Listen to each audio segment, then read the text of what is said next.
Almighty God, by whom alone kings reign and princes decree justice, and from whom alone cometh all counsel, wisdom, and understanding, we thine unworthy servants here gathered together in thy name, do most humbly beseech thee to send down thy heavenly wisdom from above, to direct and guide us in all our consultations, and grant that we, having thy fear always before our eyes, and laying aside all private interests, prejudices, and partial affections, the result of all our counsels may be to the glory of thy blessed name, the maintenance of true religion and justice, the safety, honor, and happiness of the king, the public weal, peace and tranquility of the island, and the uniting and knitting together of the hearts of all persons and estates within the same,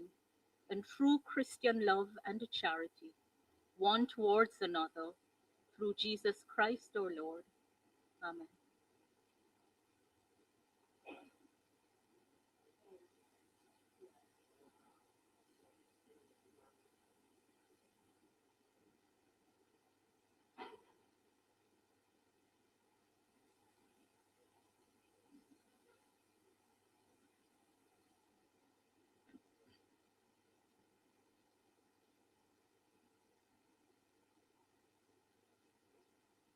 You may be seated.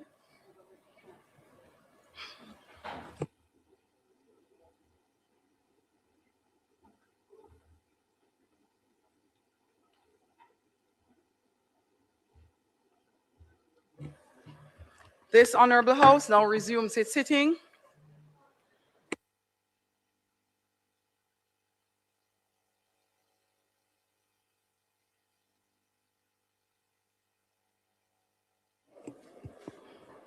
I now call the sitting of this Honorable House of Representatives to order on this, the 14th day of July, 2026.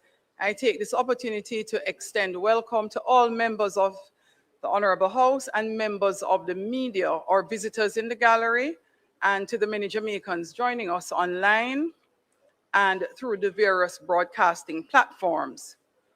Although we come to this chamber from different constituencies, different political traditions, and at times sharply different points of view, we are united by a common responsibility to serve the people of Jamaica and to advance the interests of the country. This work of the Parliament requires us to give voice to the concerns of those whom we represent, to examine the actions and proposals of government carefully, and to contribute meaningfully to the decisions that shape our national life. Our differences are an important part of the process. They should challenge us to examine issues more closely, to listen more carefully, and where possible find common ground in national interests. Members, I hope that we will have a meaningful and remarkably cordial sitting today. May our deliberations be thoughtful, productive, and guided by the interests of the people of Jamaica. Honorable members, today is a special one, as we will have several tributes to be announced by the House Leader, but I would like to make special mention of the Peart family who have joined us in the gallery today.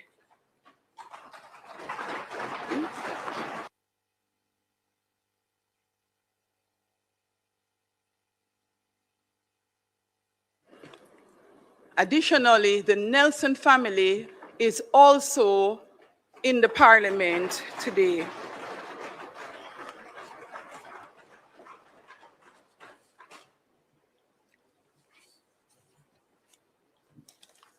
The House Leader will indicate the process thereafter in respect of paying various tributes to the members.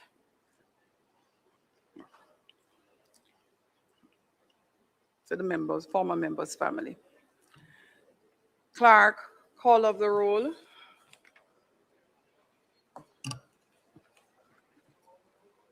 Mrs. Holness, Mr. Clark, Mr. Green, Dr. Holness, Dr. Chang, Mrs. Williams, Mr. Bartlett, Ms. Grange, Dr. Tufton, Mr. McKenzie, Mr. Montague, Mr. Vaz, Darrell Vaz, Mr. Chuck, Mr. Charles Jr., Mr. Robert Morgan, Ms. Marks, Mr. Samuda, Dr. Wheatley,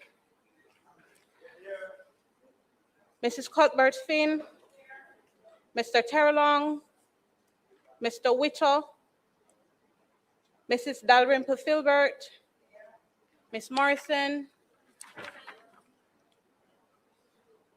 Ms. Lee, Mr. Donovan Williams, Mr. Main,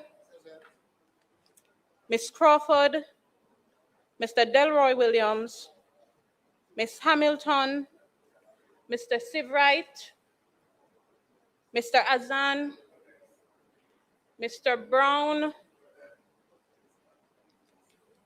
Mrs. Brown-Burke, Mr. Buchanan, Mr. Bunting, Ms. Burchell,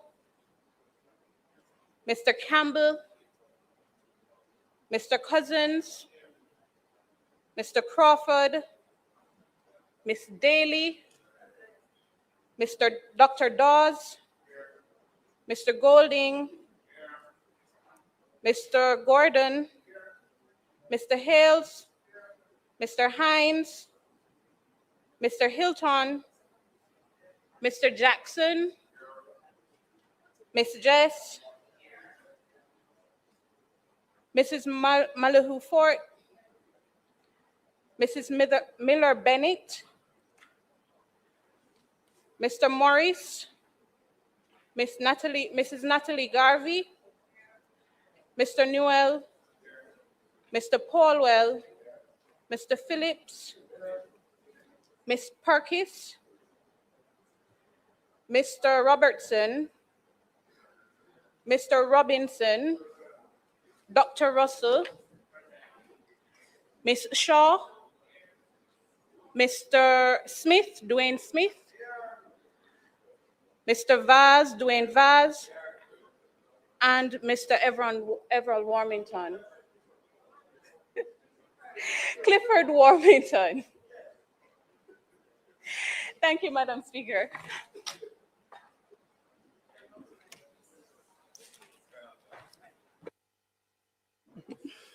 Thank you. House Leader. Thank you very much, Madam Speaker. I want to echo your sentiments in welcoming the family members of the Pearts and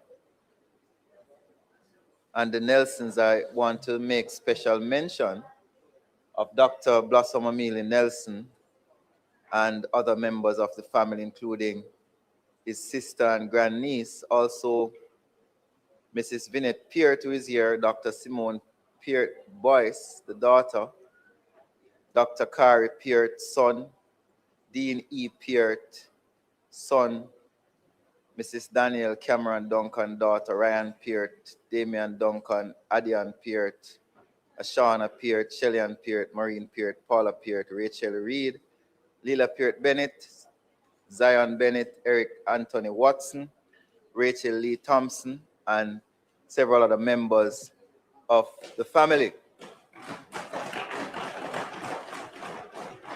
Madam Speaker, we have several matters on the agenda today, but I want us to start by suspending the standing orders and moving into public business, where we will complete the matters related to the mediation bill, and then we'll move immediately into the tributes. Today we have 4 tributes that we'll be doing from Mr. Oswald Harding, OJ, CD, KC, former President of the Senate and former Cabinet Minister, Arthur Nelson, former Member of the Parliament for St. James West Central, Dean Peart, former Cabinet Minister, and finally, Stephen Francis, renowned Jamaican athletics coach.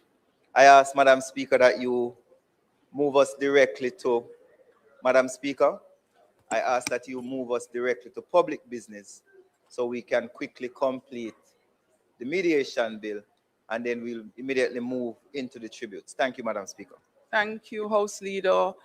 The question is that we move directly to the item on the agenda, public business.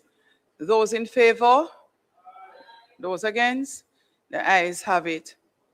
Members, I have just circulated the last 2 amendments. I hope everybody is in receipt to the mediation bill. House Leader. Thank you, Madam Speaker. We'll now move to, as I said earlier, the completion of the mediation bill. Remember, we had completed debate the last time, so we just need to go to the second reading and then committee. I ask that the mediation bill be moved for second reading. Question is that the bill be read a second time. Clerk.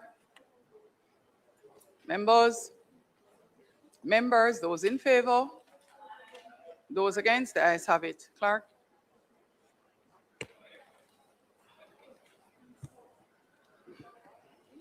A bill entitled An Act to Establish a Regulatory Framework for the Conduct of Mediation in Jamaica, including community mediation, to provide for the registration of mediators and the licensing and regulation of mediation service providers, to make provisions for facilitated contract negotiation, to give effect to the provisions of the United Nations Convention on International Settlement Agreements resulting from mediation done in New York on the 20th day of December 2018, and to provide for connected matters read a second time.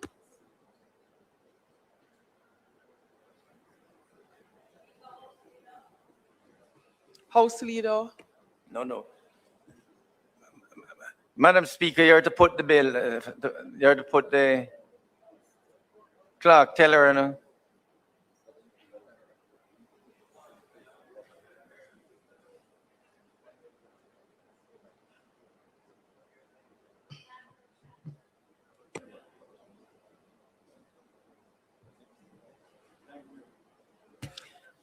The House is now resolving to a committee of the whole House to consider the bill clause by clause. Madam Speaker, before you should have put the bill so that we can say yes. The question that the bill should be read a second We time. did that, Minister. Oh, okay. Very well, Madam Speaker.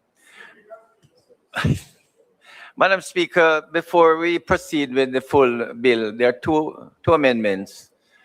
And it was the member from Northeast St. Elizabeth had indicated using the word ordinary. It's on page 4, the third line, and on page 5 on the B, big B, we're using the term ordinary.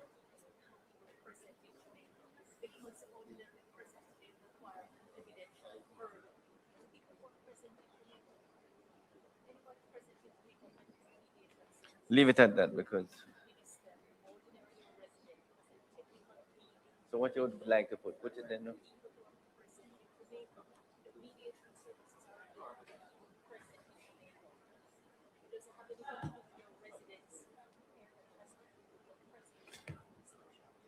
You want to say ordinary resident or present in Jamaica?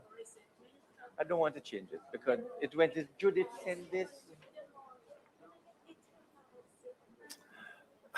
You want to put it then? No? I'm not doing it. No, Minister, how do you wish to proceed? The other change, Madam Speaker, is clause 11.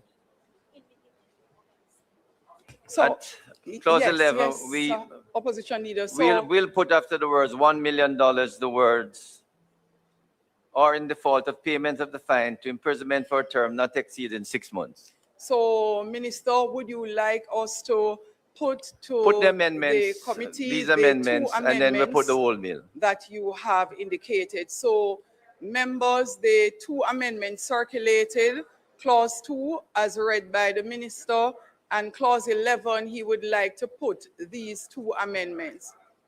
Opposition leader? Madam Speaker, there is a process for taking a bill through committee. You put the clause, if there's an amendment, you put the amendment, you vote on the amendment, and then you move on to the next clause. If All you right, can put so clauses in block, but you opposition can't leader, put 2 on the 11. It's far away. Okay. All right, All so right, Madam Minister, Speaker, could you put Minister, take clause 1, One. which has no amendment, then take the amendment clause, which you have already read, and then we will put it as amended, and then do 3 Put to clause 10, 3 to 10. and then we do 11. 3 to and 10. continue. No, so start from 1, Minister. Well, will you put clause 1, Madam Speaker? Hold on a minute. No, Minister. Madam Speaker, I know that you are a stickler for the standing orders, and I'm with you. So I want us to observe that as we do this.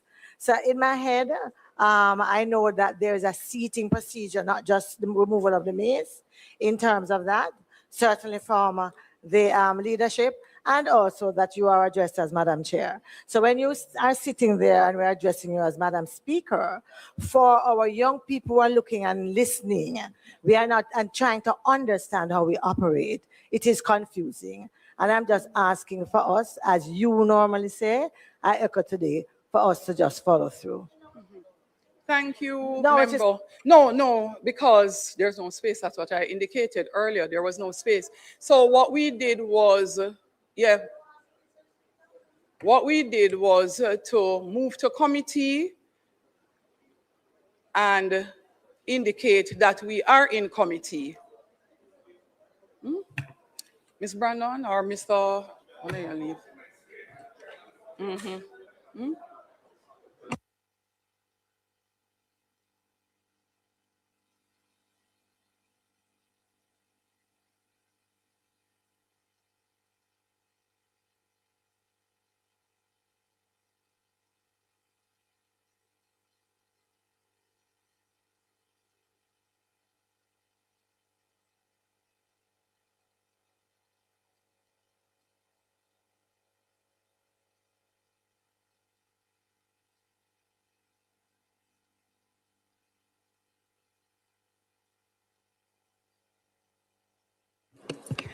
Thank you so much, member. Thank you, clerk. Members, so there are two amendments put forward by the minister. Minister will start in committee with clause 1. Minister, are you comfortable with us putting clause 1? Members, I put clause 1 of the bill. Those in favor? Those against? The ayes have it. Put clause 2. There's one other at page 6 on the big B, reference is made to the habitual. So we should change that to ordinary residence of the party. That's the third habitual. Yes, so you had read that amendment earlier, so. With the 2 habitually, and then a third one on page 6 at big B, put ordinary residence. Okay. So Minister, Clause 2, still on clause 2. no, he's at clause 2 now. So we're at clause 2. So Minister, just for absolute clarity, the members are indicating that they would like you to clearly put what the amendment to clause 2 is first, so that we may vote on accepting or rejecting the amendment before we go to the entire wonderful, clause. wonderful, Madam Speaker and Chairman. And page 4, small a, third line, instead of habitually, we are going to put ordinary. Madam Chair. Thank you, Madam Chair. The amendment is to the definition of domestic mediation. And in paragraph A of that definition, the word habitually is being removed and the word ordinarily is being substituted therefore. And similarly, in the definition of international settlement agreement in paragraph B, I think it is, on page 6 of that definition, there's a similar amendment being made. It's actually at the very end of B, where there's a big B, the word habitual is being changed to ordinary. Those are the two amendments, right, Minister? No, there's a third one. Sorry. There's a third one Yes, in clause 2. yes, at page what- 5, at Okay. page 5, on the big B, on the big Same. B, On the big B, Of same. the the definition part of, is from habitual habitual residence. in the definition of international commercial mediation. Yes, At the very bottom of that definition, where Yes. there's a big B, a similar right. amendment, changing Correct. habitual to read So ordinary. ordinarily. So the three amendments are on page 4. Madam Chair. Member from West Central would like to. Madam Go Chair. ahead, member from West Central. The St. James. choice between the use of the word habitually and ordinarily. The choice of ordinarily is a better choice. However, I just wish to ask the minister, ordinarily resident does have a legal meaning. And if the intention is to make mediation services available to people who are in Jamaica, it perhaps would make better sense to simply provide for those who are present in Jamaica without a reference to their residence. Because whether someone is ordinarily resident in Jamaica can be the subject of dispute too. So if the aim is to ensure that those who are present in Jamaica can have resort to the domestic mediation services, then the better definition would simply be to refer to people being present in Jamaica. I ask the minister to consider. I think, Madam Speaker, I would like to stick to the ordinary residents because basically most persons who are present in Jamaica and who would want mediation service are likely to be ordinary resident. The opposition leader would like to contribute, and then the member from Portland Eastern. Yeah, the scheme of this seems to be that domestic mediation may apply where the person doesn't just have to be in Jamaica, like That's the a point. visitor. So They have to be ordinarily resident here in order to have the necessary nexus. I mean, it says domestic mediation means mediation, whether of a commercial nature or otherwise, relating to a dispute arising out of a legal relationship, whether contractual or otherwise, where a party is an individual who is a national of, or, and it would now read, ordinarily resident in Jamaica. And the concept of ordinary residence is really from tax law, but it has a fairly defined meaning, and it's being imported here because of its clarity. Fine. Yeah. But apart from that, Madam Speaker, the fact that a person is present in Jamaica doesn't mean they can't get mediation.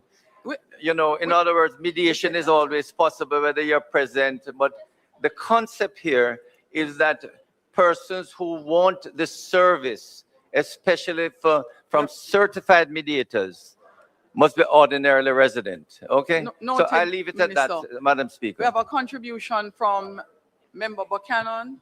Thank you, Madam Chairman. The ordinary resident is going to prove problematic, and it may a participant may raise jurisdictional issues, and it could very well be that mediation is required for persons who happen to be visiting and is present in Jamaica. The problem we're having, if it remains that way respectfully, is that where persons happen to have conflict that is not necessarily commercial, but is between the two parties, All right. that it would actually Madam Speaker, restrict them. The alternative is to put ordinarily Madam, resident or present in Jamaica. Okay?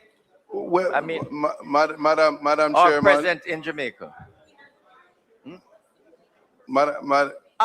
Members, hold a yeah, minute. that's, Just allow um, the committee, the member Buchanan is still making his intervention, after which the opposition leader will make his intervention. Thank you, Madam Chairman. Minister, is a matter for you, but it's just if we tighten the language, it may very well just encompass all of it to say ordinarily present in Jamaica. Because they ordinarily reside in Jamaica is a legal term of art. I'm just raising again that it may, and I will agree with the member from West Central. So your suggestion is remove ordinary resident and just put presence in Jamaica. Present in Jamaica, because it certainly, and I don't know if the drafters are here, but it would prevent somebody from raising jurisdictional issues, and persons may say that they have some concerns that it's not for you because you don't ordinarily reside. And there's a time limit to be ordinarily residing in Jamaica. Okay, with due respect, presence is wider, so we can go with it. So, Madam Speaker, Minister,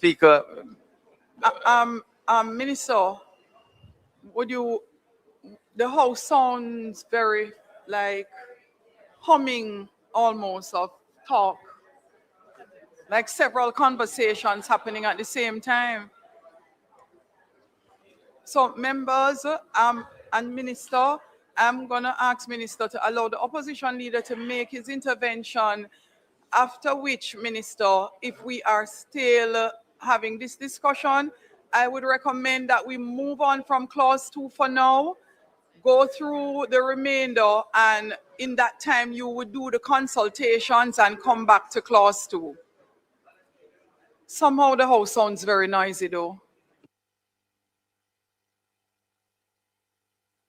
For those who are watching football, you may leave the committee meeting, because I think we're hearing something else, because I'm looking at members and I'm not really seeing a lot of members talking, and I'm hearing some sounds that literally permeating across the house. So for those who are avid World Cup fans and the mediation bill is not of priority for you, you may leave the house so that we can continue. Opposition leader. Madam Chairman, I would caution the minister not to make that change without getting proper advice from your technical team. There are three definitions here: domestic mediation, international commercial mediation, and international settlement agreements, all of which use the concept of habitual residence, and that is being changed to ordinary residence because of its precision. If you change that to mere presence, that's a very substantial shift. And I don't know, in terms of how these phrases are used, they're defined terms. They're used in the bill for specific purposes. And to just cast them aside, so to speak, or to change them so radically without thinking through the implications of it, having taken proper advice on it, would be to me, would be reckless. So I would suggest to you, we don't put it until you've satisfied yourself, having spoken to your technical team, that you want to make such a shift. That's my advice to you, Minister.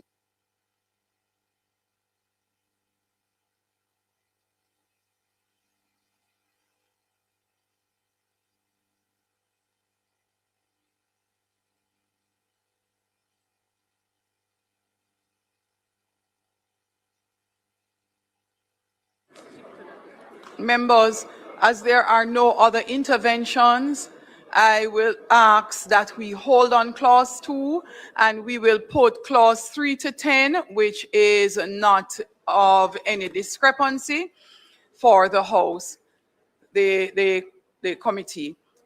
Members, I put clauses 3 through 10. Those in favor?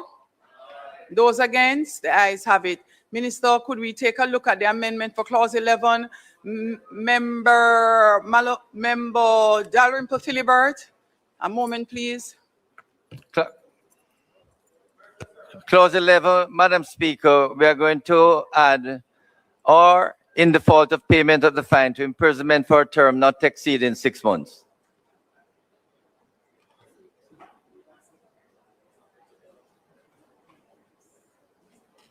So put clause 11 as amended, Madam Speaker. I put the amendment for clause 11 House as circulated and read by the minister. Are you okay with that, Opposition Leader? Would you like Thank to you, intervene? Madam Chair. I have no problem with that amendment.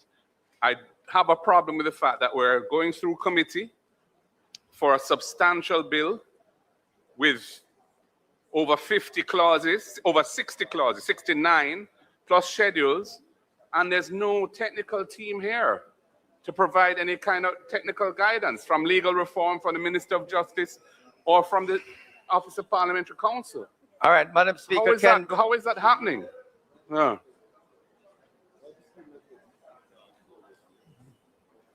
Yes, Minister. clause 11, could you put it as amended, Madam Speaker? I put the amendment to clause 11. Those in favor?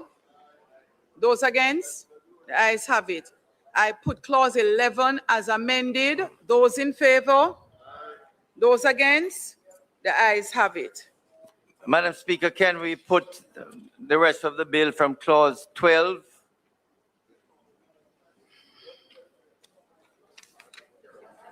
to 69? And then I'll ask for it to be stood down so that I get the technical team here. So we put 12 to 69, Madam Speaker. Do you have an intervention, Member Brown-Burke?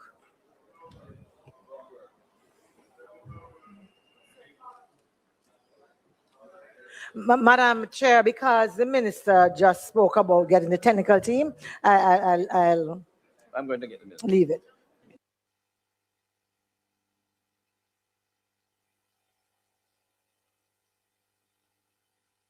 I heard you, Minister. I'm going ahead. I put clauses 12 through to 69. Those in favor? Those against? The ayes have it. I put schedules 1 through 3. Those in favor? Those against? The ayes have it. I put schedules 4 through 7. Those in favor? Those against? The ayes have it. I put the title and enacting clause. Those in favor?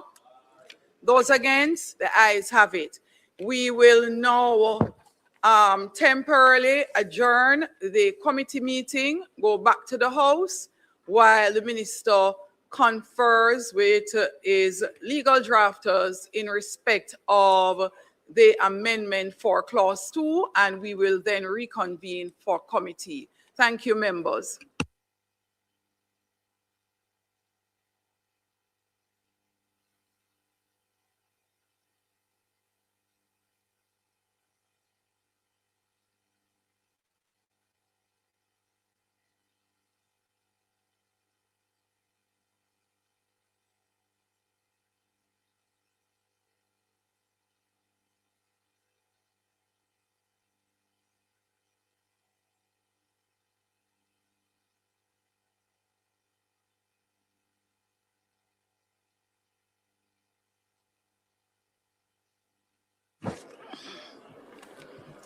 Thank you, Marshall. We are now back in the House. The House sitting resumes. Public business, House Leader. Madam Speaker, as was said earlier, we will now start our tributes. And the first tribute we will have, based on what is in the list, is for Oswald Harding, OJCD, KC, former President of the Senate and former Cabinet Minister. We will start with Deputy Prime Minister, the Honorable Dr. Horace Chang. Dr. Chang.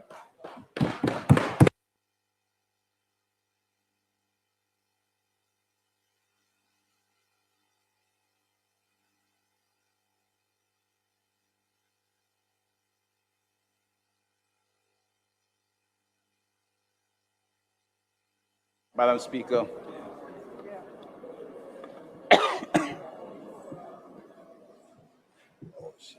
not long. Madam Speaker, I rise on behalf of the government of Jamaica to pay tribute to a distinguished Jamaican whose life was defined by service, intellect, integrity, and unwavering commitment to the institution of democracy. Professor Oswald G. Hardy as a statesman in the truest sense of the word. I confess that. I had the privilege of starting my political activism in the constituency ran for the first time East Rural St. Andrew back in the 1976 general election.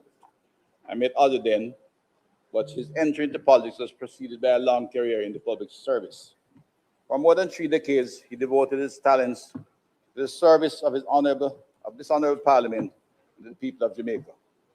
While many public figures are remembered for the offices they held or the political contests they fought, Dr. Harding will be remembered for something far more enduring: his steadfast commitment to the rule of law, constitutional government, and the dignity of Parliament itself.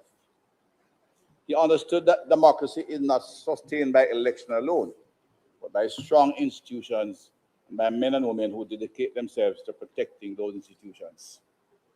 Throughout his career, whether as lawyer, senator, minister, president of the Senate, educator, or constitutional scholar, he approached public life with discipline, fairness, and unwavering respect for the Constitution.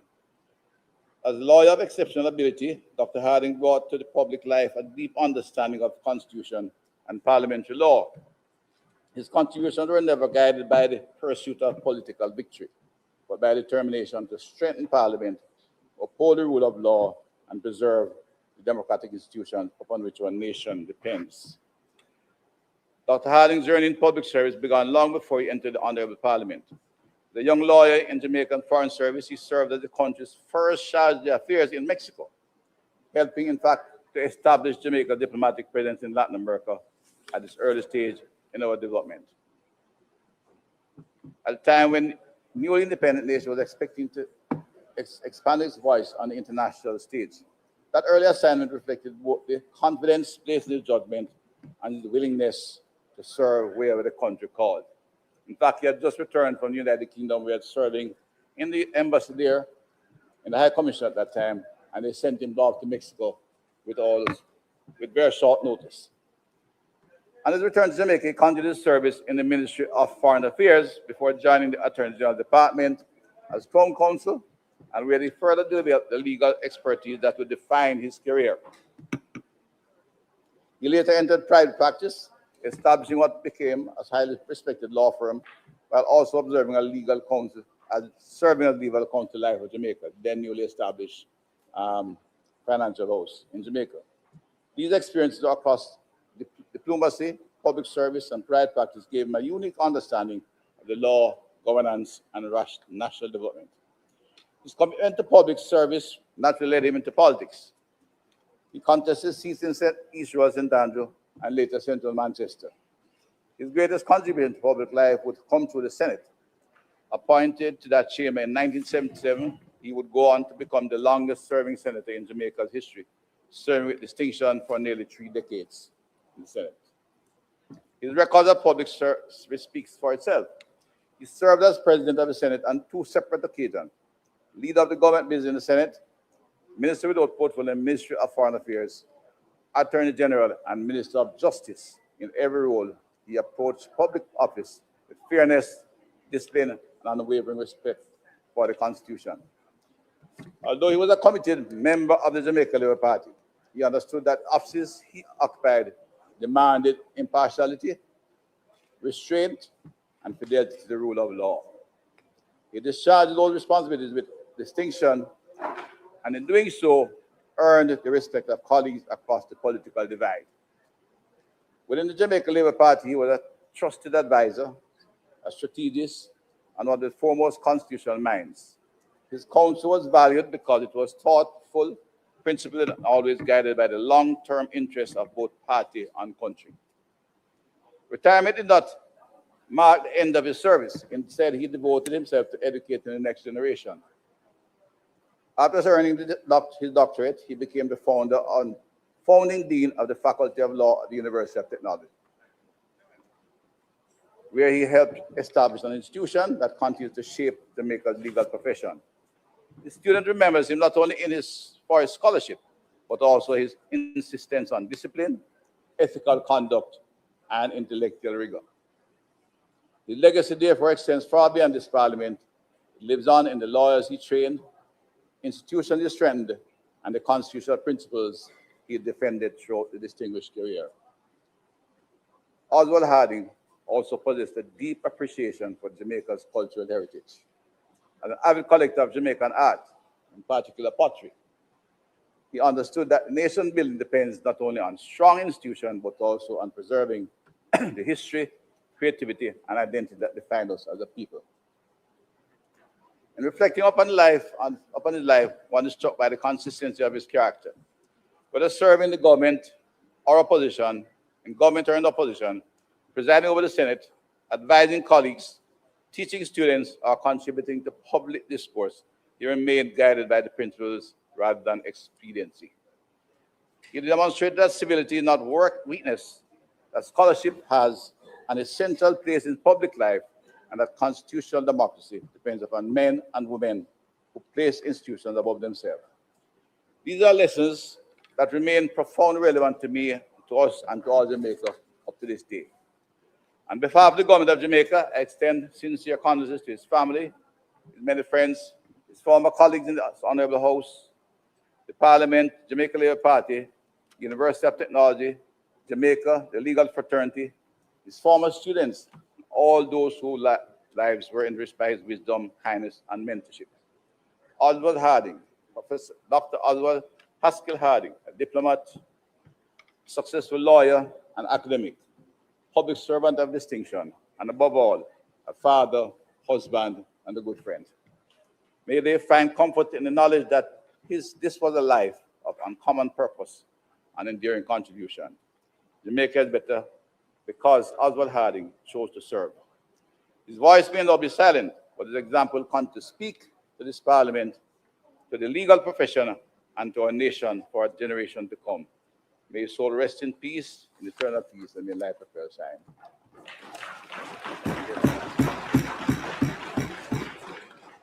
Leader of the opposition. Thank you, Madam Speaker. And I wish to thank the Deputy Prime Minister for his tribute to the late Oswald Harding. Most of us know him as Ozzy Harding. And he went into some amount of detail on his career. And that was a useful exegesis of the life of the man. I came to know Ozzy Harding when I entered the Senate in 2007. He was, at that time, the president of the Senate. And, I spent a few years watching how he operated as president. I must say, there was never any hint of bias or partisanship in how he administered the Senate.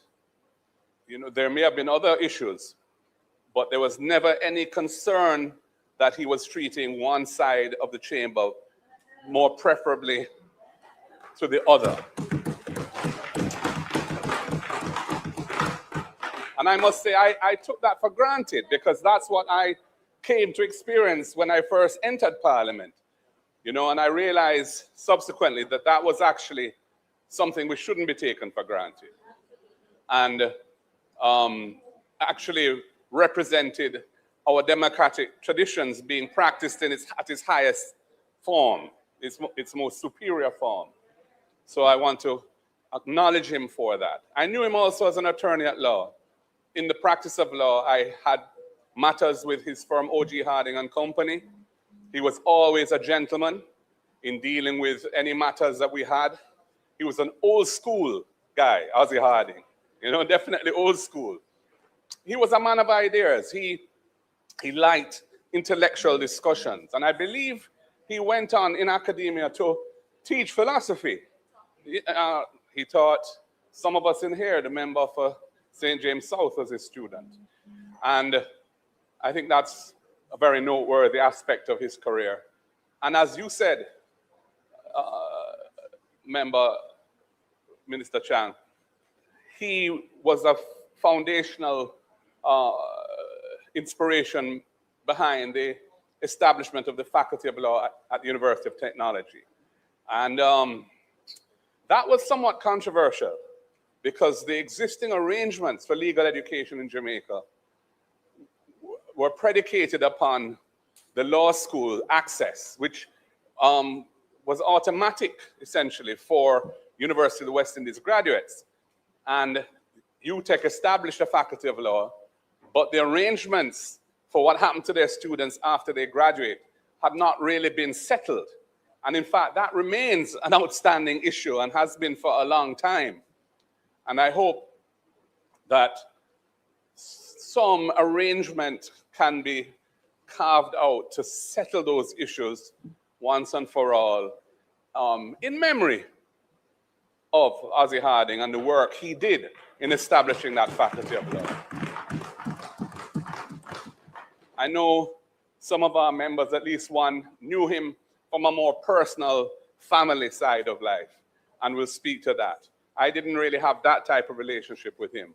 My relationship with him was as a young parliamentarian, relatively at the time, somebody who had been in the parliament for decades already, was really nearing the end of his parliamentary life as president of the Senate, and somebody who, when I was practicing law actively, he was a senior practitioner, but it was always a pleasure to deal with him because the interpersonal relations were conducted with due respect and in the best traditions of how the legal profession ought to operate. So I want to join in your expressions of sympathies and condolences to his family, his widow, and children.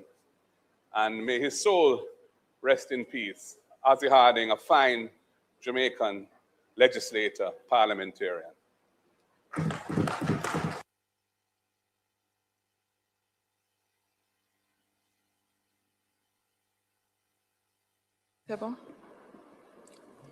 I think next is Minister Bartlett, member from St. James, East Central. Thank you. Thank you, Madam Speaker.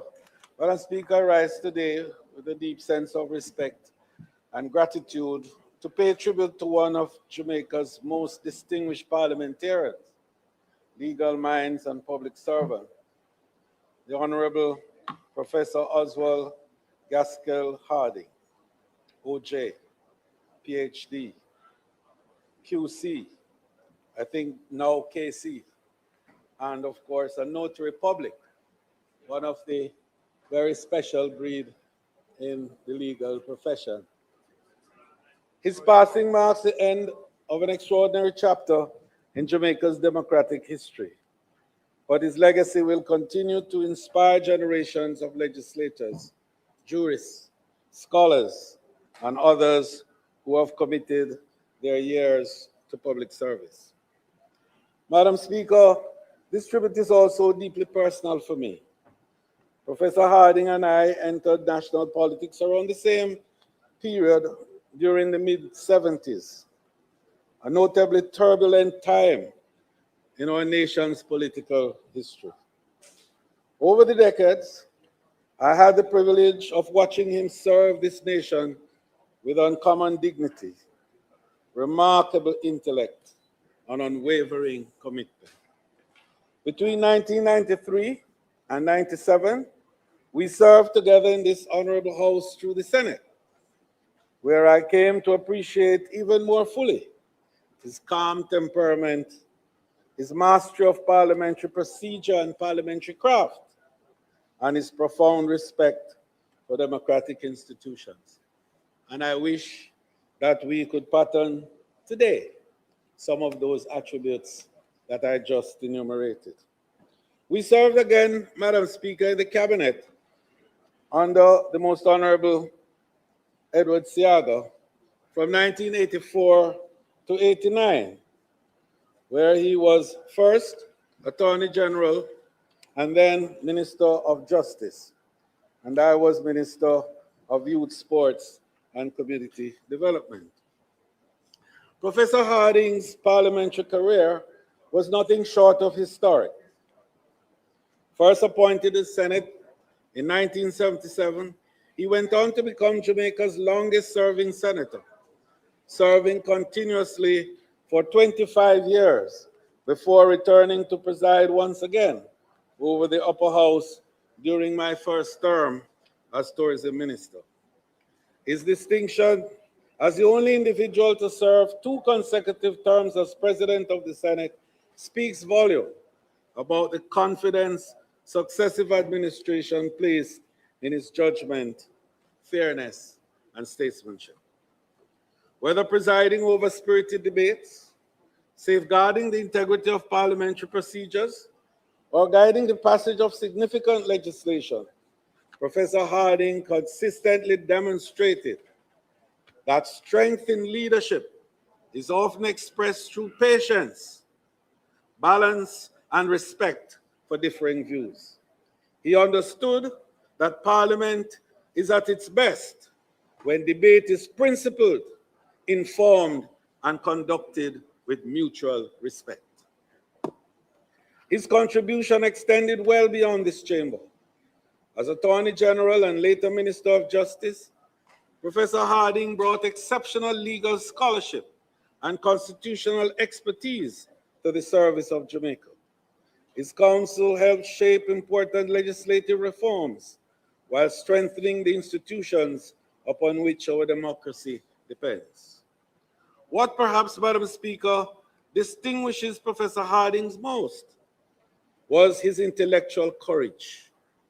He was never afraid to engage in difficult national conversations or to challenge conventional thinking where principle demanded it. Whether advocating for human rights, encouraging thoughtful legal reform, or speaking on issues of governance and justice, he consistently approached public policy from the standpoint of reason, scholarship, and long-term interests of Jamaica. For after retiring from active politics, Madam Speaker, Professor Harding committed to nation building, and that commitment was never diminished.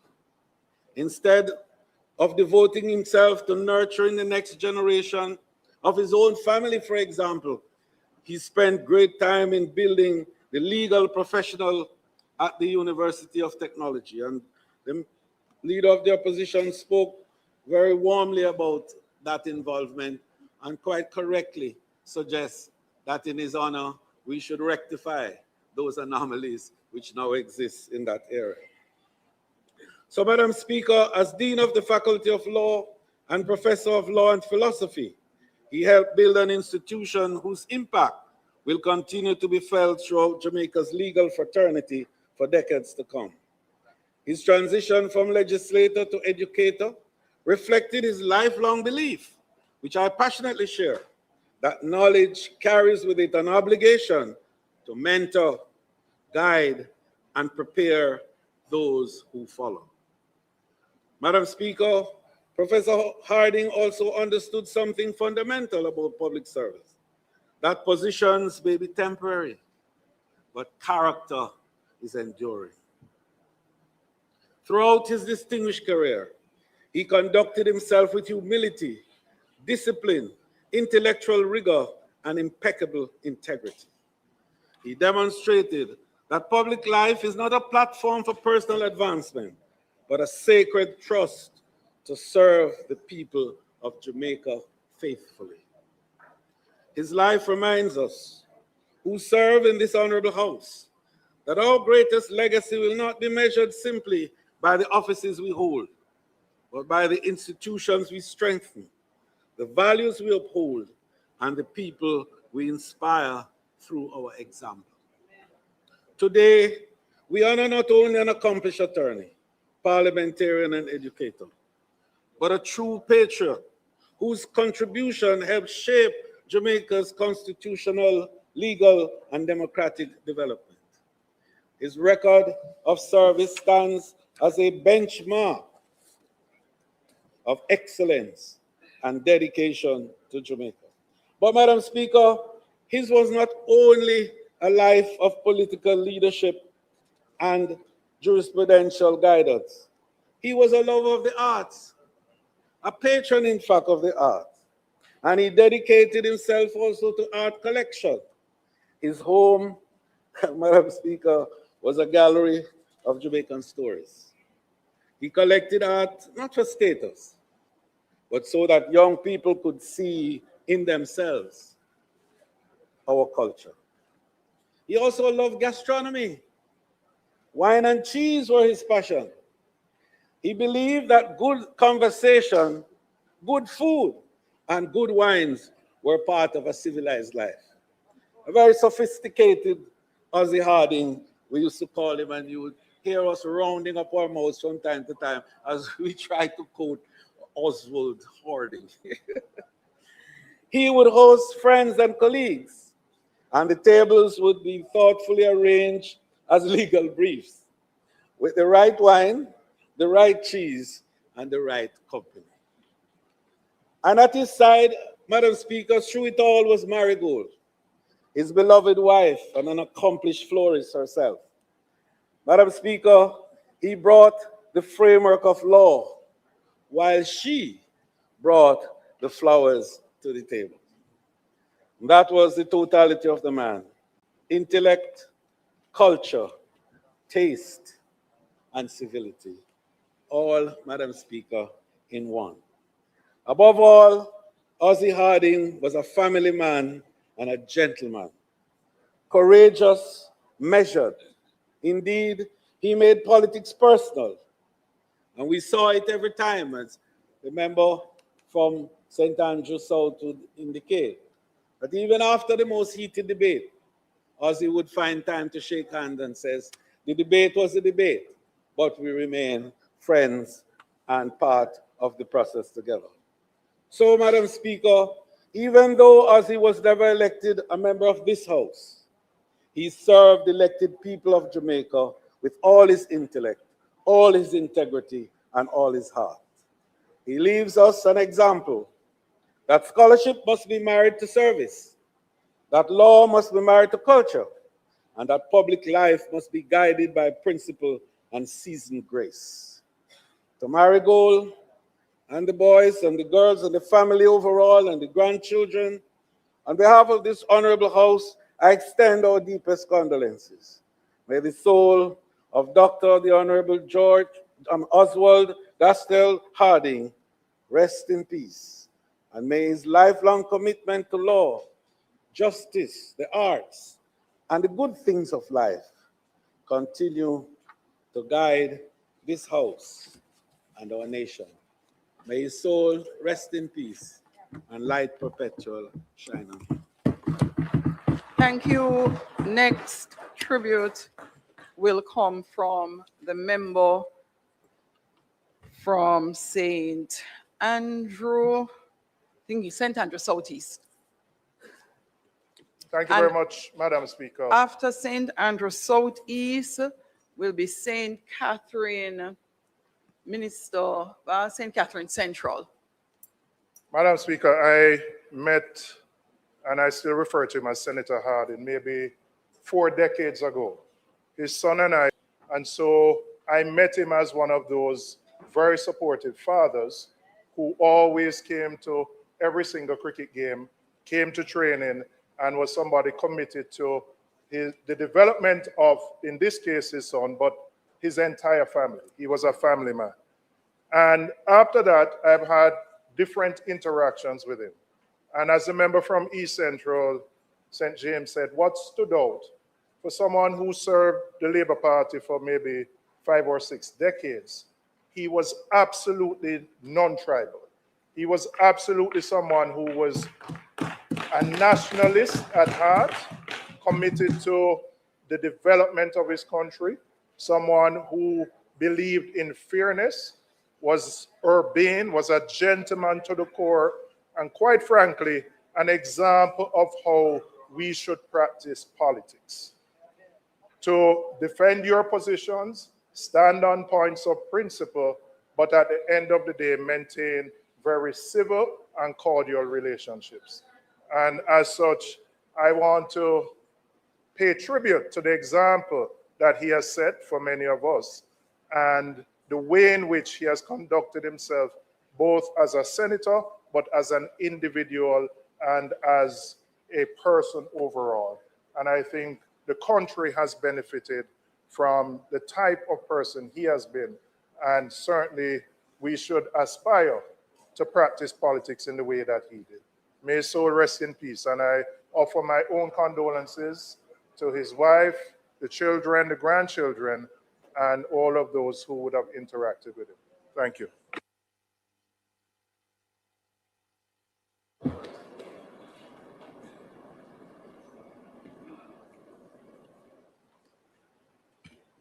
Madam Speaker. Thank you, Madam Speaker. I rise to join my colleagues in paying respect to the life and contribution of the Honorable Oswald Harding, OJ, CD, KC, and the late former President of the Senate. He was first appointed in 1977, served continuously until 2002. Then he rejoined the Senate in 2007 until his retirement in 2011. His first period as a senator was the longest continuous tenure in the Senate's history. Madam Speaker, Oswald Harding served as Senate President for 2 consecutive terms, and I had the pleasure of serving in the Senate under his leadership as a young senator, and I benefited greatly from his leadership and his counsel. Ozzy was a very approachable person who was quick to dispatch advice. He was always willing to say, now, listen here, this is what you should do, and this is how you should do it. And his commitment to upholding the highest standards of legislative integrity ensured that debates in the Senate remained focused rather than partisan maneuvering taking place.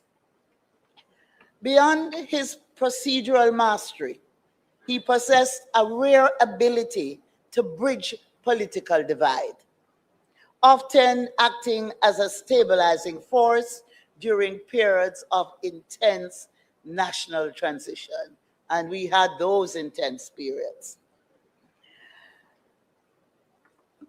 Oswald passing leaves a void in the political landscape.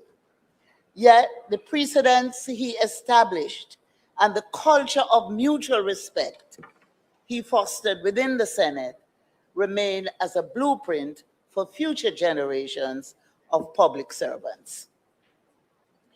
The Jamaican Parliament has been left better for his service.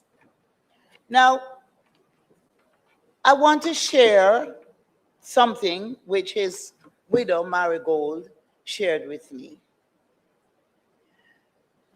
Ozzy Harding was an art collector.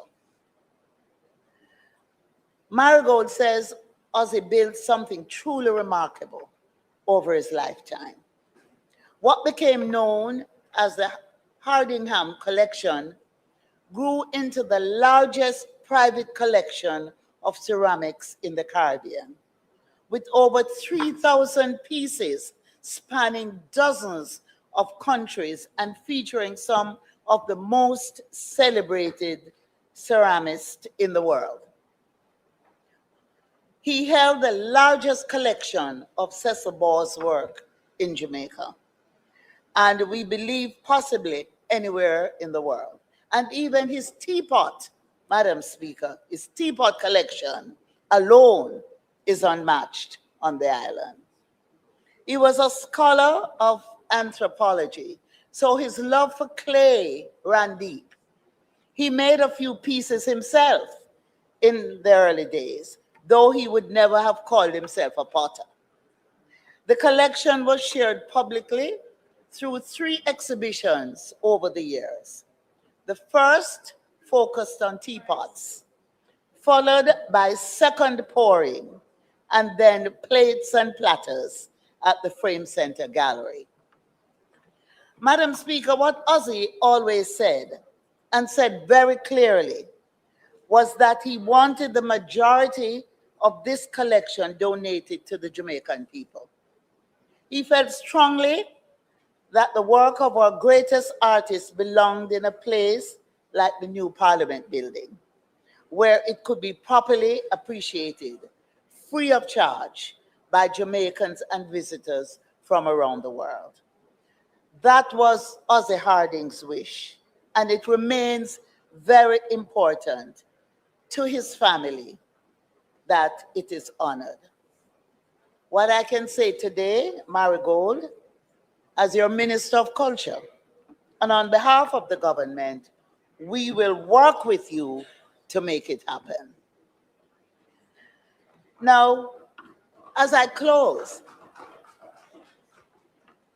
I want to say, in my eyes, and in the eyes of most who knew Ozzy, he was proper, well-spoken, classy, and we would say prim and proper. But he always said, Babsy, I want to remind you that is not just you and Desmond come from West Kingston. I come from West Kingston too. And I've always said to myself that West Kingston has been a melting pot and a source of richness to Jamaica. We have given the world, through all the artists who have come out of the belt of West Kingston, Trenchtown, downtown, we have given the world a music.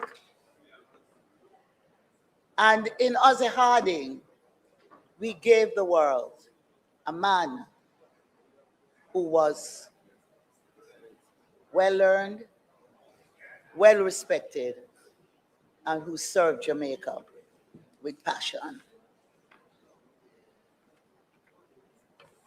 I want to just say to Marigold, Zachary, Jeremy, and the rest of the family, that our thoughts and prayers are with you. And that may the angels of comfort surround the family at this difficult time. And remember that we are here to give you all the support you need.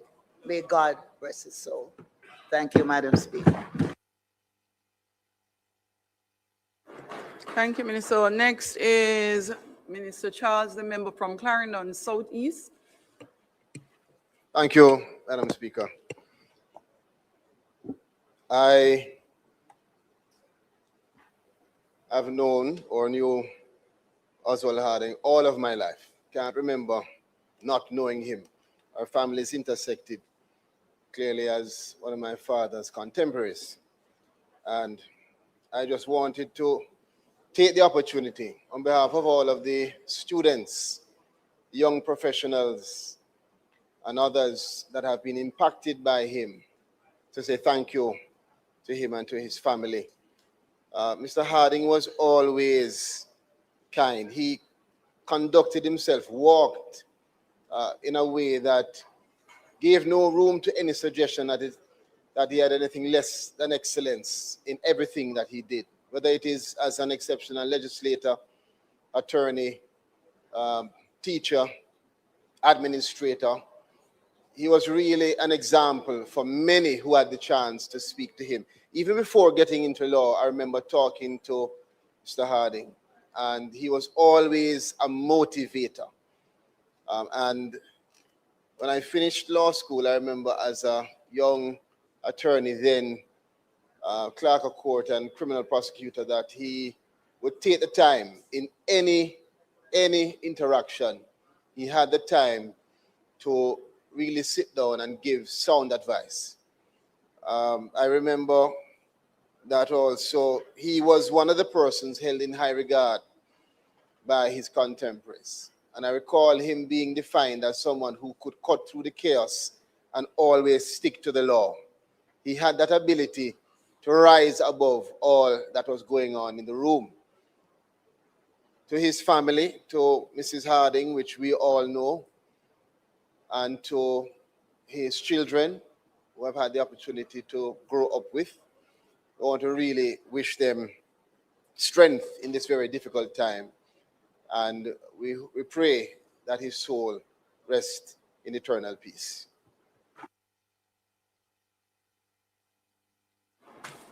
The member from St. James, West Central. Thank you, Madam Speaker. In the interest of time, Madam Speaker, I simply put on record my condolences to the Harding family and to acknowledge the work that Professor Harding has done, as said by all others who have spoken well. When I first came into political service, he was the president of the Senate, and I do recall him with fondness. He has served his country well. May his soul rest in peace, and may his family find comfort in the contributions he has made.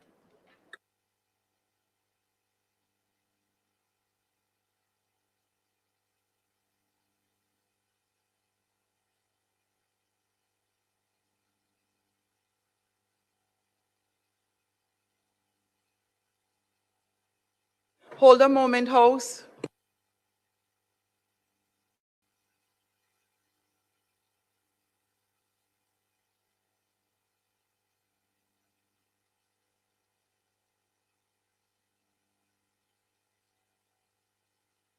Thank you very much, Madam Speaker, for those, and thanks to the members who have offered tributes to Mr. Harding. I am aware also that he did have some interaction with the constituency of which you now are the member of parliament, and I know that there are many members of that constituency who have also expressed their condolences to his family and to his friends. Madam Speaker, we now will move to the other tributes. We have Mr. Arthur Nelson, who is a former member of parliament for St. James West. I know his family is here. Mr. Dean Peart, former cabinet minister, and Mr. Stephen Francis. I want to also ask members, there are some members who will give individual tributes, but other members may wish to also join their tribute so that we can be very efficient in the use of parliamentary time. Thank you very much.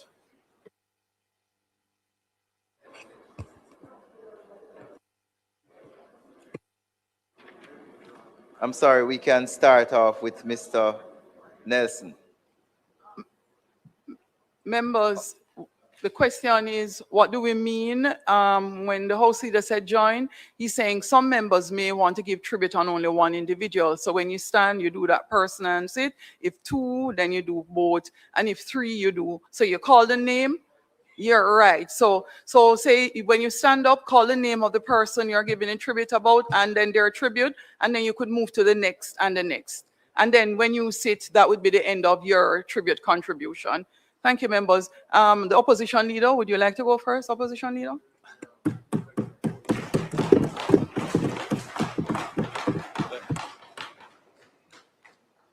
Thanks.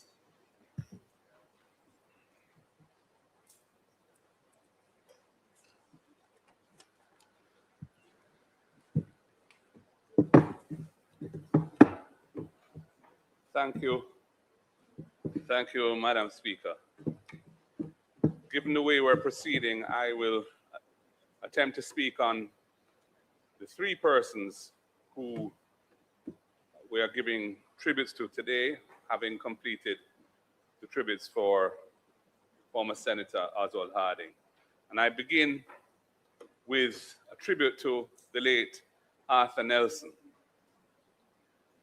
Madam Speaker, I wish to give words of tribute to a distinguished son of Jamaica, a former Member of Parliament for West Central St. James, Mr. Arthur Nelson, whose passing marks the end of a life defined by integrity, humility, and devoted public service.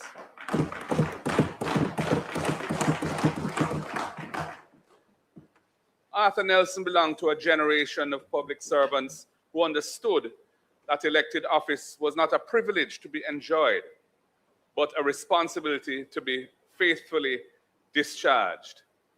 He served the people of West Central St. James with determination and unwavering commitment, earning their trust through his genuine advocacy for their welfare. Before entering representational politics, Arthur had already established himself as a respected and leading civil engineer, bringing his professional expertise to the service of national development.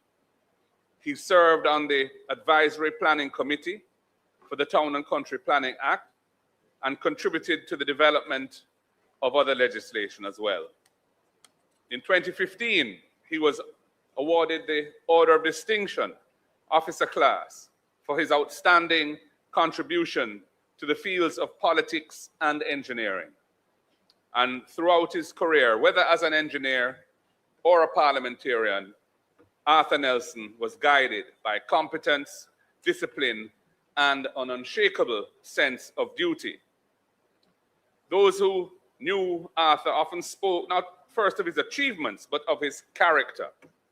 He was humble, modest, and unassuming. He never sought the spotlight or personal acclaim. And indeed, it is said, Madam Speaker, I didn't witness this personally, but I heard this, that he used to attend Parliament when he was an MP by bus. He used to take public transport to come to Parliament.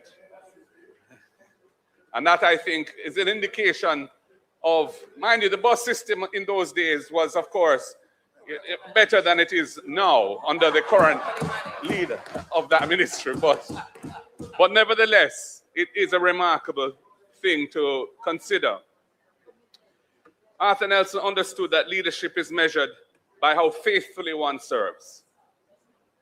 How faithfully one serves. His colleagues recall a man of strength, thoughtful judgment, and unwavering principles.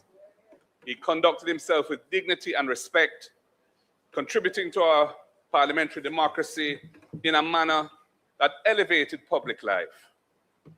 After leaving this honorable house, Arthur remained committed to national development and continued to support our political movement to build a more just and equitable Jamaica. And I want to say that I knew him personally, not really through politics originally, but his sons were contemporaries of mine. We had mutual friends from the Mona campus.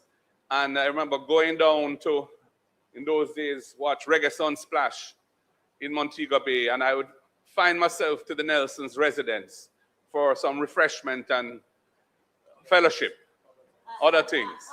And I met him then.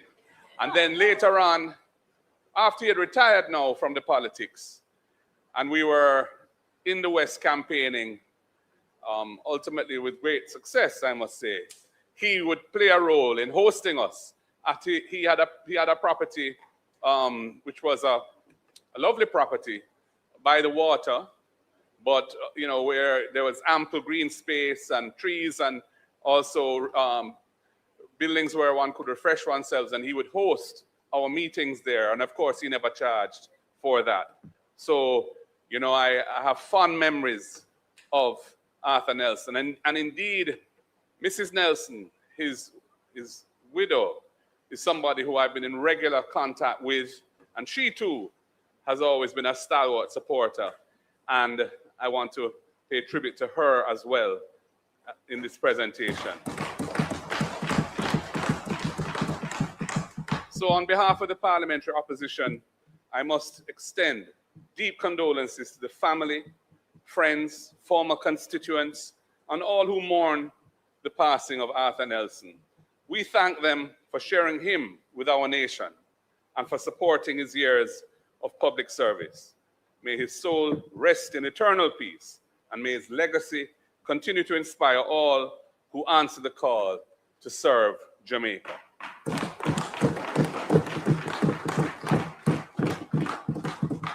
Madam Speaker, I turn to Dean Alexander Peart.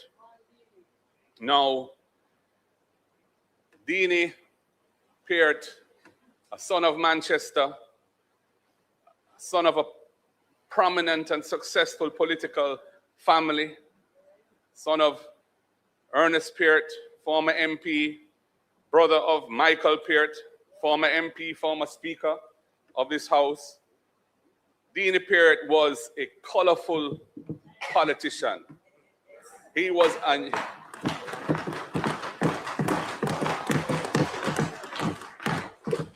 really a unique personality, a son of the soil. They would say nowadays, one Deanie, never two.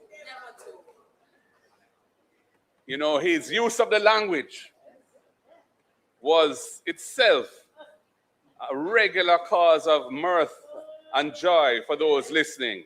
Sometimes a few choice words interspersed those communications, when necessary and appropriate, I would add. But he was a loving person, and he was a formidable political operator. He won the seat of Northwest Manchester, I think, 5 times, and never lost it, as far as I know. And he also was a key organizer in his brother's seat in South Manchester, you know, because I don't think Mikey Peart's political energies were quite at the level of Deanie's. And so Deanie took on the responsibility of making sure that Mikey was all right as well. And he did that with great success. I remember when there was a changing of the guard in Northwest Manchester, and the current MP was being introduced. And Deanie was very much part of that transition, of course, and did his very best to make it seamless. And it was seamless.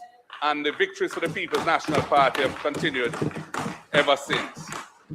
Deanie served in government as a Minister of State and as a minister in several portfolios. I believe local government was one. I believe labor and social security was another. I think environment, works. Yes. He was a practical person, Deanie. You know, he got things done, and he was looking for practical solutions to real problems. That was his approach. Impeccable integrity was his hallmark. You could never question that. If you ever tried, you'd get an earful of the choicest words. And he was mayor of Mandeville. That's before my time. Yes. And, you know, that just shows, you know, the depth and experience of Dean Alexander Peart. He was a friend, somebody I got along well with. And of course, as in his later years, where he was battling illness, it was tough. But, you know, we tried to stay in contact. And it was a very sad day when I got a message from his very good friend, the former Custos of Clarendon, Billy Shaguri, to tell me that Deanie had passed that morning. I want to express my sympathies to his wife, Vinette, his daughters and sons, and many family members who are here. You have lost a great patriot, a great stalwart of our political movement, but more so a great Jamaican, son of the soil. May his soul rest in peace and power, and light perpetually shine upon the great Dean Alexander Peart. And since this is the only opportunity I will get to speak on these tributes, I will say a few words in honor of the late Stephen Francis. Now, Stephen Francis is a pioneer. He is an innovator. He took Jamaican track and field, not single-handedly, but as one of a very few core entrepreneur sportsmen, technicians who saw the opportunity of honing Jamaican talent in track and field right here at home.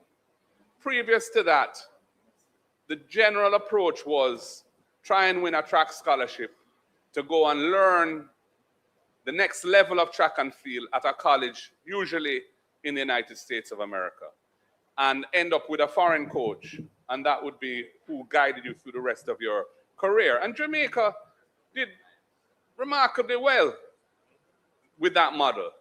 But when MVP was formed by Stephen Francis and his colleagues, and they determined through the partnership with the University of Technology that they were going to offer the highest quality of training and conditioning of our athletes. Not just sprinters, though, obviously many sprinters, great sprinters, passed through his hand. I don't even want to attempt to list them, but I know Shelley and Fraser Price was one, Asafa Powell was another, and of course, I believe our daughter from Banana Ground, Elaine Thompson's a third. I mean, in the pantheon of sprinters, those are iconic names. And if you look at the number of medals and champions that have been produced, not in any first world environment, but right here in Jamaica, through the innovative techniques employed by Stephen Francis. And of course, one would have to recognize there are other great coaches, but this is Stephen Francis' day. And it's a remarkable achievement. And he did it, no doubt, with relatively limited resources. I mean, I've seen footage of how the coaching was conducted. And a lot of the time, you see man a run, pulling a tire with a string, a rope tied around them waist, you know, just to put some additional. These are not things perhaps you would see if you were in Los Angeles or, you know, some first world country, but they were designed to achieve the objective, and they do, and they did, and they do achieve the objective of fostering greatness. And Jamaica has become the sprinting powerhouse of the world. And I dare say, you know, we take it for granted because we are so accustomed to the levels of success that we have. But we shouldn't. We shouldn't take it for granted because it didn't just happen. It wasn't happenstance. It is a result of the genius of Stephen Francis and his ilk. The innovativeness, their determination to build excellence here in Jamaica. And I believe that approach is a fine example of how we should be looking to build Jamaica, how we should approach national development, where we use our ingenuity and our energy to hone the talents, the God-given talents, where we have a competitive advantage over others. And through that approach, using our cultural and natural abilities and capacities, we become world beaters. So respect you, Frano, Stephen Francis. You have been you've left a great legacy for Jamaica in sports, yes, but in national development as well. It's an honor to pay a tribute to these three wonderful gentlemen. Thank you, Madam Speaker.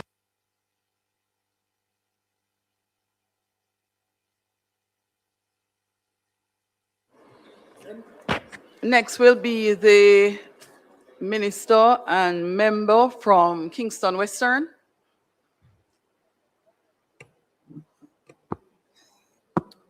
Thank you, Madam Speaker. Madam Speaker, I rise to join in the tributes being paid this afternoon. I never met the Member of Parliament from St. James, but as a former parliamentarian, I think it is worthy to express my condolences on his passing. Stephen Francis, Madam Speaker, I will remember him for being the man who dispelled all the myths that you can't train homegrown talent to be a success here in Jamaica. And Bridget Foster Hilton created history when she became the first Jamaican to win a medal in the field events in the 100 meters hurdle. And it speaks to the level of the man, Stephen Francis. Madam Speaker, I rise though to pay tribute to someone who I have had the pleasure of knowing for more than 40 years, Madam Speaker. I met Dean Peart through the Most Honorable Edward Seaga back in the early 70s in Manchester. There is a school of thought, and Mr. Seaga mentioned that there is some family relationship with the Peart family. But Madam Speaker, Dean Peart for me is someone that it is difficult to find words to describe Dean. He would say, Vinette, you see worthless boy Desmond. Oh boy, I mean, come here, man. Come sit down, cock up your foot and have a drink or something like that. Dean was genuine. And I want to say, Madam Speaker, in all of the years, in the heat and the battle of the political campaign, I can never recall hearing Dean Peart on a political platform or in this parliament speaking anything derogatory about any member of any member. He was respectful, Madam Speaker. Dean, for me, Madam Speaker, represented a breed of country politicians who came, saw, and conquered. He created his own image. He made his name by doing things, Madam Speaker, and doing the right things, Madam Speaker. There are ministers of local government from the 1944 coming right down to the present, Madam Speaker. And I would say without fear of contradiction that Dean Peart was one of the finest ministers of local government that this country has seen. And ask me why I say that, Madam Speaker. He spent his early years as mayor of Mandeville, following in the footsteps of probably one of the most iconic mayors of that time, the late Cecil Charlton. And to follow in the footsteps of Cecil Charlton means that you must possess something that is worthy.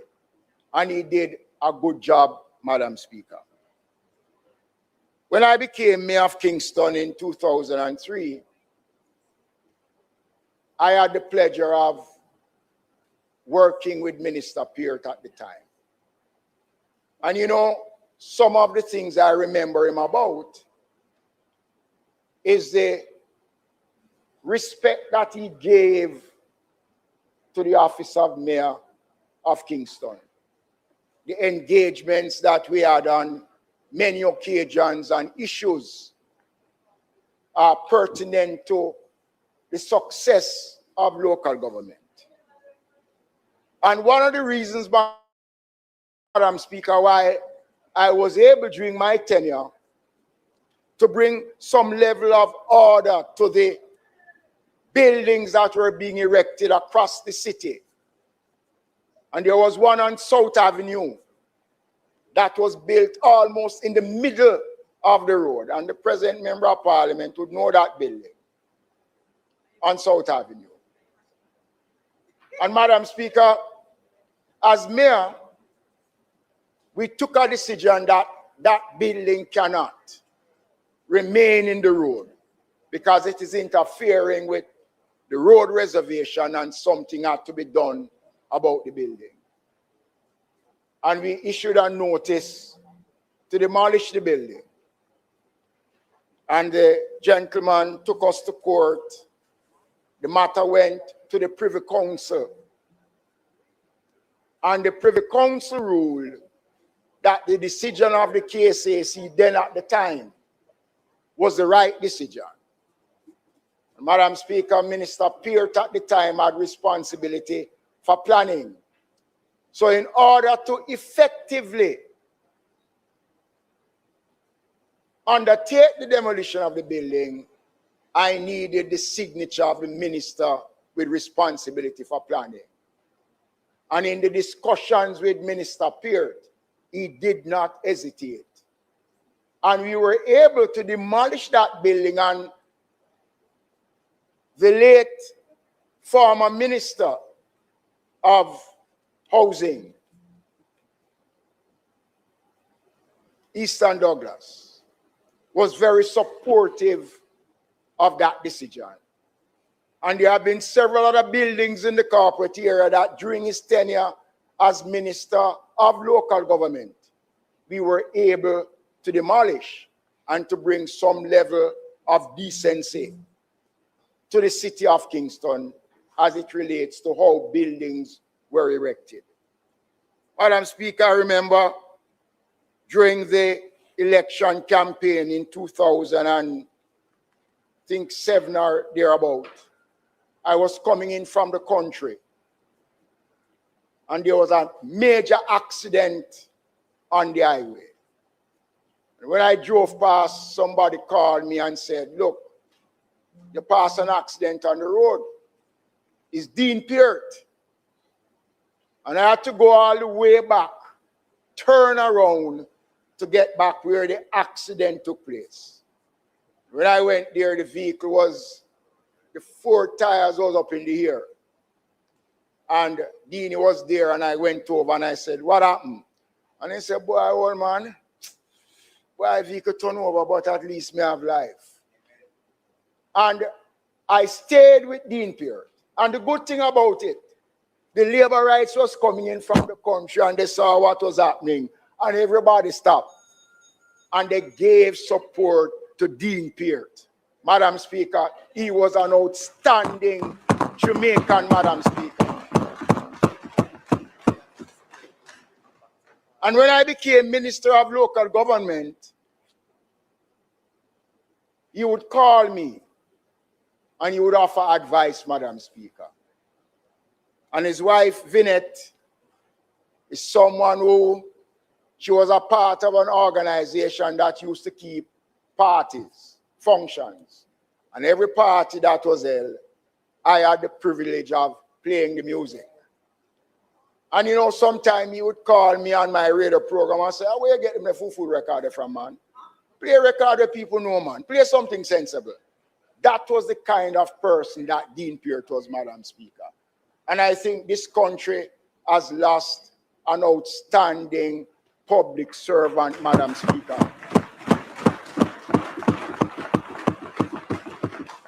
And I believe that we owe it to Dean Peart, not just to talk about his contribution as a member of parliament. When you look at the legacy of the family, his father,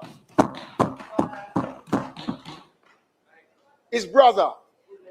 You know, Madam Speaker, when I first came into this chamber, Michael Peart was the speaker. And there was an issue that I wanted to speak on. And the speaker said, he's not going to allow me to speak. And I said, why? He said, no, I'm not going to allow you to speak. So I had the opportunity on the Sunday at a year accounts meeting to speak. And I spoke at the year accounts meeting about what I wanted to speak. I got a call from Speaker Peart on the Monday to say, now listen, you said something on Sunday, and when you come to Parliament on Tuesday, I am going to ask you, before we start the business, to apologize. I said, no way.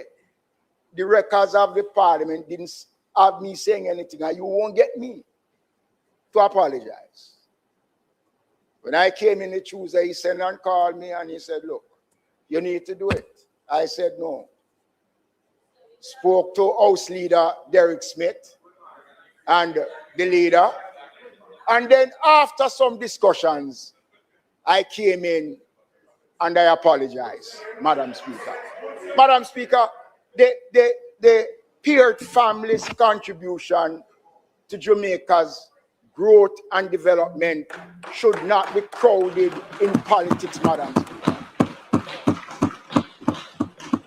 And I'm very passionate about it because here is a man who would call you and talk to you and offer advice, suggestions to you. And my wife Marcia and I and Vinette, we used to meet regular with Dini. Used to go to the country where parties was being held, and I used to play. Dean Peart, outside of being a member of the PNP, was somebody I had immense respect for, and he, in return, respected me and my family. Today, I want to say to his family, especially to his wife in it, that you have lost a husband, you have lost a friend, but Jamaica has lost an outstanding public servant.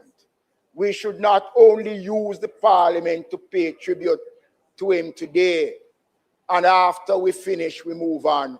Something should be done. Dean Peart has made his mark in this country, and I believe he deserves, Madam Speaker. So I want to express my personal condolences and that of my wife, Marcia, and all of us in the local government fraternity. And I know I speak on behalf of both sides of the political divide when I say Dean Peart was an outstanding Jamaican. May his soul rest in peace.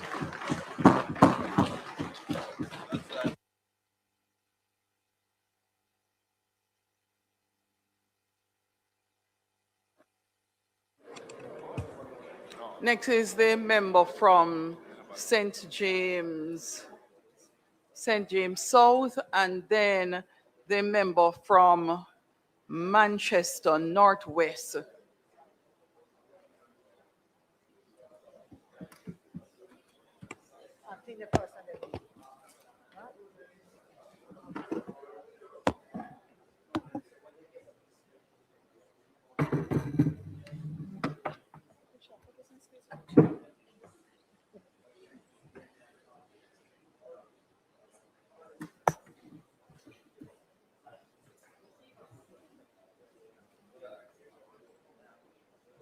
You'll have to turn to your mic, member, otherwise I'll have to go through the process with everyone.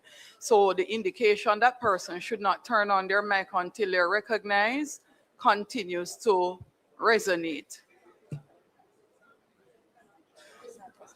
Turn off your mic.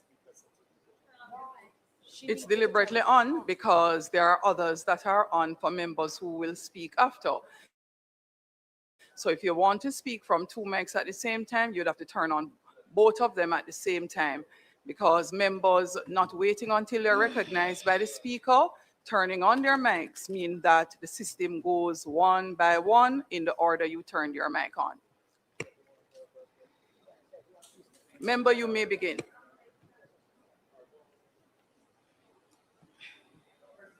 Madam Speaker, Scripture reminds us in John 4:44 that a prophet has no honor in his own country. Today I rise from Arthur Nelson's country. I rise as a daughter of St. James, the same soil that shaped Arthur Nelson, the same parish that knew him, the same communities that witnessed his service, and the same people whose lives were touched by his work. Perhaps that is why I feel a special responsibility today. Because if Scripture warns us that those closest to us sometimes fail to honor their own, then let it never be said that St. James failed to honor Arthur Nelson in this house. As the only PNP member currently representing the people of St. James in this honorable house, I am humbled to stand on behalf of his country, St. James, to give one of our own his flowers. This is not Camelot, Madam Speaker, but on behalf of St. James, I hail our King Arthur. I hail him not because he wore a crown, but because he wore the confidence of his people with dignity. Kings are remembered for the kingdoms they built. Arthur Nelson should be remembered for the communities he strengthened. That is the legacy I wish to honor today. Madam Speaker, much has rightly been said about Arthur Nelson's accomplishments, his years of service, and the many tangible contributions he made to St. James and to Jamaica. Those achievements deserve to be remembered and celebrated. As O. Dave Allen of West Central St. James so thoughtfully catalogued in a brief prepared for me today, Arthur Nelson's record of service is both extensive and impactful. But if I may, I wish to spend my 3 minutes reflecting not simply on what Arthur Nelson did, but on what his life meant. Because long after offices are vacated, projects are completed, and titles are laid aside, it is the meaning a life that endures afterwards. Like many Jamaicans of my generation, I grew up hearing about Arthur Nelson long before I ever had the privilege of meeting him. I've also been told of his humility. As Mark Goldin, the member from South St. Andrew said earlier, an MP from the West who diligently took the bus to Kingston, traveling alongside everyday Jamaicans. What better way to understand the Jamaican spirit and needs than among the people themselves?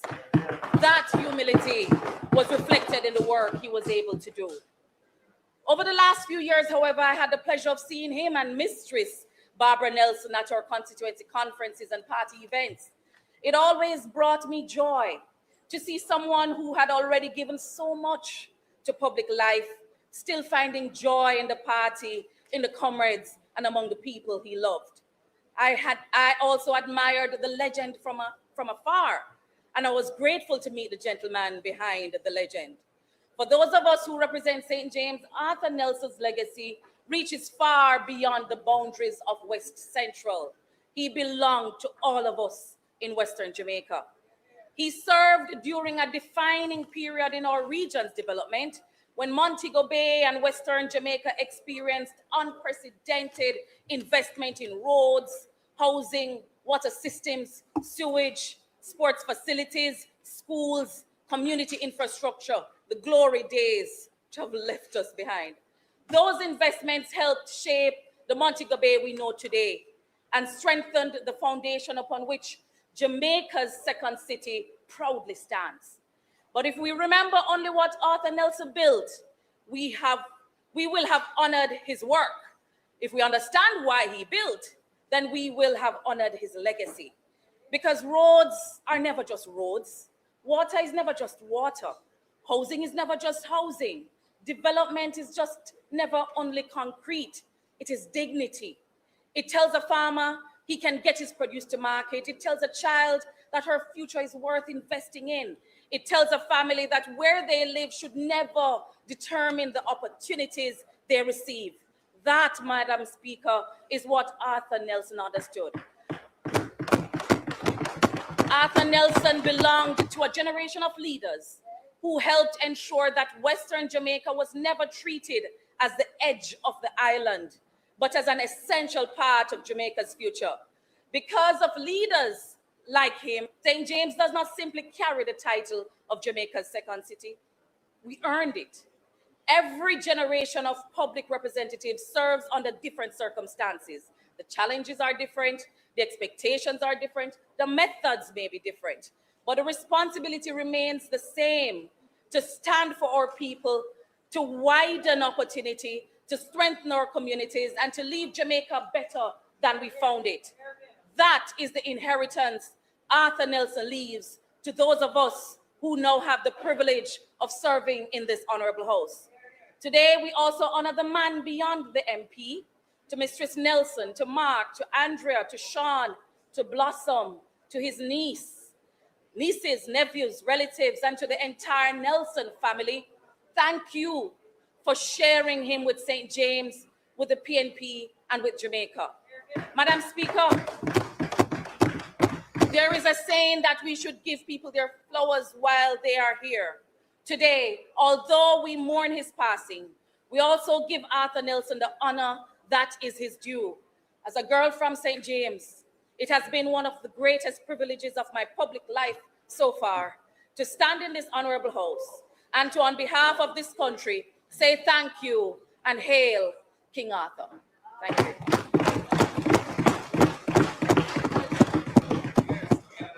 Members, turn your mic off.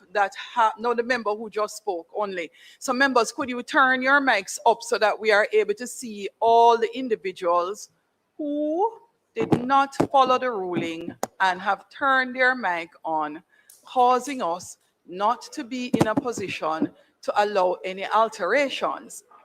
Now that you have all shown yourself, I will have documented all the members who wish to speak. Your mics will be turned on one by one. We will not turn them off, nor will we have any round robin. If your mic is not yet on, it means you will not be speaking.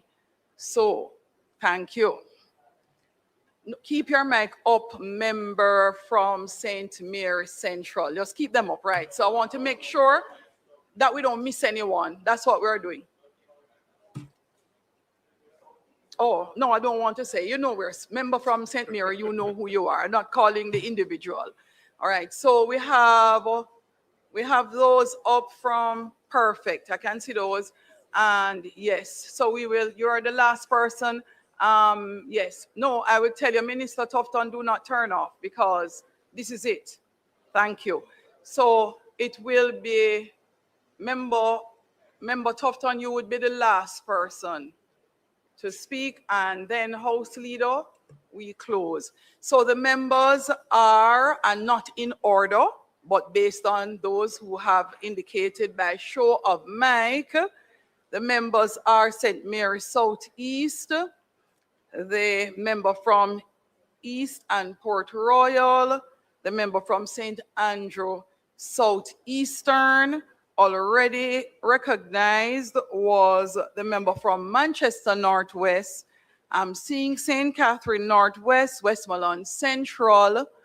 Is that, Gordon, is that your mic or someone beside you? The member from St. Andrew East Central, the members from St. Catherine Eastern and St. Catherine Southern. Have I recognized all the members on the opposition side? And the member from Clarendon Northern. So that would be those I'm seeing on the opposition side. And then on the government side, I'm seeing the member from St. Catherine Central, the member from Clarendon Southeast. I'm seeing the member from St. James West Central, and the member from,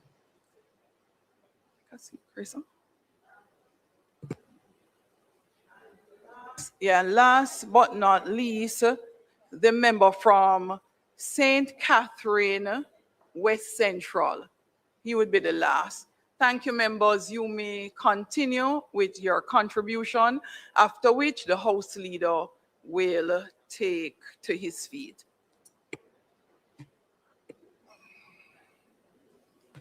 Okay.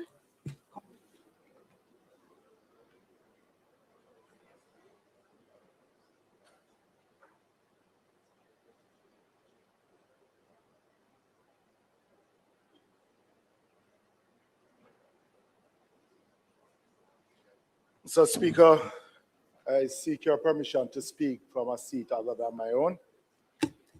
Granted. So, Speaker, on behalf of my own family, the family of Northwest Manchester, I'd like to just recognize the widow of Dean Peart, Mrs. Vinette Peart, and the Peart family.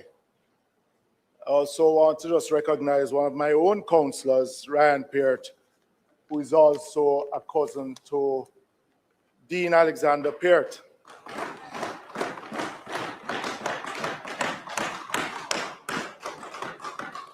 And also to the family of Arthur Nelson. Dean Peart had a genuine love for people and politics. His love for politics further sharpened by being with his older brother, Michael, who had one of the sharpest political minds in Jamaica. They campaigned in Manchester as double trouble when Michael entered representational politics. The story has been told that Dean had no social life outside of politics, and being with his people was what he desired. On weekends, when others were going to beach party and other events, Deanie would put on his shorts and simply drive around the constituency of Northwest Manchester, stopping at any home with farmers in their fields or at the shops or on the corner, just checking on who he called his people. Dean Peart ran and lost as councillor in 1981 in the wipeout after the 1980 election, and immediately started to rebuild the political organization himself and Michael Peart, not only in Northwest Manchester, but in the parish of Manchester and St. Elizabeth and other adjoining parishes. By 1982, the political foundation of the constituency and the parish by extension was rebuilt with appropriate recruitment of young comrades and others within the political organization. He extended his reach across Manchester, and with his ride and die, his brother Michael helped to rebuild the divisional and political organization, as I said before, resulting in the PMP winning 14 of 15 divisions in 1986 local government election. He then became mayor and remained committed to his style of politics. As the member from West Kingston spoke about his tenure as mayor and as minister of local government. The towns of the parish became his office, dragging along the parish council staff, listening, identifying problems, and engineering solutions. It was under his watch that he created what still remains known as the Other Towns allocation, where today, with 15 divisions within the parish of Manchester, the money is shared in 16 parts so that major towns can receive some special incentive treatment. Dean Peart was a political animal, but he was not a tribalist. He liked to share his ideas, and he never held a grudge. But believe me, if he did grudge you, if he did have that grudge, him cut you off permanently. Yeah, man. In the early 1990s, Deanie got a lovely community center, I was told, built. And a special guest at the opening was Cliff Stone, then MP for Northwest Clarendon. And when people said that he was not political, I mean, knowing Deanie, his best friend was William Shaguri, who was Custos of Clarendon. That was his party. Never left out each other. Deane's work in the constituency was legendary, consistent and non-partisan.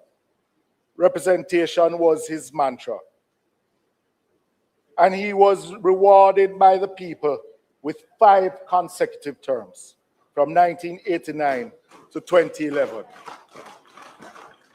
But when we speak about that he was non-partisan, I was told a story that in a JLP stronghold in the constituency, Breeze Hole, where PMP would get probably 2 or 3 votes during that time. The road was in very bad condition, and Dean decided to do some repairs on the road. It was the residents who told him that they didn't want him to repair the road. They don't want a PMP repair the road. But Dean didn't back down. Dean reached out to the former JLP candidate at the time for his assistance, telling him to tell the people that it was he who was fixing the road, the candidate, and not him, Dean. But he just wanted to ensure that the road be fixed. It wasn't about the politics.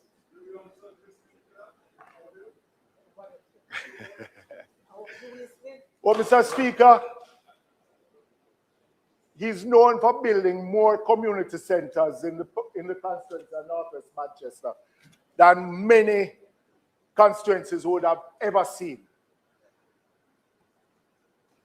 If you know Dean Peart, he was integral in everything that was happening in the constituency.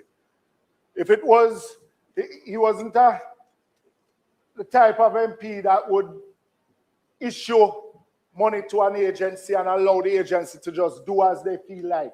If it was a community center, Dean was there lining it out. If it was plumbing work, he was there on site. But when he built these community centers, it's because they were supposed to be the center of the community itself. And everything then revolves around it towards the development of that community. He believed in community infrastructure and community organization. Mr. Speaker, I remember when I had an interest in Northwest Manchester, knowing the individual that Dean Peart was, you couldn't just walk into the constituency and say, you're showing an interest without at least having to speak with him. It took me about 3 months before he even responded to my call. And the day he met me at my business place, we had a conversation. I told him about my interest. He told me of the others who had an interest. And in his own style, he said, come let the people them know you, and we'll see if them accept you. I mean, Mr. Speaker, the rest is history because I'm here as a member of parliament. But I remember the contest was on a Sunday. The runoff was on a Sunday. And by the Friday, which was his regular constituency office day, he had me sitting in the constituency office,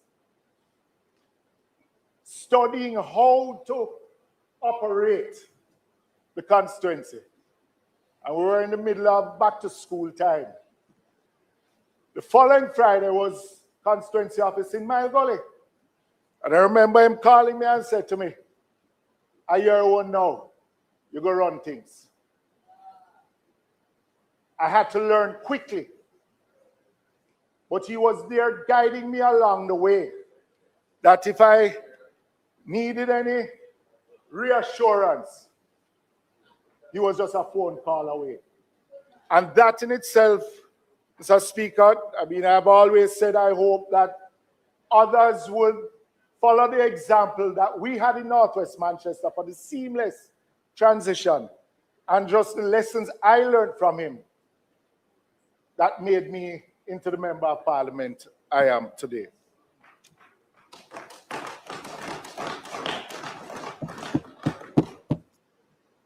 Mr. Speaker, even while not being member of parliament, he would still regularly come to the constituency. as his family still has a family house in Knowles Road, and his family still having family in Battersea, community which he hails from.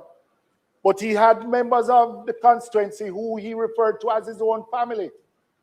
And he would still come down to the constituency, drive through on a weekend to come and visit those persons who he considered his family, while he was still able to drive. Even in the last local government election, Dini was present in Northwest Manchester. I remember my election in 2011. He came with us on nomination day. Then he said to me after we signed I was duly nominated. I remember him hugging me and said, "You're good now, man. The team have you." And he went to East Rural St. Andrew to campaign with the member then from East Rural, who then won the seat in 2011 with Dean Peart by his side.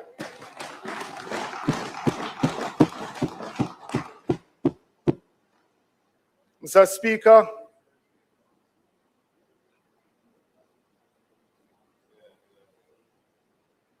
Dean was a family man. And Mr. Speaker, it is good to see his family here in the gallery.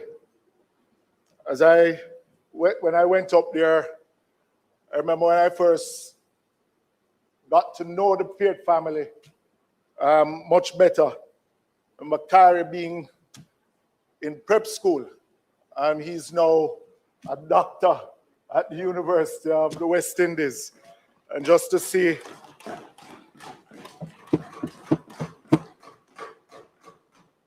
I know, Mr. Speaker, that his passing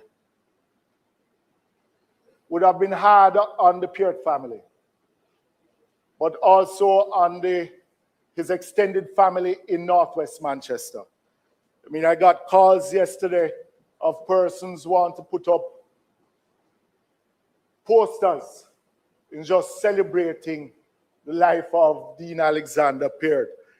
And you know, one of them had to say, "You don't need to seek my permission to put up a poster." He is Dean Alexander Peart, a part of the foundation of Northwest Manchester, should be celebrated.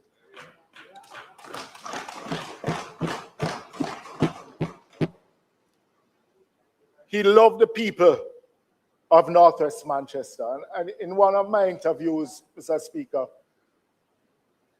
I said, Dean Peart hailed from the constituency. His father was member of parliament. He became member of parliament in 1989. But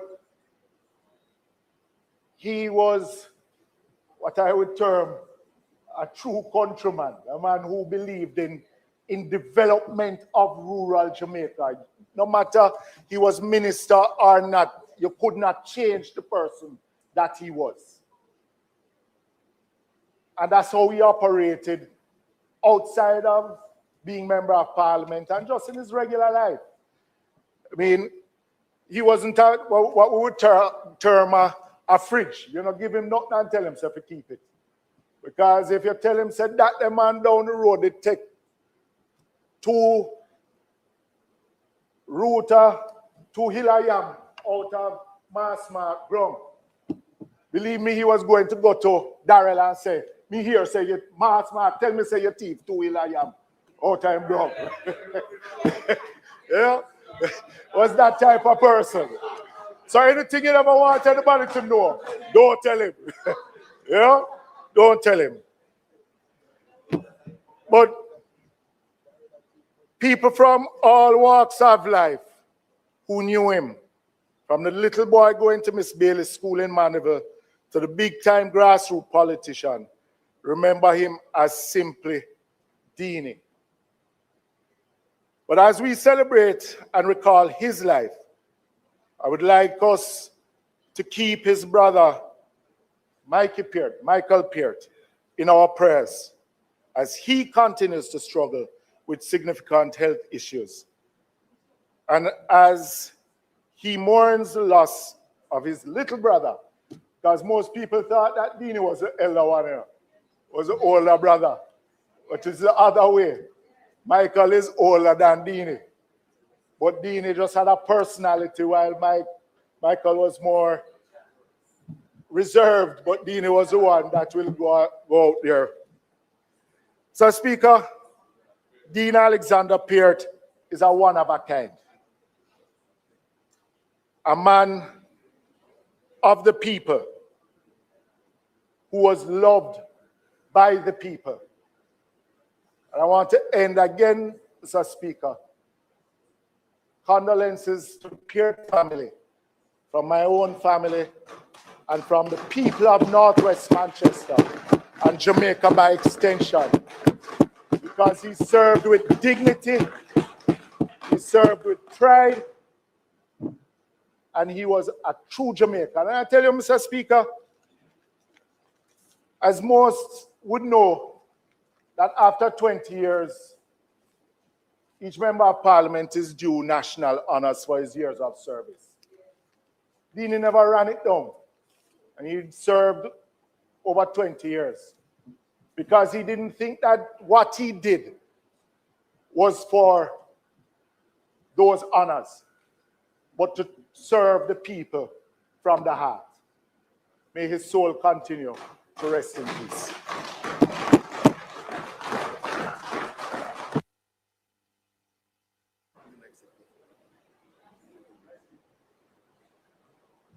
Member from St. Mary Southeastern.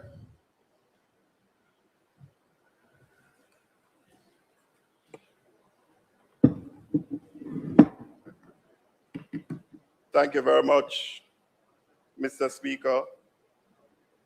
Permission to speak in a language other than the English language at times.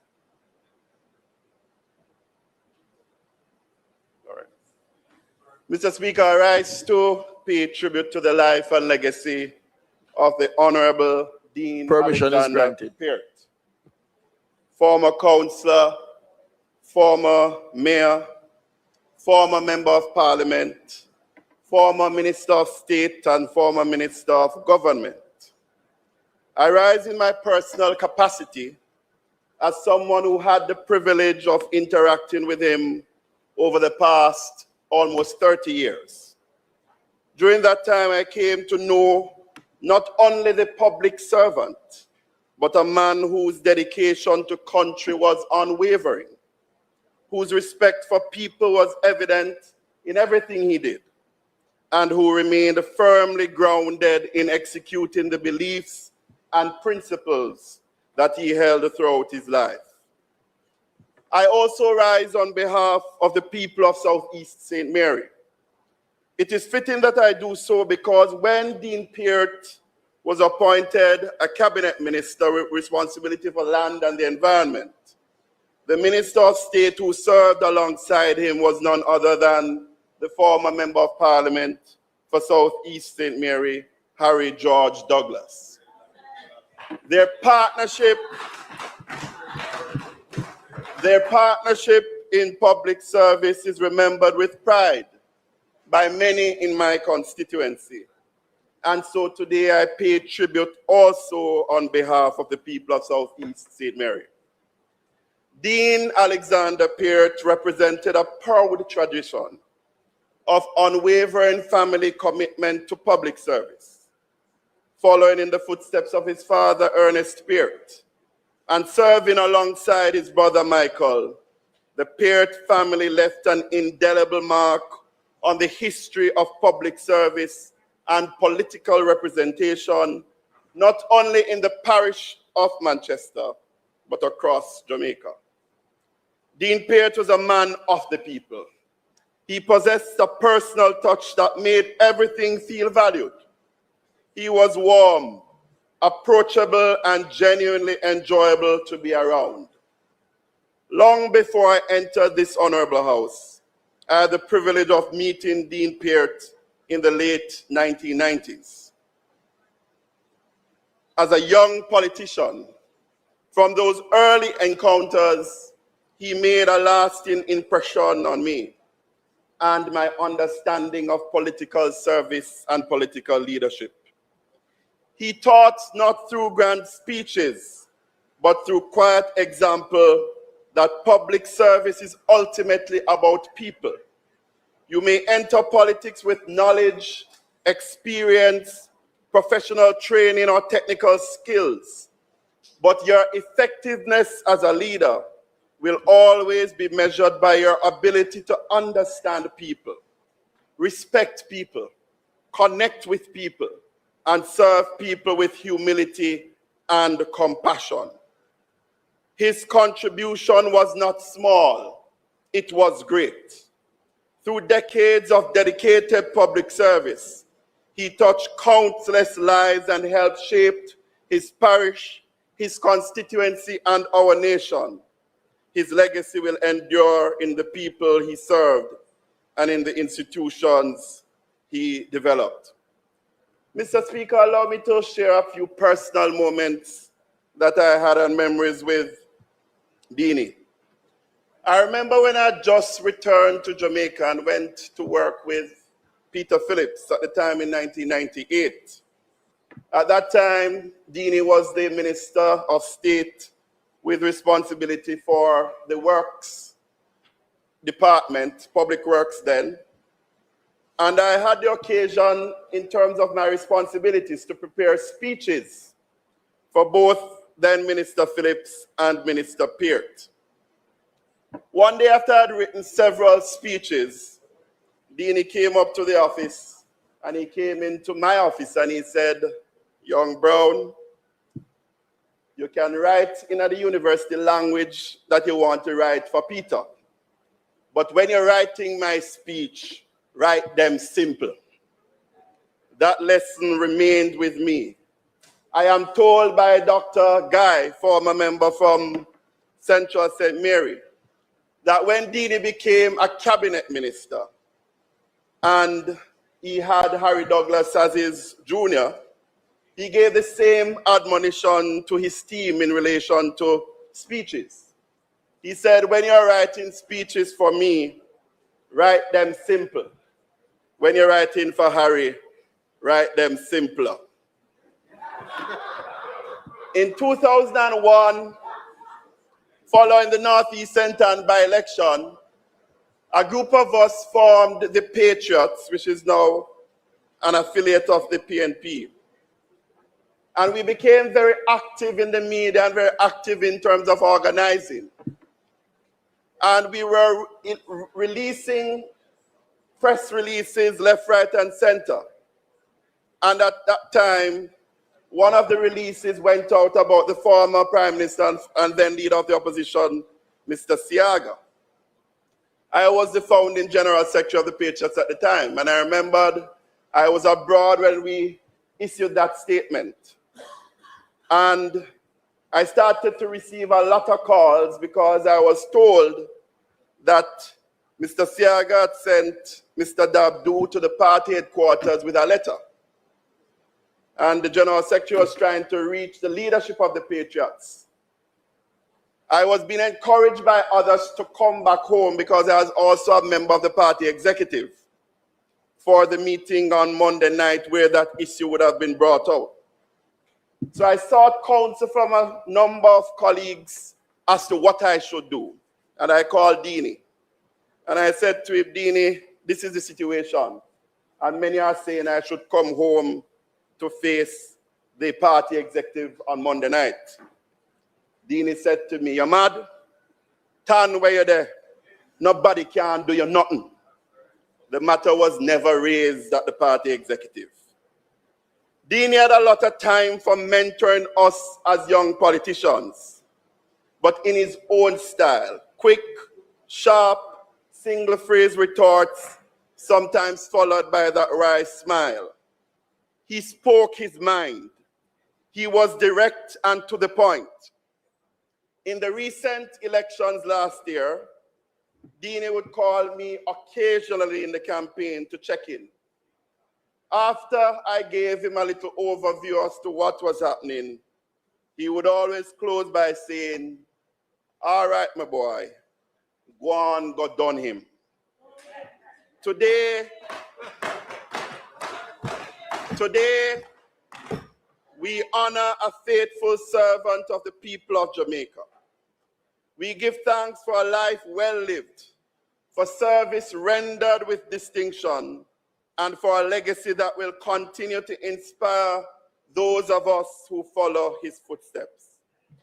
His presence was never defined by how loudly he spoke, but by how deeply he was respected.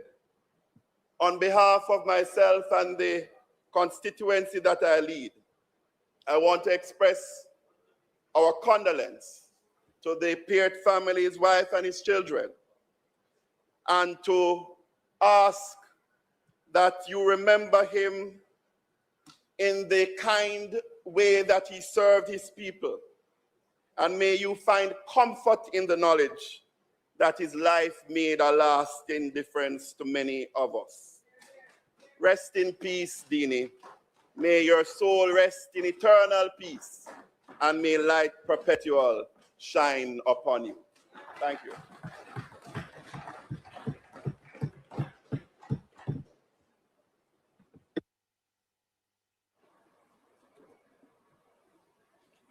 Member from East Kingston and Port Royal. Thank you very much, Mr. Speaker.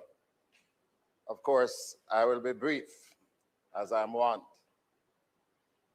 I have often been involved in organizing these tributes, and I tend not to speak too much about our departed colleagues, and I'm so happy to hear the various speeches. I'm hoping, though, that there will come a time when we make these speeches before the passing of our colleagues, and that we say so consistently about each other.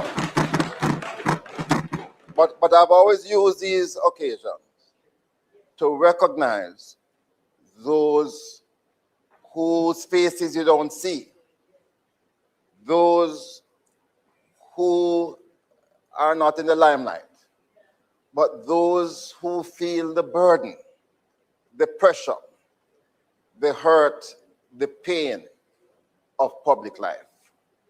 And that's why I'm so happy that the two families are here today, and I want to pay tribute to them who stood by Arthur Nelson, by Dean Peart, and no doubt in relation to Ozzy.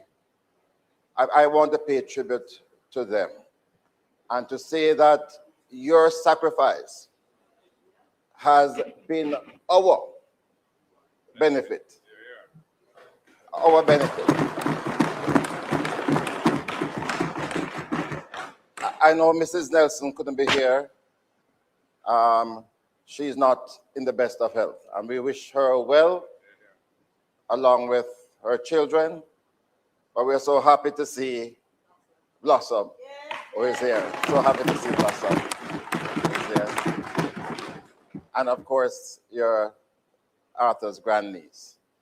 I am ecstatic that the Peart's family has responded so well today.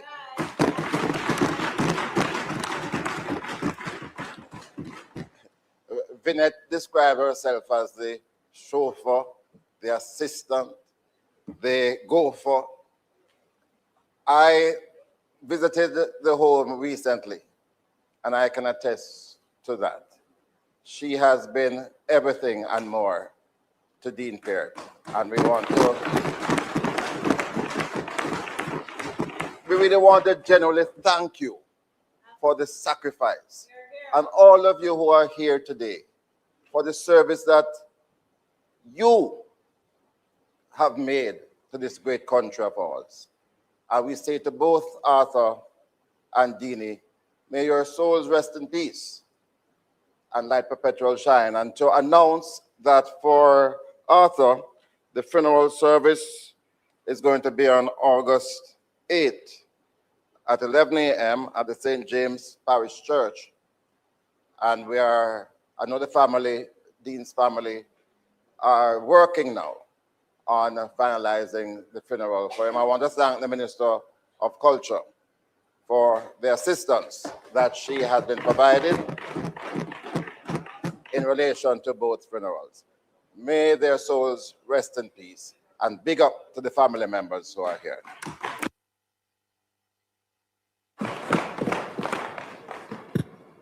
Member from St. Andrew Southeastern. Mr. Speaker, in acknowledging the families who are here, and in particular the Peart family, I'd like to join in extending our gratitude for the decades of service that the family has provided to the country in public service, from Ernest to Dean to Michael to Ryan, 3 generations who have opted for the ultimate way in which to serve, which is through the political process. And to, as Philip said, to thank them for the countless sacrifices that they have made to enable their family members to serve the country. In relation to Deanie, I want to talk about Deanie after he retired from as an MP in 2011. Because what Deanie demonstrated is that there is a life after retiring as an MP and a minister. And he devoted himself to being a mentor, a guide, and a friend to many of us, including myself, as younger members of parliament and younger members in the process. Unsolicited at any time, Deanie would pick up the phone and call you and say, Wagwan, this is how I feel about a particular issue. Always straight talking, always honest, but always very solid advice.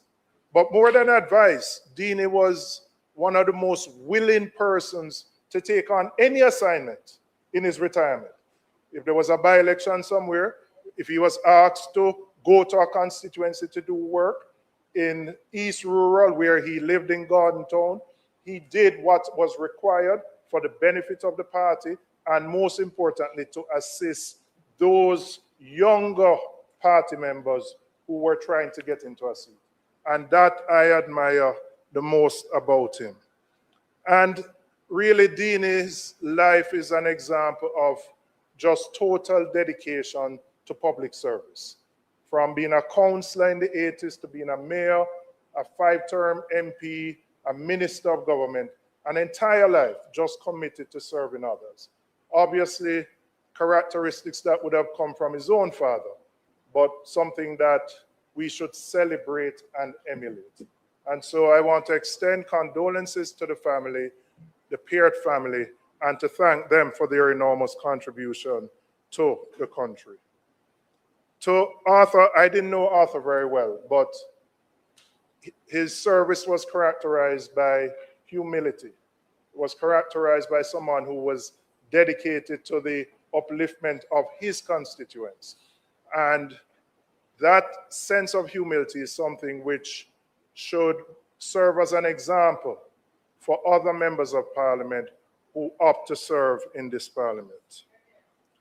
For Stephen Francis, I think Stephen's enduring legacy will be the belief that he had in himself and the belief that he had in Jamaicans, that we could not just only produce the raw talent, but we had the capacity to provide the coaching so that we could become world beaters. The conventional wisdom was you do well at champs, and then you get a scholarship, you go abroad to the US, and you'll be coached by some foreign coach. What Stephen demonstrated through MVP is that we could do it here. And I think it is a great example of the emancipation of our own minds and our own belief in ourselves as people, that we have the capacity to produce world beaters. But beyond MVP, Stephen identified talent that wasn't necessarily the ones who came first at champs. In fact, he was very deliberate. He wasn't just looking for those who won every event. He identified persons who may have not medaled at champs, but whom he recognized had potential and could develop to become world beaters. And if you look at the the many names of those who have been under his tutelage, you will see how he took them as high school athletes and transformed them into world champions. But also, he was not just focused on the track aspect of coaching. He created world beaters in the field events. And in fact, I believe at our last Olympic Games, we got as many medals in field events as we did in track events, which is moving from a situation 12, 16 years ago where 90% of our medals were on the track. And finally, another enduring legacy of Stephen Francis is how many coaches he nurtured and developed who then went on to establish their own coaching clubs. There are about 4 new coaching clubs that were derived from persons who started at MVP. And so in a sense, you could consider that he almost had an incubator, and he encouraged the growth of other coaches who themselves have coached world beaters. So, Mr. Speaker, as we recognize and acknowledge the work of the parliamentarians who have passed and of Stephen Francis, we say thank you from a grateful nation for their contribution in making Jamaica a better place. And we, as younger members, will find a way to emulate the successes that they displayed, and more importantly, the characteristics that they displayed as parliamentarians. Thank you very much.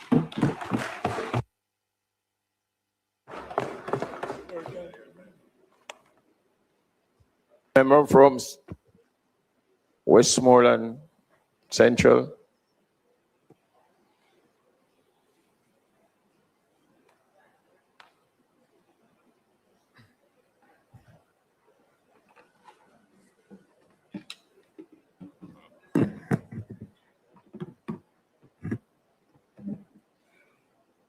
Thank you, Mr. Speaker. I rise today to give tribute to a great man who trod the region, the powerful Region 6 for the People's National Party, and that is Arthur Nelson. The powerful Region 6. Arthur Nelson is a man whose political legacy was not etched in grand speeches, but in the tangible transformation of the communities he served. A testament to the trust he inspired, he secured 2 consecutive terms as Member of Parliament for St. James West Central. And we all theorized if he probably hadn't decided to leave politics, would have continued to hold that seat, probably up to today. Beyond the political arena, he stands as a registered professional engineer in Jamaica, a qualification that speaks not only to his technical acumen, but to his pragmatic, solutions-oriented approach to governance. To his constituents, he was affectionately and reverently known as the Small Axe, a moniker that belies his physical stature while paying homage to the sharp, formidable force he represents in championing the rights of the people. True to the old folk song, this particular Small Axe has felled many a giant obstacle through sheer determination and unyielding commitment to justice. Nowhere in his legacy more vividly inscribed than the inner city communities of Mount Salem, Granville, and Rosemount, where his leadership catalyzed a renaissance of hope and development. He did not merely govern from a distance. He walked the streets he sought to uplift, investing his engineering expertise and political capital into projects that brought infrastructure, dignity, and opportunity to those who had long been neglected. In Mount Salem, he championed improvements that restored a sense of pride. In Granville, his interventions laid the groundwork for community stability. And in Rosemount, his advocacy ensured that the voices of the marginalized were not only heard, but heeded. His work in these neighborhoods was not transient. It lives on, etched in the minds and hearts of the people who still speak his name with reverence. His reputation within his constituency is that of a man that does not merely make promises, but forges covenants with his people and honors them with resolute action. This is not folklore, but lived experience, as testified by a comrade Dorothy Dixon, who I will quote. Comrade Arthur Nelson came to the Salt Spring Post Office while I was working there. I gave him a tour of the office and informed him of our dire plight. We had neither water nor electricity, and the office had received notice of closure. He listened intently, and then and there, he promised he would act swiftly to build a proper structure and restore light and water. And he surely did. He did not just speak, he delivered. It is this rare blend of technical expertise, political will, and profound empathy that defines the enduring legacy of Arthur Nelson, a leader who proved that true stature is not measured by height, but by the depth of one's impact on the lives of others. Though time may pass, the fruits of his labor remain, standing as silent monuments to a man who gave all to the people that he loved. So on behalf of the Region 6 family, we want to extend our sincere condolences to his family, especially his wife, who was always there with him at all the meetings that we can remember, and for accommodating us at home on many occasions. And as the leader said earlier, it was never at any cost to anyone, no matter what was happening there. We will surely miss him, and we intend to continue supporting the family and keep on building on that relationship that we have always had. I thank you very much.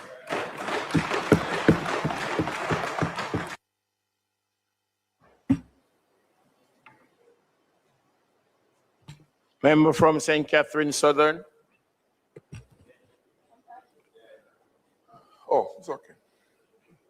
Thank you, Mr. Speaker.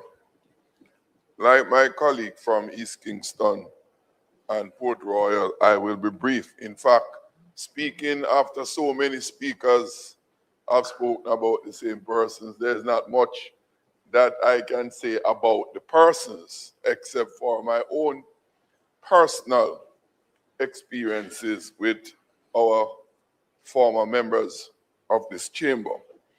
I'll start first with Arthur Nelson. Concur with much have been said about his personality and character. I can't imagine a more humble political representative or public servant than Arthur Nelson. And I believe what underscores that characteristic of Arthur Nelson is that Arthur never had to try to prove to anybody who he was, whether he was somebody of worth or not. He had the confidence of who he was. As was mentioned, he was a civil engineer and well accomplished in his field. He had nothing to prove about himself, but the desire to serve is what brought him into public office. And you know, Mr. Speaker, it is good that we're having these shared reflections on these former members of this chamber, because for someone who have served with them both, regrettably, much of what we celebrate about them has been lost, and it's unfortunate.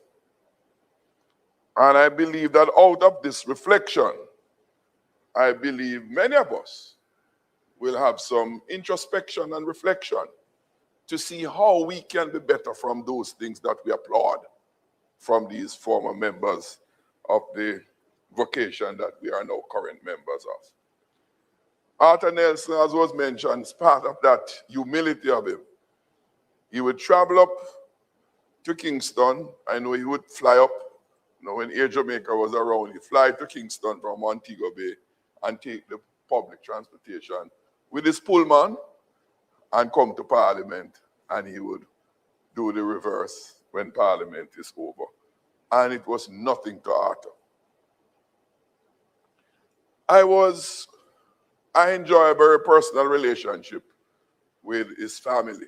In fact, he invited me and my family in the early years to come and if it's leave the corporate area and come to Montego Bay. It boasts about the serenity of that area.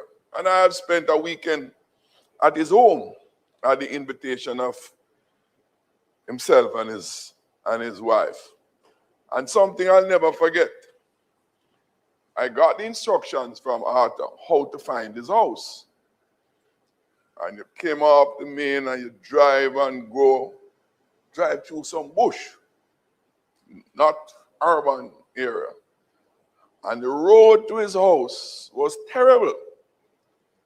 And when I went to Arthur, I said, Arthur, if I was a voter, I would vote for you, because the road bad to come to your house. And Arthur, in his regular self, him smile and himself, it's true, the road bad. But if I fix the road, I must have look after myself first before we look after the other road. Bad. And that was the basis on which he had no qualms about fixing other roads, because he lived in his constituency. He had no problem in seeing to the other roads.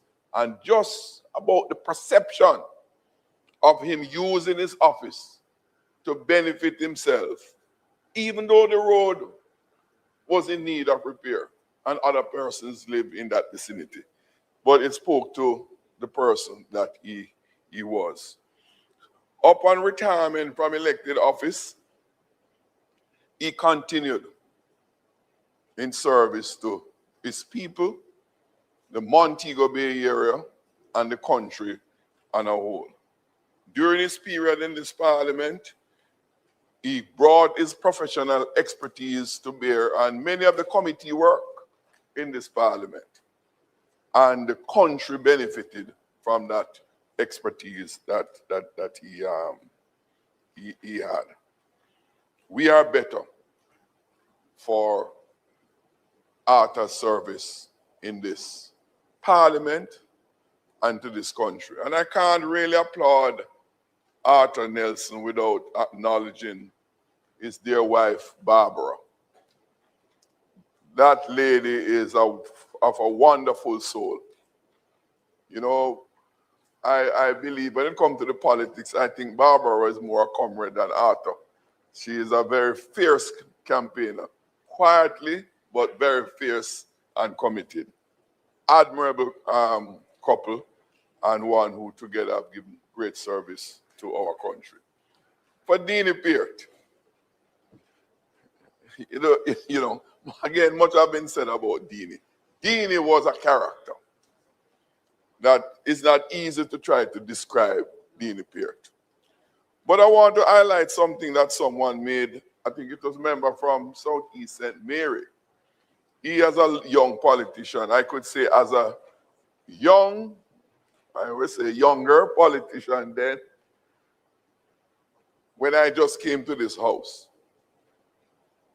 I remember there was a little group of us, new MPs, usually meet. About 6 of us, newer ones and younger ones, where Deanie Peart would be the one who offered suggestion, guidance, recommendations into how we can become effective members of parliament in our respective constituencies. And I believe all who listen to Deanie never lose an election. That means he taught us well how to be of effective service to your constituencies. So I have personally benefited as a member of parliament from the relationship. I remember in my own internal selection exercise in South St. Catherine, he was there. Very unassuming when it came and said, Fitz, you must be the member of parliament. And so was it until then. So for me, even if I don't see Deanie for a long time, even if I don't see him for a long time, because of who Deanie was, he continued to live with you and be with you from his own characteristic. I want to highlight a couple of things about Deanie Peart. Some have been said already. very frank, very direct, very committed to the cause of the People's National Party, very committed to the development of his constituency and Jamaica. And when it comes to integrity and honesty, many of us will know Deanie's favorite words. And when the member from Southeast St. Mary asked if he could speak in another language, I thought he was going to give some of the very direct quotes from Deanie Peart. Damn teeth, damn teeth, damn teeth. Not nothing to do with them. Go ahead. Oh, I know he stuttered sometimes. Them teeth, what I'm going about them business?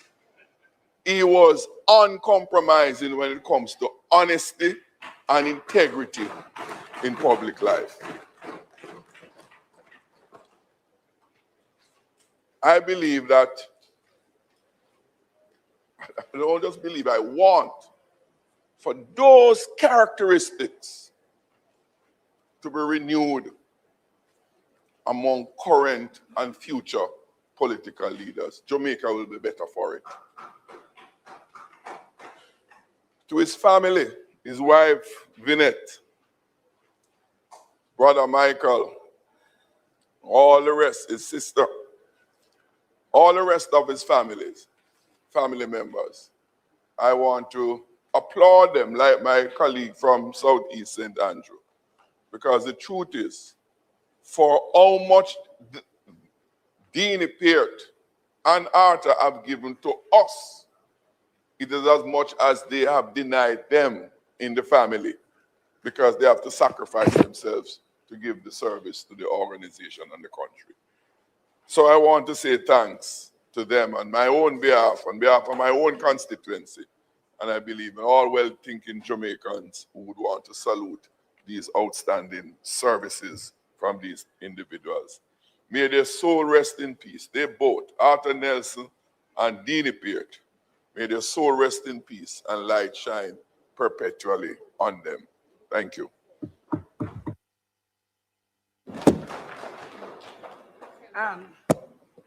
Thank you very much, Mr. Member Speaker. from St. Catherine Eastern.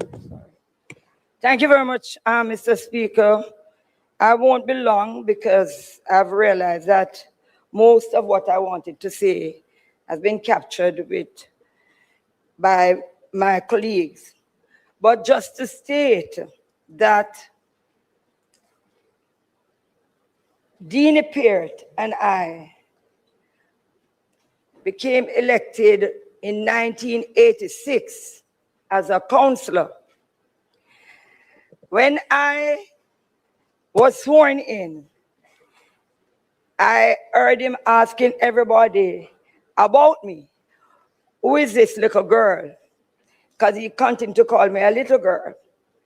And how old she is. And all of that. Until one day, he said to me, come here, just whisper in my ears and tell me how old you are. I'm not going to tell nobody. And from I told Deanie my age, him start to call me, come here, little pitney girl. I was very upset each time he said, come here, little pitney girl. And sometimes I didn't answer him. And he said, what you want me to call you? You want me to call you counselor?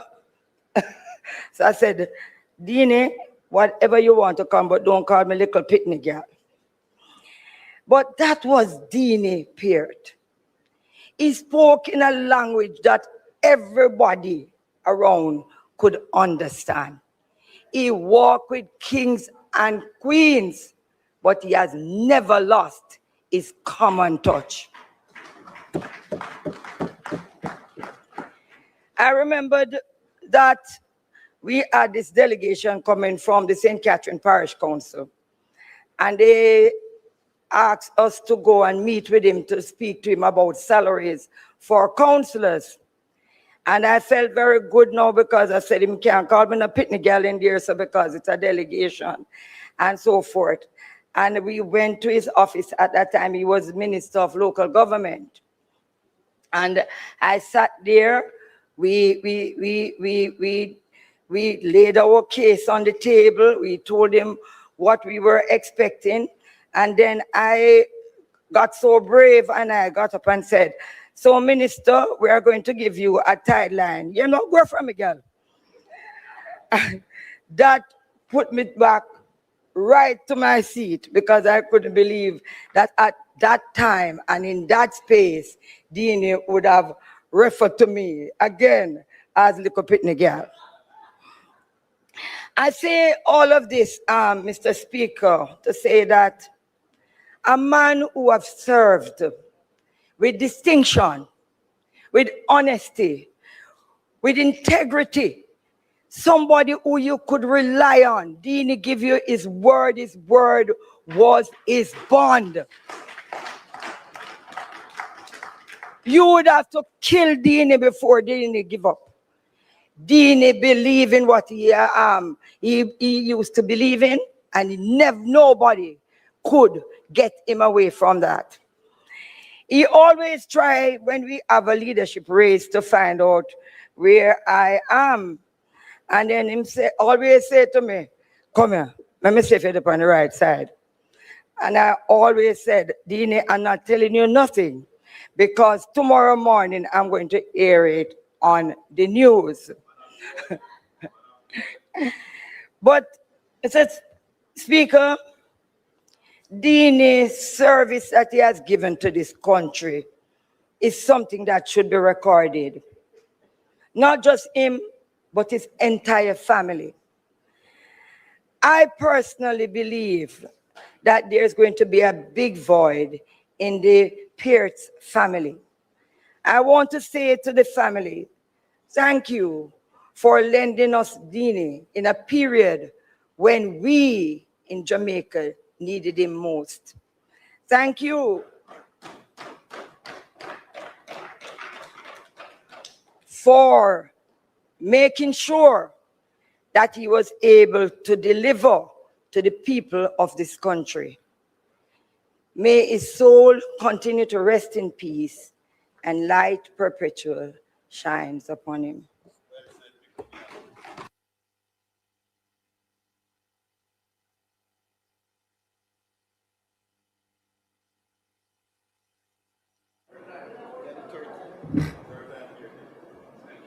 Member from Clarendon Northern. Thank you, Mr. Speaker. First, I want to give my condolences to the Peart family. I wouldn't have served with Mr. Peart, Comrade Peart, for any period of time at all. But I know a few members of the family, Leila, Zion, Zika, and Corey. So I want to say to them, stay strong. Your Dean Peart would have served us well, and we, the People's National Party in Jamaica, is better for it. Thank you very much. I want to speak on the late, great Stephen Francis, who a great Ulmerian, a pioneer, a father, a coach, a mentor, and an entrepreneur. Someone who would have revolutionized track and field in Jamaica.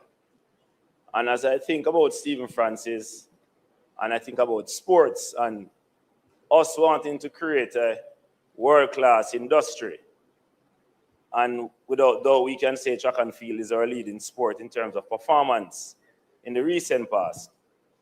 And if I just suppose that against the sport that I am from, cricket, and to see the contrast in how they have gone in the last 20 years, where West Indies cricket, to which Jamaica is a member, would have been on the decline, unfortunately.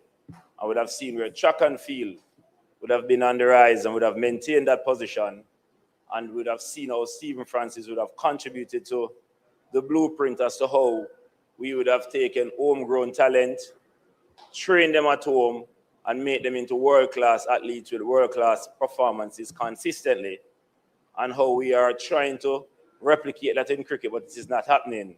It shows the strength of Stephen Francis' contribution and how he would have done that through the great club of MVP, where he was not just a co-founder, but also a former president and technical director.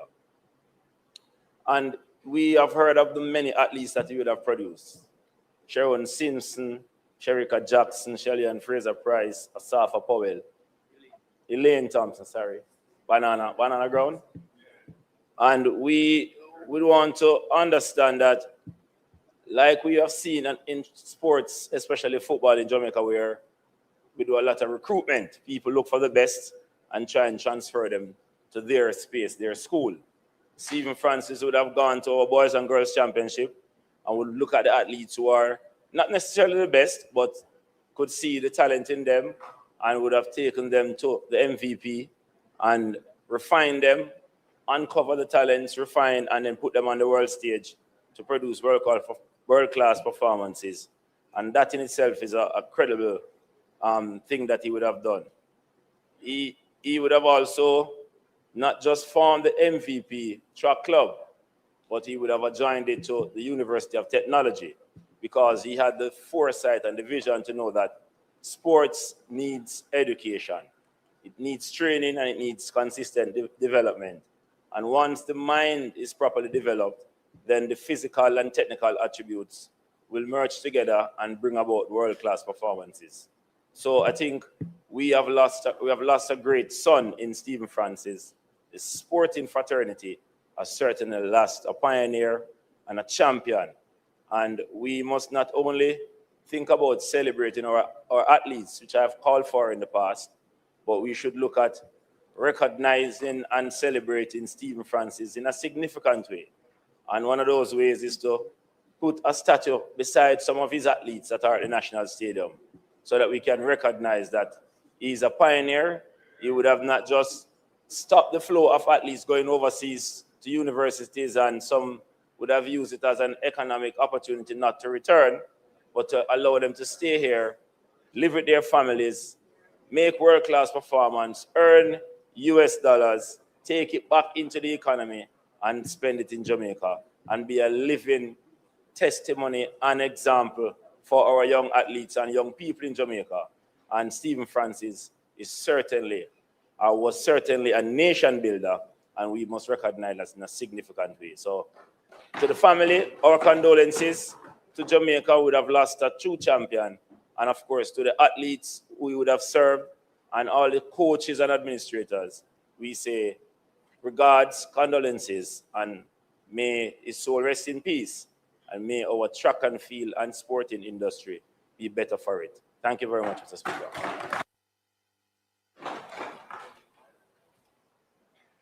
Member from St. Catherine Northwestern. Thank you, Mr. Speaker. I rise to speak on behalf of Dean Peart, Deanie.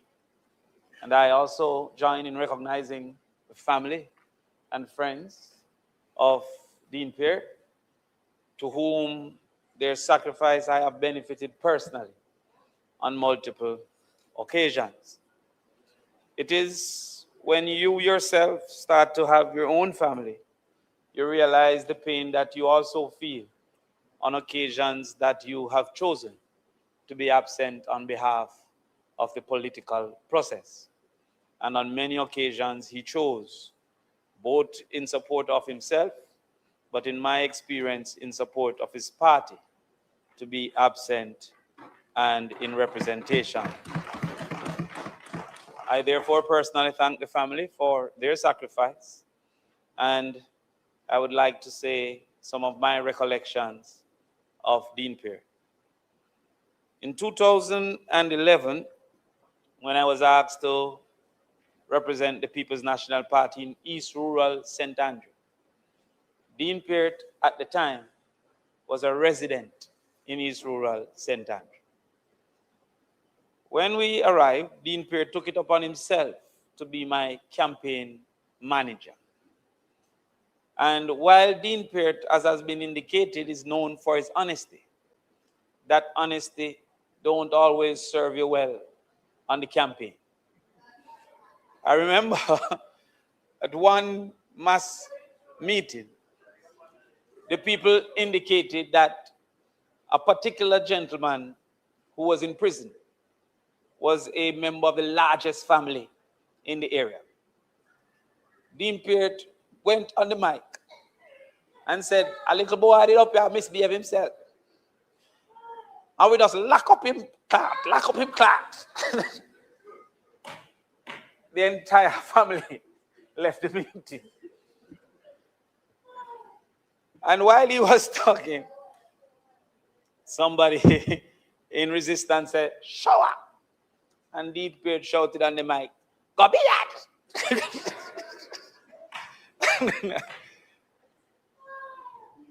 And in all his efforts as my campaign manager, and therefore I felt I was special, I learned in 2016 that it was run of the mill for Dean Peart, as I saw Dean Peart then move on to be campaign manager for Imani Duncan.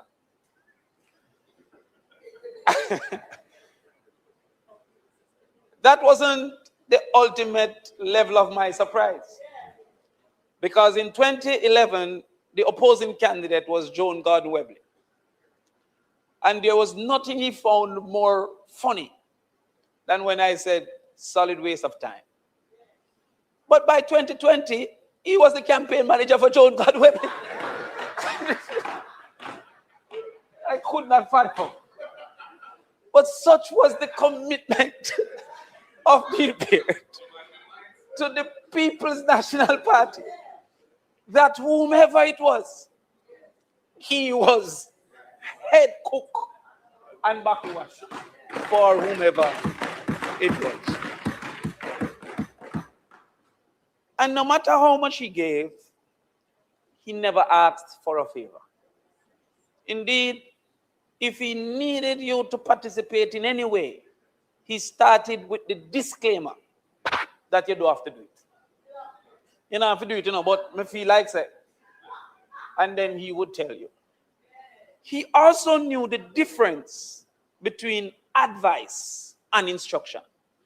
Not many who have experience knows that difference. Because as soon as they tell you, they expect you to do exactly as they told you. I remember once again when I tried the education revolution in East Rural St. Andrew and said we wanted 1 degree per household. And he always says, you don't have the budget. He used to say, you don't have the budget to do that. You don't have the budget to do that. And on the day that there was a demonstration out in Bull Bay, when the people said education can and picnic can vote, he called me and said, you can't bring them if they don't want to come, And despite that, the next class Dean Peart would have come down there and come look what is happening. Though he had said to you, you're careful. You can't bring them if you don't want to come.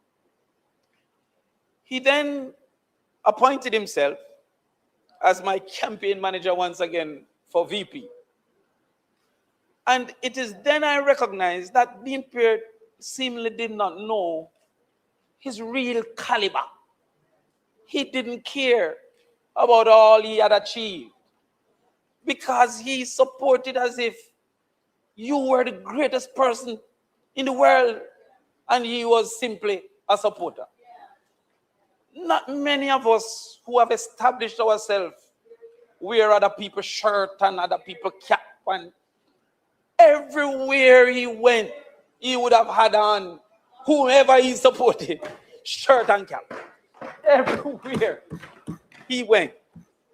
And he would be the most vocal in the audience in support of whomever he is in support. The norm for top people like those is round the back with a scotch.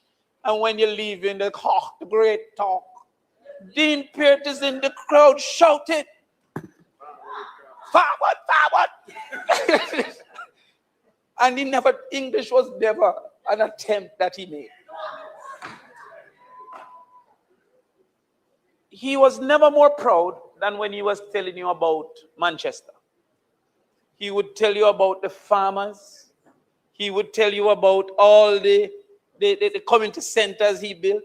Once you're driving past a center that he built, the story would start about him building the center. And then he had a great reverence for Michael Manley. He would tell you in critique of any action what Michael Manley would have done. And claim Michael wouldn't do it so, or wouldn't do it the other way. But his greatest energy was found in him telling you how he escaped death on multiple occasions. He would tell you how he crashed. He would tell you what happened in the 80s. And he celebrated life in the way by saying, I escaped death on many, many, many occasions. It was the most energetic of his stories. And he would tell you on many, many times. He would tell you that he had to roll in the bush. And I think he was making up some of them. Because only John Wick could have done some of the things. And MacGyver, that Dean Perry told you that he did. But in all of that, he loved his party, he loved his family, and he loved his country. He always felt that any young person with potential that could serve was his duty to train. And he would take them on under his wings. He also finally perceived himself as a construction expert and would tell you that he's going to build a gas station for his son. On multiple occasions, he's going to work on the gas station. Much to my chagrin, because I don't know Didi as no engineer works on a gas station. And on his house, and then he took over his wife's plants, in particular not the tulips, the orchids, took them over and would boast how he waters them. And then he would speak to his son that he called his wash belly, his youngest son. And even in high school, he would drop him to school on multiple occasions. I can't reserve my statements for the caliber of a party member. It is for the caliber of an individual, a human being, that Dean Peart was. You felt the most important at any time you were in his presence, and for any conversation that he felt he was to participate in. This is a man, when friends were few, he was always present. And in the bitterness after East Portland, he came to my house on no less than 12 occasions and reminded me, "Many lose to I want here. Many lose to I want here." And that is how him cheer you up without cheering you up. But basically telling you, get up, brush off yourself, and come again. Tomorrow is another day. And when many disappeared, he appeared. And for that, I am grateful that he was born. I'm grateful that he lived. And I'm extremely sad now that he has died. Long live Dean Peart, and thank you.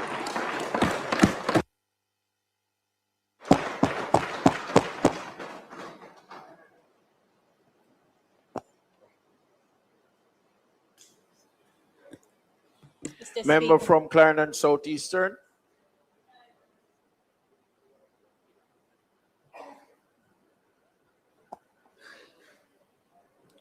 Thank you, Mr. Speaker.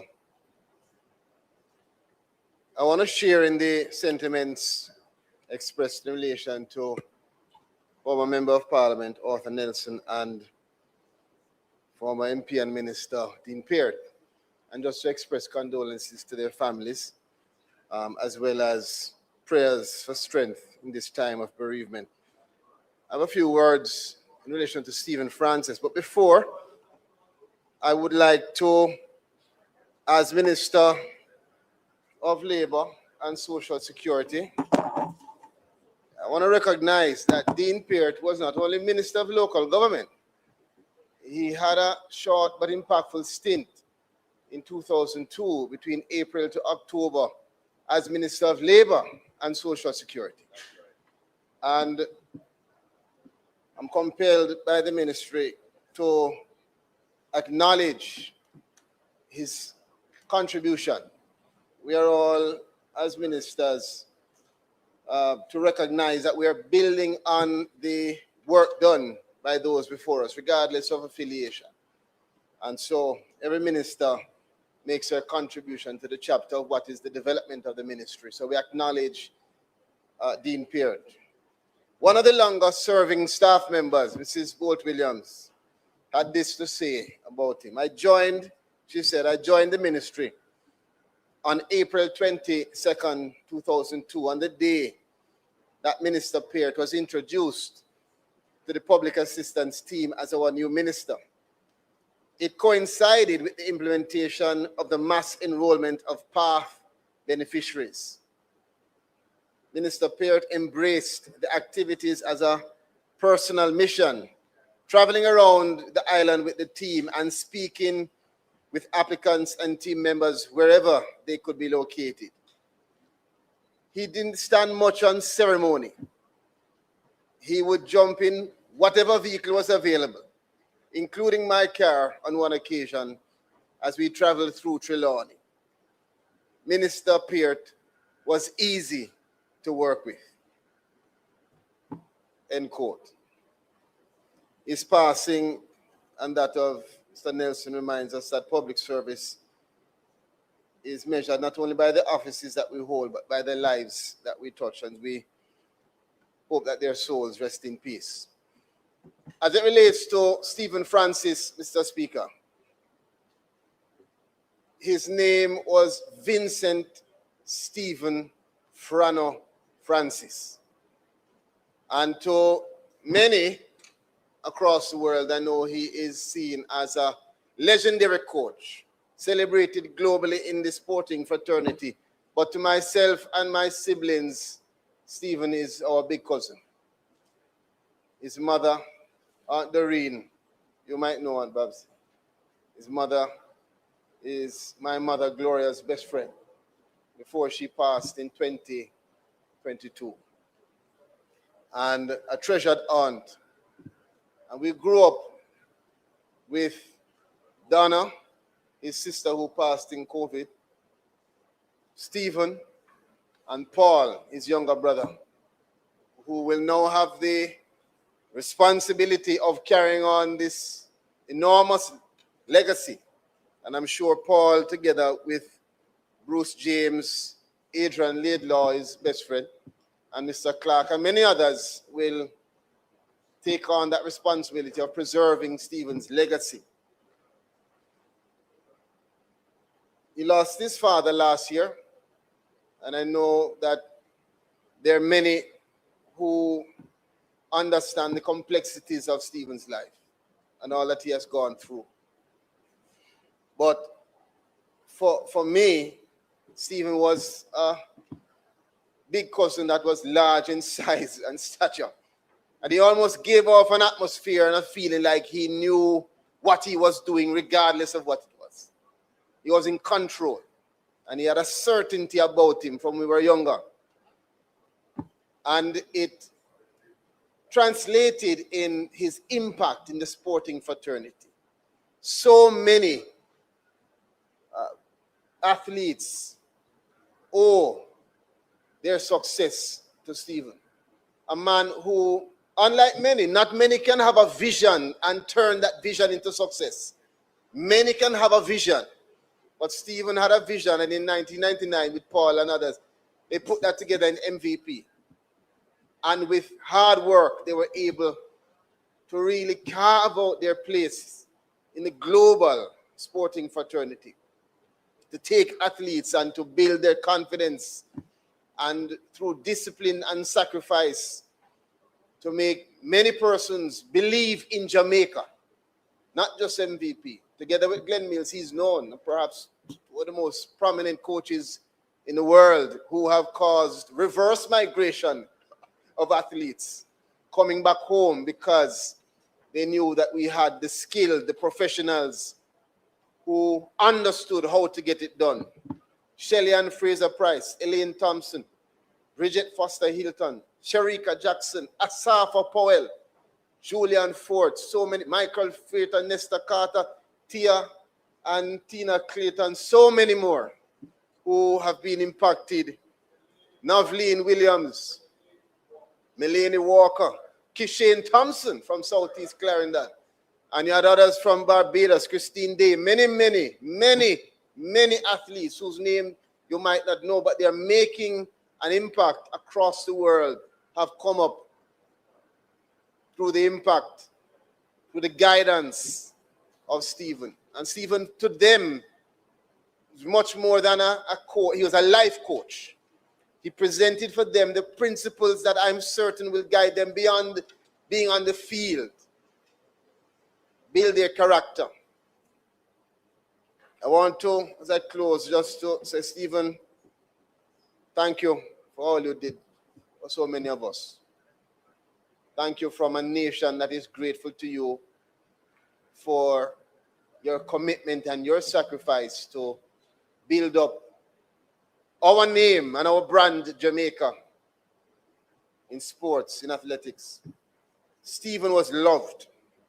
Stephen was loved.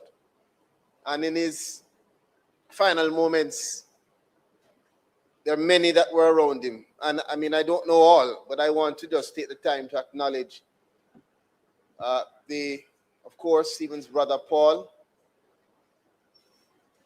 and Bruce James, Darren and Adrian Laidlaw, Sir Clark, Wilfred Bagaloo, Ronald Robinson, many other friends, Bridget Foster Hilton, and many other athletes who were there either in person or to call him.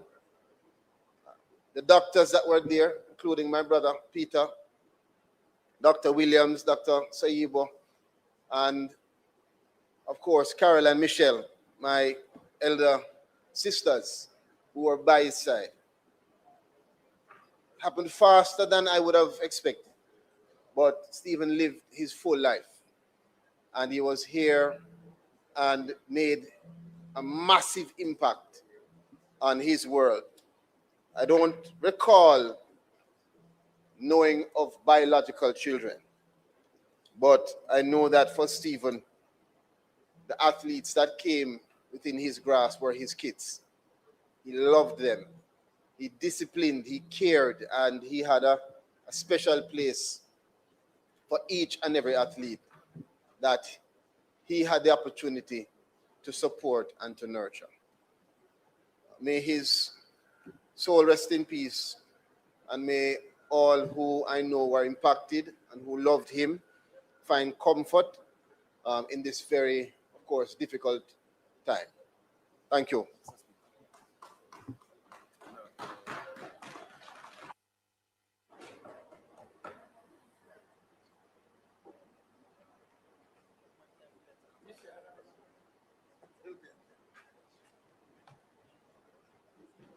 Member from St.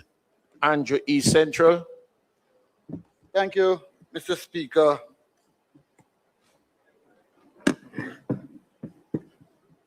I'm not accustomed to batting this late, but it is important to play an innings on behalf of Stephen Francis. The world of track and field is mourning the passing of an icon. And Stephen would have transformed track and field in Jamaica. If you do your research, you would have lost 98% of our high school athletes who had migrated seeking other opportunities. And the migration of those athletes back on our soil is testimony to Stephen's greatness. Stephen believes in building a cadre of athletes who have made this nation proud. and we will be eternally grateful. Stephen was more than a coach. He was an intellect, a master's degree in finance. And that combination between education and athletics will serve us well. There are many who have benefited from his guidance. The names are too many to mention. But what I do remember about Stephen, having had the opportunity to travel with many national teams across the globe, was his humility. If you would have gone to the warm-up track, Stephen would be sitting by himself, pondering the next move. He was never one who sought headlines. He was never one who craved the media. He allowed his result to speak for himself. I too want to join my colleague to say to the minister that in honor of the late great Stephen Francis, a statue should be erected at the National Stadium as part of his legacy. And I dare to say that the other iconic coach, Glenn Mills, should also be honored with a statue. They have combined to produce over 200 medals for Jamaica at the global level. Unprecedented, never before happened. His legacy will continue on long before all of us in this chamber. But sadly, we were not able to monetize his greatness during our glory days between 2008 and 2020. It is a passion of mine to say that the next generation of athletes, Madam Minister, we must find a way to work closer with the Minister of Tourism to monetize that. Between 2008, we ranked number 3 in the world of global track and field. We are the fastest man alive. We are the fastest woman alive. We were the envy of the world. Anyone who traveled with a national team and don a Jamaican color, you become an instant star. People were hounding you for autographs, but we were not able to monetize it to the benefit of track and field.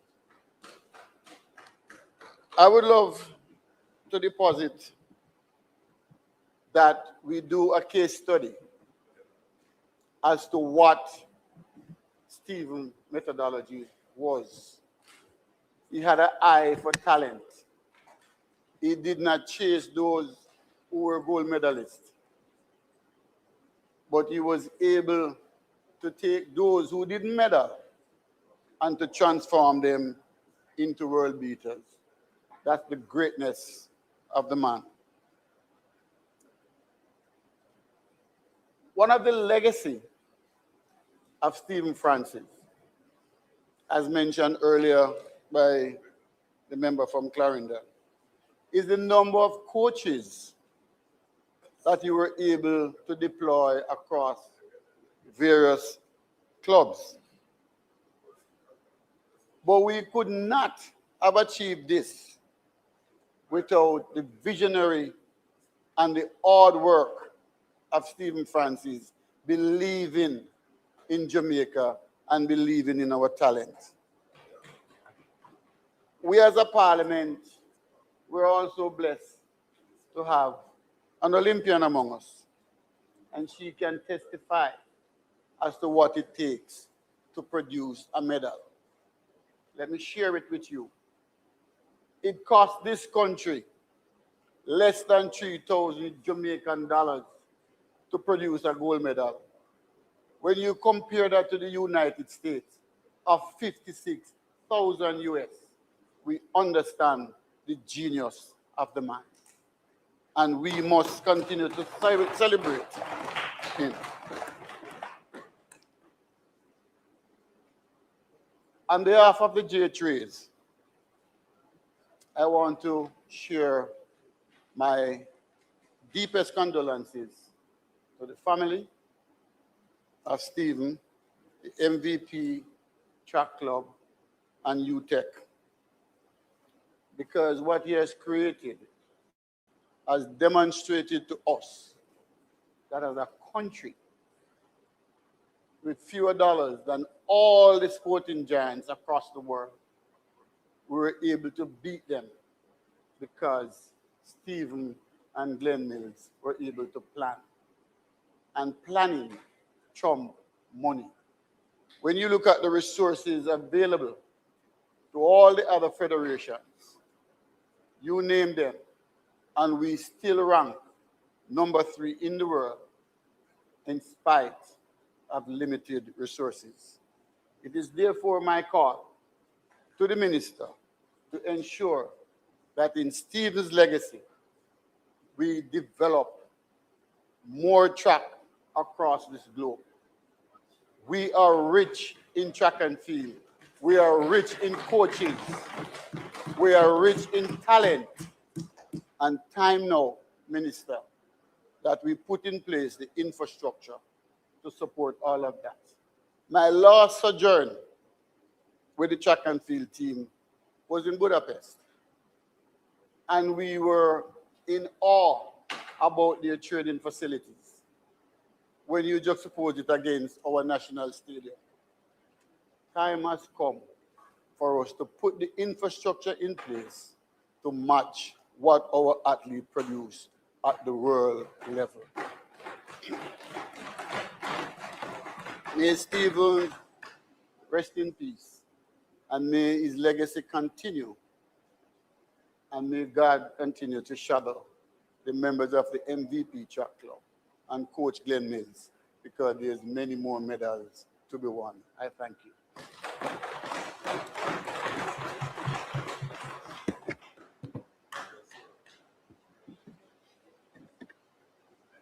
Member from Portland Western.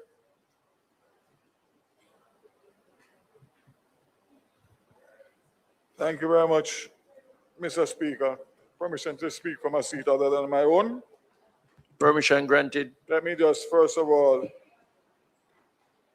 pay my personal condolences to the family of Ozzie Harding, Arthur Nelson, and Stephen Price. But I stand briefly to pay tribute to Dean Alexander Peart. While the tributes were going on, I was looking back in my phone to see the last time we spoke. And I realized that he had on disappearing messages, so there was no messages left for me to remember our discussions. But to say that there were 2 politicians on the opposing side who I always admired, pretty much for the same reason, and that was the late Roger Clark and now the late Dean Peart. Several people have come to me over time and said that they see similarities in relation to my style and Dean's style. I'm not sure whether it's the color. Some people say it's brown man. Some people say it's red man. Some people say it's white man. Well, pick whichever one you want. One thing you knew with Dean Peart, and I think that I can say it for myself as well, is what you see is what you get. And more importantly, our word is our bond. If Dean Peart tell you something, you don't have to ask him again. You don't have to call him again. You don't have to message him again. It is going to be done. And that is something that I really, really admired about him. Other similarities, he was a councillor. I was a councillor. He was a 5-time MP, consecutive. I'm now at 5. He retired at 5, and I'm retiring at 5. And I would encourage others who have been here longer than myself to start thinking about it at some point. I'm looking on the front bench. I'm not looking at anybody in particular. But more importantly, Mr. Speaker and colleagues here, Dean Peart had a philosophy, which was why he was so successful. And I have followed in that footstep. And that is, he had a simple philosophy. Serve the people, and they will serve you. Love the people, they will love you. Respect the people, they'll respect you. Work for the people, and they will work for you. And last but not least, defend the people, and they will defend you. Simple, easy for you first-time MPs. Some of you who ran and won and then ran and lost, stick with that. And I guarantee you that you will be successful as Dean Peart was in politics. I'm not quite sure why Dean was not recognized for his service. And I wouldn't want to get into that here, only to say that it would not be alarming to me if I heard after today that Dean may have been offered and declined, because that was a man, as it was said earlier, he didn't do things for recognition and rewards, etc., etc. And the bottom line is, if that is not so, then I encourage us on my side to investigate that and to, if I am correct or incorrect, let us deal with it expeditiously. But I would support my colleague and friend from East Kingston and Port Royal, and also colleague Fitzjackson, in saying that many times we do this when it's too late. When people who have served and sacrificed at great cost, financially and otherwise, family and otherwise, and then you say some great things, and of course, life moves on as it's a treadmill.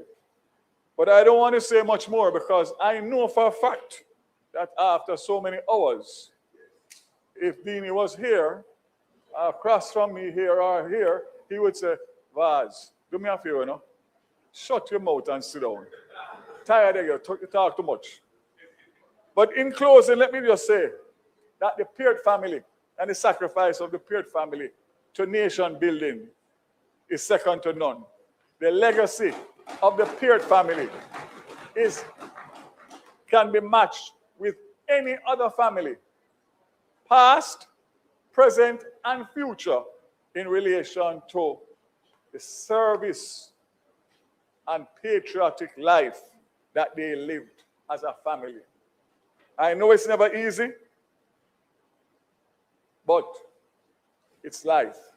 And what we must make sure is people like Deanie Peart and others to come are recognized and celebrated while they are alive and not after their unfortunate passing. So to the family, I say that Deanie is gone, but his spirit and his personality and his memories will live on in this house, outside the house, on the political trail, forever and ever. May his soul rest in peace.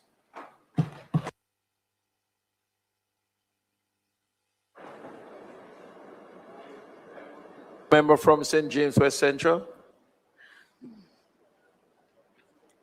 Mr. Speaker, as the sitting member from the constituency of St. James West Central, I should like to formally place on record and also express to the family of the late Arthur Nelson my condolence on his passing.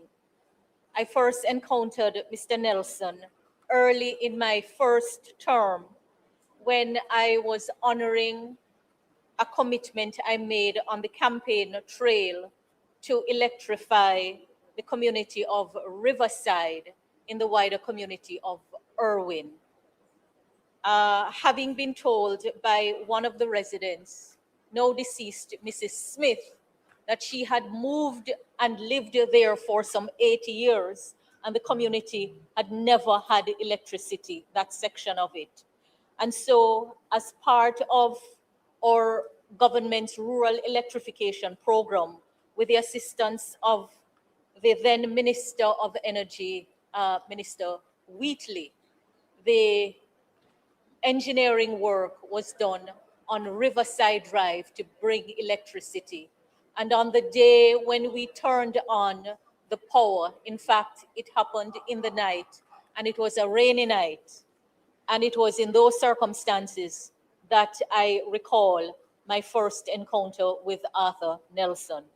Since then, I have seen him regularly at community meetings of the Irwin CDC, and he was always accompanied by his wife, Barbara, and his daughter, Andrea. Small in stature, unassuming, and obviously humble. But I so admired his devotion to his community. And I must say that it was always puzzling to me about the state of the Riverside Road and the lack of electricity in the area. But as I listened to the member from St. Catherine, Member Jackson, Southern, who shared Mr. Nelson's perspective, he too, having expressed a view on why the road in the community was so bad, he was of the view that he didn't want to be accused of giving priority to benefit himself. Such is the nature of the work we do. I mean, they would say, damn if you do and damn if you don't. But Mr. Speaker, all of us who serve in this role know the demands, and we can't do it without our families. I believe every time we rise to pay tribute, there is so much to learn. I'm particularly struck by the qualities that we all celebrate: non-partisanship, humility, going above and beyond the call of duty, cross aisles interaction, and yet sometimes it's so difficult to live them. I always say when we pay tribute in my constituency, for anything that we admire in others, we should pray to God for the strength to do it while we can, and not to just let it be an afterlife. So, Mr. Speaker, Arthur Nelson made his contribution. He made his contribution to the people of St. James West Central, to the parish of St. James, and also nationally. May that contribution be long remembered, and may his soul rest in peace. May his family take comfort in that contribution, knowing that he lived and served well. And may we remember them, because it is not only those who have served and have passed on. They leave loved one behind who sometimes need, to be visited and reminded that life goes on. May I also use the opportunity to express my condolence to the family of Dean Peart. I know many of them, some of them are my friends, and also to the family of Stephen Francis. They have lived well and have served well. May their souls rest in peace.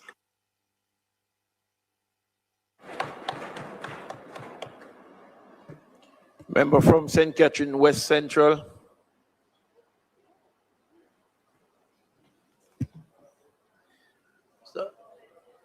Mr. Speaker, permission to speak from a seat other than my own, please. Permission granted. Mr. Speaker, I'm going to be brief because so much has been said already. I want to recognize, of course, and pay my tribute and condolences to the 4 individuals who are being referenced here today: Ozzie Harding, Dean Peart, Stephen Francis, and Arthur Nelson. And I won't speak on all 4, but I mention them by associating with the family members and their contribution to national life, but also to highlight perhaps the powerful symbolism of the tributes that are being paid here today. Two quick points. Firstly, I think it's important for us to always reconcile with ourselves that once we are born, our destiny and finality is sure.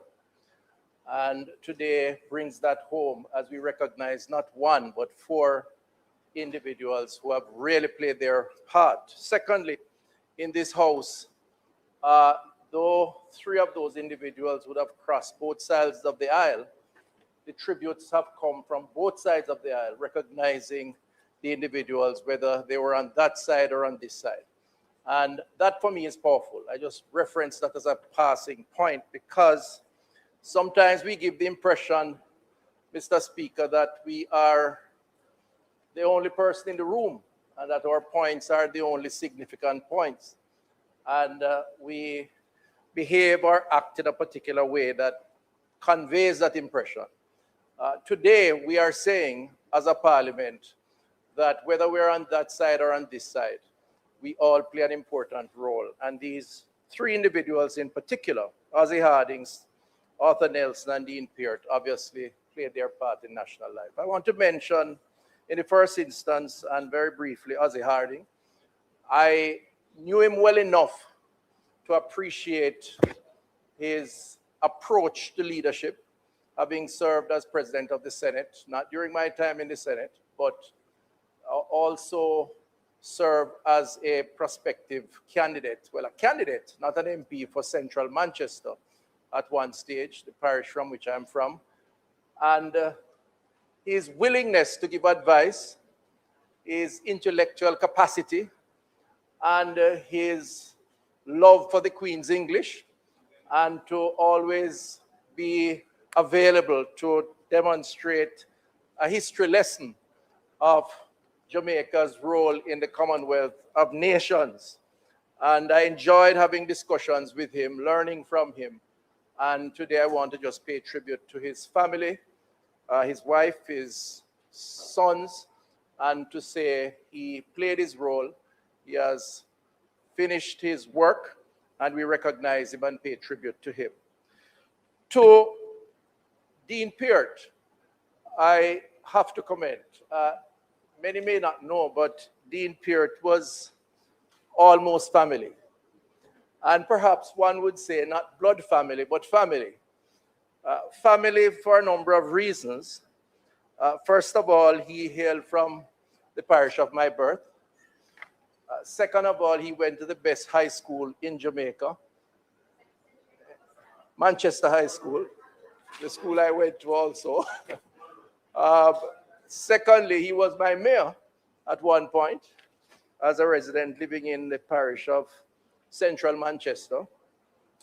And third of all, he got some support from some of my blood family members.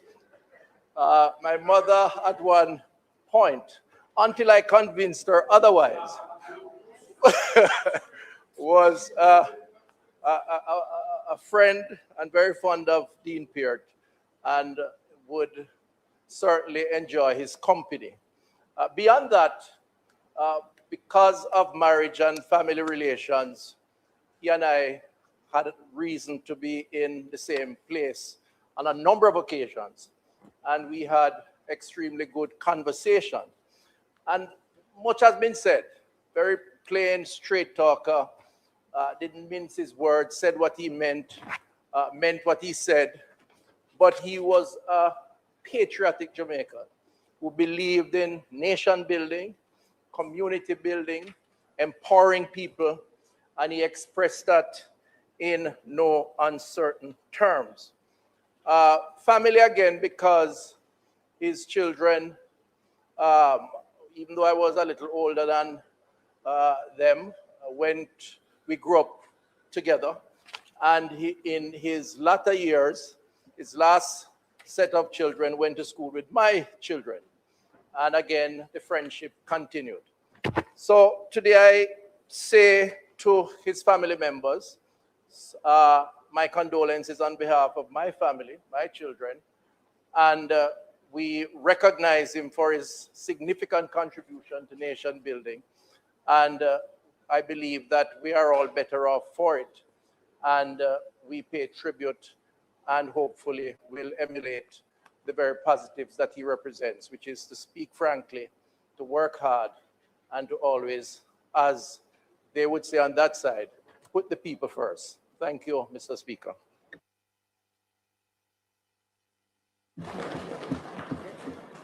Minister. Thank you, Mr. Speaker. So at this time, I would like to just express condolences to Arthur Nelson's family and also to Dean Peart's family. But I just want to quickly indicate that Dean Peart was my brethren. And when I say brethren, a serious brethren. And when I became member of parliament, the first major road I got repaired in central St. Catherine, Dean Peart was the person who saw to it. Taximen demonstrated. In fact, one of the taxi men became my driver eventually because Dean fixed the road. And there was a property in Gordon Pen that the community played on for decades, used as a playfield, which was owned by a church, and the church decided to sell the property, and the people demonstrated. I went to Dean and I said, well, how can you help me? And he said, we don't have any money that we can buy the property, but I can be creative and suggest maybe a swap. So we negotiated with the church, and we were able to give them a different piece of land, which they could sell if they wanted, and the property in Gordon Pen was handed over to the community. So I just want to express how caring he was, and how considerate, and how we were able to communicate as across the aisle. And I really hope that some of the stridency and, antagonistic behavior I see in the House now, that if we could put some of that behind us, because it was a good period, and we had of course, nobody can change your mind. Yes, maybe you want to cross the floor, but the idea is let us live together and work together. And those who are ahead of us set a good example for us. And we should try. We should try to follow their guidance and their action. Now, as I close, I want to just speak to Stephen Francis. But just before that, I want to indicate that Oswald Harding funeral service will be on July 27 at Hewitt Chapel. We will be taking to cabinet on Monday a submission for Dean Peart to receive an official funeral as a cabinet minister, a former cabinet minister. And this morning, I met with Paul Francis, Bruce James, and other close associates of Stephen Francis. And we have agreed on a date for his funeral, which we are referring to as a celebration of life. And that's August 15 at the National Indoor Sports Center. And we will be announcing further details. So I just quickly want to say that it is with a great feeling of sadness that I rise to pay tribute to Coach Stephen Francis. Stephen lived his life away from the spotlight. His job was to thrust others forward. And in fulfilling his obligations, he created a great lineup of Jamaican stars that have become the envy of the world. He was daring and bold in executing his unshakable belief in the ability of Jamaicans to do it for ourselves. He created giants of the sport of athletics, and in so doing, mushroom national pride that gave even the youngest among us the confidence that they could become world beaters. Stephen, or we call, as we say, Frano, disrupted the notion that Jamaican high school athletes had to migrate to the United States to find transition and success.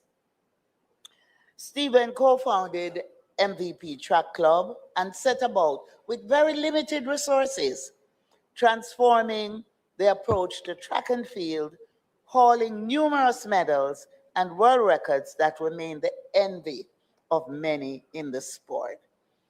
So, Mr. Speaker and colleagues, Frana's untimely departure has left a void not only in the track and field community, but in the very soul of the nation. Frana was not just a coach. He was a master architect of human potential who redefined the boundaries of what Jamaican athletes could achieve on the global stage. And his journey, characterized by an uncompromising commitment to excellence and a fierce, almost stubborn belief in local talent, transformed the landscape of sprinting forever. Stephen was known to be someone who would speak his mind. And he, one would say, confrontational with a purpose, but humble at the same time. So today, as we reflect on his life and we celebrate his achievements, which were Jamaica's achievement, I want to ask that we celebrate a life lived with singular purpose. And we extend our deepest condolences to his brother Paul, to the MVP Track Club, and the entire sporting fraternity. Stephen Francis, as I close, has finished his race, but the echoes of his voice and the impact of his mentorship will resonate through the annals of Jamaican history for generations to come. May his soul rest in eternal peace, and may his legacy continue to inspire the pursuit of greatness in all our endeavors. I thank you, Mr. Speaker.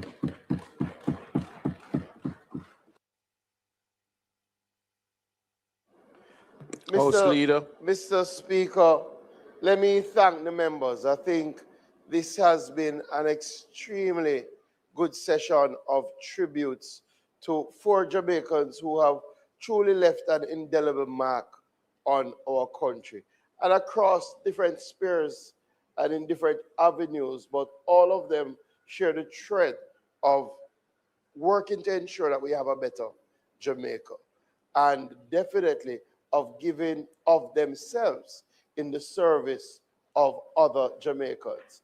I won't add to the tributes, but just to say, as a youngster growing up, watching the TV, Dean Peart seemed larger than life. He made us believe that country people can come run parliament. I tell you, Dean Peart and Danny Buck, and of course, Roger Clark, they had a demeanor in this house that really Harry Douglas was one. But maybe because, I'm from the St. Elizabeth side, right? But I must tell you, they had a demeanor in this house that said rural people can really aspire and achieve. And I say that because sometimes when we are in this house, we take for granted how much people are looking on and the impressions that we are leaving in the minds of youngsters. And I must give kudos to the generation before us. And you can see in the tributes that it flowed despite significant cut and thrust, despite real competition, the respect across the aisle was clear. I think that is very, very important. So I just want to join in thanking the family for coming and giving us the opportunity to share. And I agree with the leader of opposition business. We must find a way to make it standard that where people have served for sufficiently significant time and they're taking their leave of the house, that we honor them when they can still hear it. And that we invite the families to come so that they can hear sometimes how we really think about them. Because oftentimes in the cut and thrust, when we're on the political stage, people may believe that, you know, we're not really colleagues. And I think this is a good exercise that we should have when people can really appreciate it. So I thank the family members. The dates for the funerals have been shared. I know the members who are able to will participate. And Speaker, I turn to you for our moment of silence. At this time, we will all stand for a moment of silence.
May their souls all rest in peace.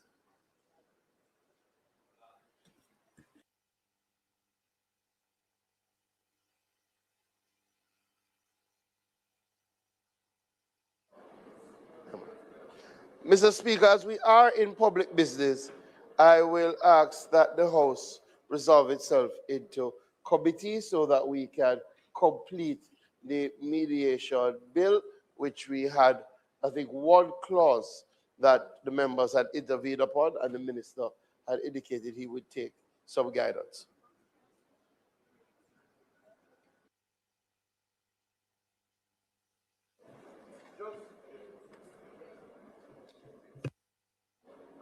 Just to indicate to the family, the extracts from the Hansard of what was shared today will be sent to the family.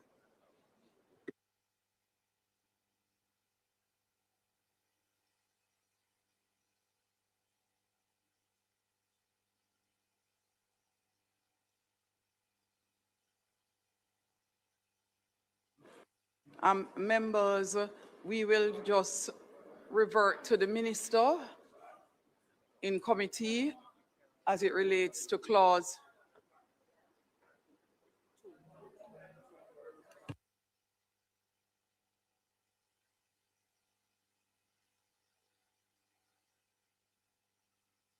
Minister, the member Malahoo Ford, would you like to go before the minister? Madam Chair, I'm just seeking an opportunity to just clarify and amplify the point I made earlier in my intervention on the proposed amendment to Clause 2. So the term habitual residence is used in the bill in 3 places in Clause 2. Firstly, in the definition of domestic mediation. Secondly, in the definition of international commercial mediation. And thirdly, in the definition of international settlement agreement. The bill, Madam Speaker, is, among other things, establishing a regulatory framework for the conduct of mediation in Jamaica, including community mediation, domestic as opposed to international. And secondly, among other things, it is giving effect to the provisions of the United Nations Conventions on Mediation done in New York on the 20th day of December 2018, the New York Convention. To that extent, I wish to clarify that my earlier intervention on the proposed amendment to substitute the term habitual residence related solely to the definition of domestic mediation. For the record, when the bill is looked at, the use of the term habitual residence appears appropriate and should stand in the other two definitions because it reflects the convention definition, which is set out in Article 2 and appears in the first schedule of the bill.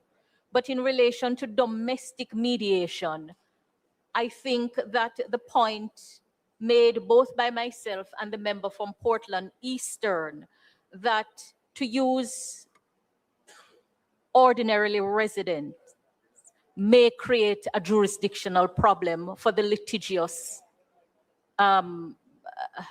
party to an agreement, because it is saying that unless you are a national of Jamaica or ordinarily resident in Jamaica, with that term being a technical term, or the companies incorporated in Jamaica, the other things that are set out, you can't access mediation. And I don't think that is the intention of the law in respect of the regulatory framework for domestic mediation.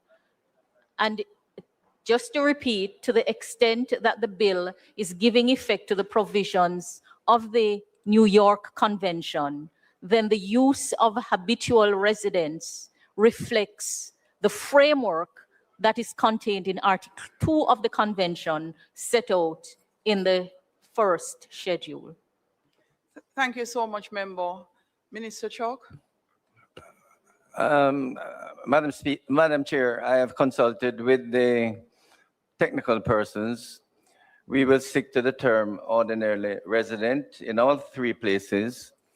But out of courtesy to respond to Member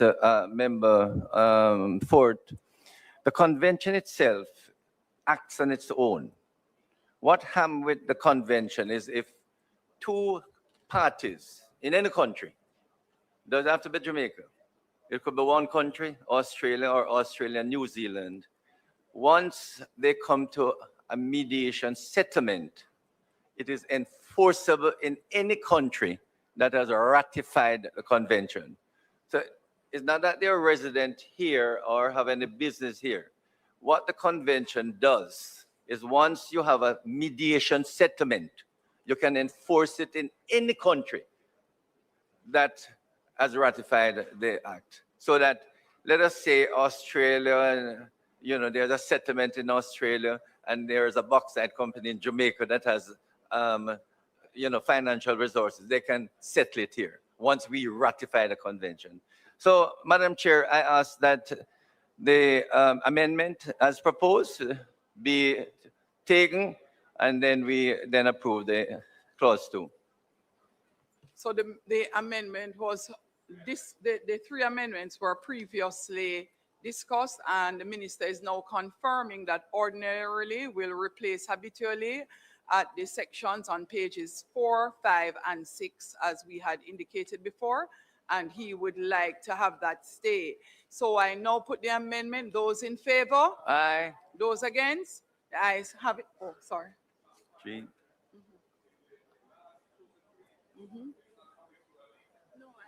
Habitual. Well, yeah, habitual, which would be changed to from ordinary, right? So let me read it again. Page 4.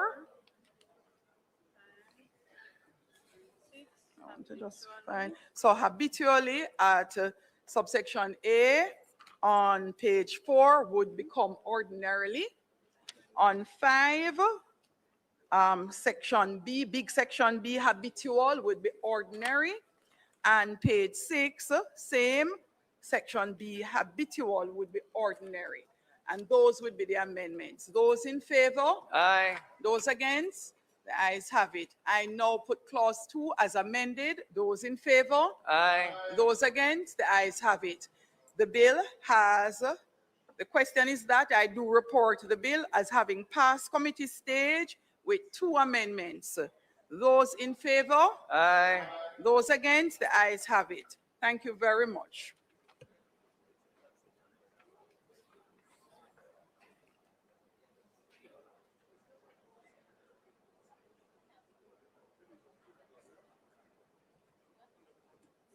Four amendment. The 3 plus the 4 is 4. 4. Oh, it's 4. Well, in Constitution, might term it as 1. Just the change of the name.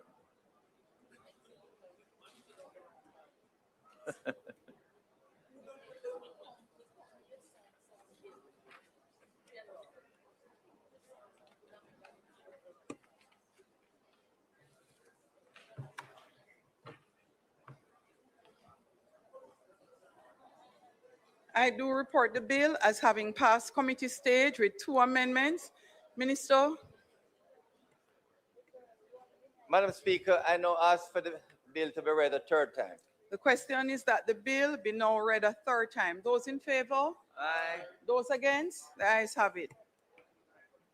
An act to establish a regulatory framework for the conduct of mediation in Jamaica, including community mediation, to provide for the registration of mediators and the licensing and regulation of mediation service providers, to make provisions for facilitated contract negotiations, to give effect to the provisions of the United Nations Convention on International Settlement Agreements resulting from mediation done in New York on the 20th day of December 2018, and to provide for connecting matters, read for a third time and passed.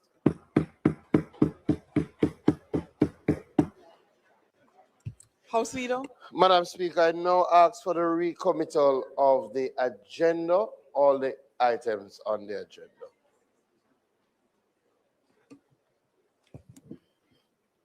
Statement by ministers. Oh, question. I am now extremely tired, House. My apologies. The question is that we recommit the items on the agenda, which would begin from statement by ministers all the way through. Those in favor? Aye. Those against? The ayes have it. Statement by ministers. Announcements, Clerk. Laid on the table of the House are the following: a special report of the Constituency Development Fund Committee of the House of Representatives regarding the sum provided for project execution and the administrative arrangements for managing the fund. The annual report of the Public Administration and Appropriations Committee for the period April 25 to March 31, 2026. The Auditor General's Department certified appropriation accounts for the years 2022 to 2023. Thank you, Madam Speaker. Thank you. Bills brought from the Senate, petitions, papers, reports from committees.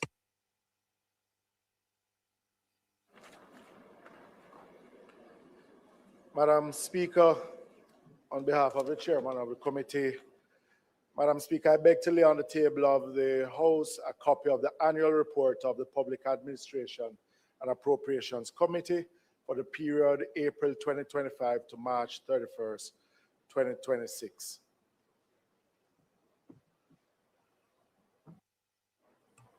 Madam Speaker, I beg to lay on the table of the House, on behalf of the chair of the committee, a copy of the special report of the Constituency Development Fund Committee of the House of Representatives regarding the sum provided for project execution and the administrative arrangements for managing the fund.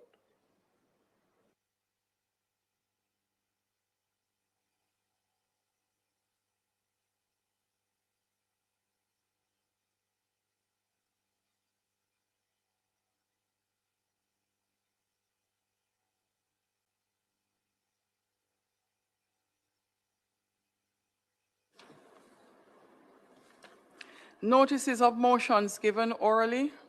House Leader. Madam Speaker, I beg to give notice that at the next meeting of the House, I will move the following motion. Be resolved that with reference to the resolution approved by this Honorable House on October 21, 2025, appointed a Regulations Committee, that the name Zuleika Jess be removed from the membership of the committee, and that the name G. Anthony Hilton be substituted thereof. Madam Speaker, I further beg to give notice as at a later stage today, I will move for the suspension of the standing orders to enable me to take this motion. Madam Speaker, I beg to give notice that at the next meeting of the House, I will move. Be it resolved with reference to the resolution approved by this Honorable House, appointed Integrity Commission Oversight Committee, that this committee be allowed to hold hybrid meetings that are partially virtual and partially physical, utilizing available information and communication technologies in the manner more specifically outlined below, preserving the rights, powers, and privileges, including voting rights, normally accorded to a member of a committee. The committee is hereby empowered to 1. Convene and hold meetings in virtual spaces created using information and communication technologies, which shall be considered committee meetings for the purpose of the mandate of the committee. 2. Allow access and participation from remote locations as are enabled by means of information and virtual technologies by members and other persons authorized by the committee. 3. Include members accessing and participating from remote locations as a part of its quorum. 4. Receive, consider, deliberate on, and respond to feedback and submissions in formats, modes, and media, and via platforms, modes, and media enabled by means of information and communication technologies from any person. 5. Consider any and all information generated, communicated, and received via formats, platforms, modes, or media as enabled by means of information and communication technologies, as forming part of the record of the committee meetings. Madam Speaker, I further beg to give notice that at a later stage today, I will move for the suspension of the standing orders to enable me to take the motion. Thanks, House Leader. Madam Speaker, I beg to give notice that at the next meeting of the House, I will move the following motion. Be it resolved that the special report of the Constituency Development Fund Committee of the House of Representatives regarding the sum provided for the project execution and the administrative arrangements for the managing the fund, which was laid on the table of the House on the 14th day of July 2026, be adopted. Madam Speaker, I further beg to give notice that at a later stage today, I will move for the suspension of the standing orders to enable me to take the motion. Member Phillips. Madam Speaker, I beg to give notice that at the next meeting of the House, I will move the following motion. Be it resolved that the annual report of the Public Administration Appropriations Committee for the period April 2025 to March 31st, 2026, which was laid on the table of the House on the 14th day of July 2026, be adopted. Thank you, Member. Motions that may be made at the commencement of public business requiring notice, motions relating to the sitting of the House, motions for leave to introduce bills, presentation of bills without leave of the House first obtained, public business. The time now being after, I decided to complete, and then you, instead of going through another. So you may now proceed, House Leader. Time now being.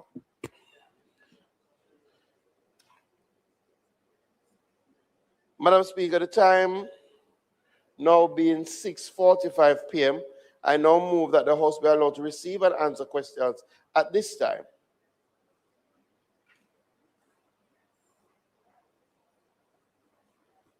Those in favor? Aye. Those against? The ayes have it. Madam Speaker, I call upon the Minister of Energy, Transport and Telecommunications to answer the questions standing in my name on the order paper, on the question paper.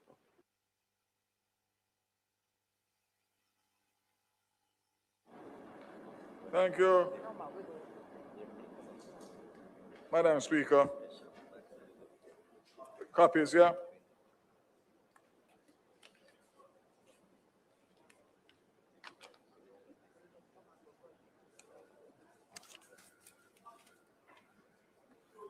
Thank you, Madam Speaker.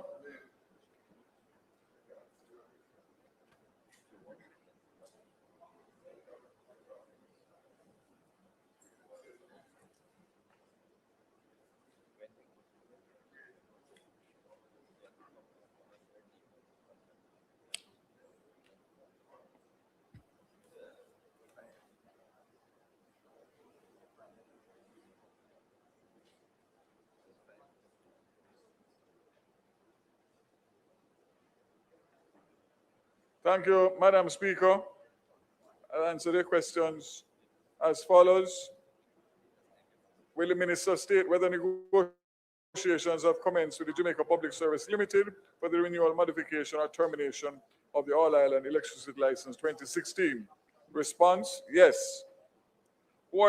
Question 2, who are the persons comprising the government of Jamaica's negotiating team? Response, the Cabinet approved the composition of the negotiating team as follows. The chairperson is the former permanent secretary, Mrs. Carol Palmer. Internal representatives, ministry representatives, the Chief Technical Director, Energy, Chief Technical Director, Strategic Planning and Policy Services, Principal Director of Energy, and Senior Legal Officer in the Ministry of Energy. External representatives, Attorney General's Chambers, Ministry of Finance and Public Service, Energy Sector Specialists, and Consumer Advisor Committee on Utilities, Electricity, Energy representatives, and also international consultants to the government of Jamaica. 3, can the minister provide the details of the 15 million US that he indicated in his sectoral presentation will be spent on capital projects at Petrojam? Response, the list of CapEx projects is attached. Question 4, how will the government recoup all the losses that Petrojam has incurred during the current financial year? Response, subsidies were incurred due to significant absorption by Petrojam of sharp increases in global oil prices caused by the conflict in the Middle East. It is expected that the accumulated subsidies for the current financial year will be recovered over time through the pricing mechanism as global market prices normalize. Lastly, is the government contemplating divesting any of the assets of Petrojam at this time? Response, the government of Jamaica has no plans to divest the company's assets at this time.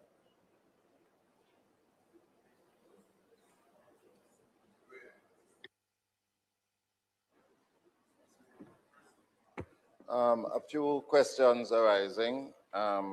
Firstly, in relation to the negotiations, is the minister aware that the JPSCO has not yet signed off on the power purchase agreement with the new licensees, and whether or not this is as a result of the negotiations that are ongoing for the license? Secondly, is the government still committed to achieving under this or another license the 50% goal of renewable energy by the year 2030? And if the minister could indicate where we're at with that. And third, in relation to this part of the question, because I have some other questions on Petrojam, can the minister indicate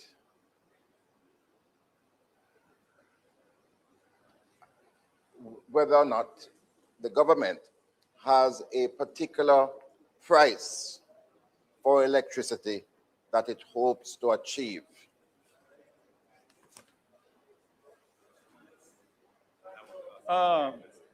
Member, in relation to the first question, which was in relation to the current PPAs, we are aware of that, and the ministry is working with the OUR and the JPS as we speak to have that matter resolved. I expect that matter to be resolved in short order. Secondly, the second question. Can you remind me the second question? Let me answer on the third. Eh? What's up?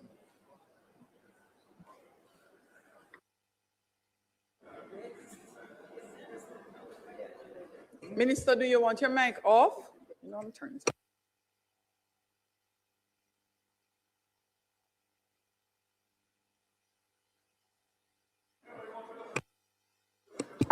Minister, would you also be so kind as to take note of the questions being asked by the member from East Port Royal, document them and answer at the end? Do we have any other questions, members, opposition leader? And you would do the same, you would take the questions from the opposition leader and then you answer at the end. So first, from East Port Royal. Go ahead, please. Madam Speaker, you always say East Port Royal. This is East Kingston and Port Royal. 7 terms. Kingston East and Port Royal. Minister, I had asked you, second question, what is the government's objective now in relation to renewable energy for 2030? Is it still 50%? And where are we in that trajectory? Thirdly, are other players approaching the government in relation to the JPSCO license? And if I could just ask the questions on Petrojam, because you mentioned that a recovery is being done in relation to the recent price increases. But you'll recall that Petrojam lost over $4 billion over 2 years. Is there any means of recovering that? And whether or not there will be adjustment to the pricing formula to achieve that? And finally, you now have a new managing director, and the issue of conflict of interest has arisen. Are you satisfied that those potential conflicts have been resolved in relation to your new managing director?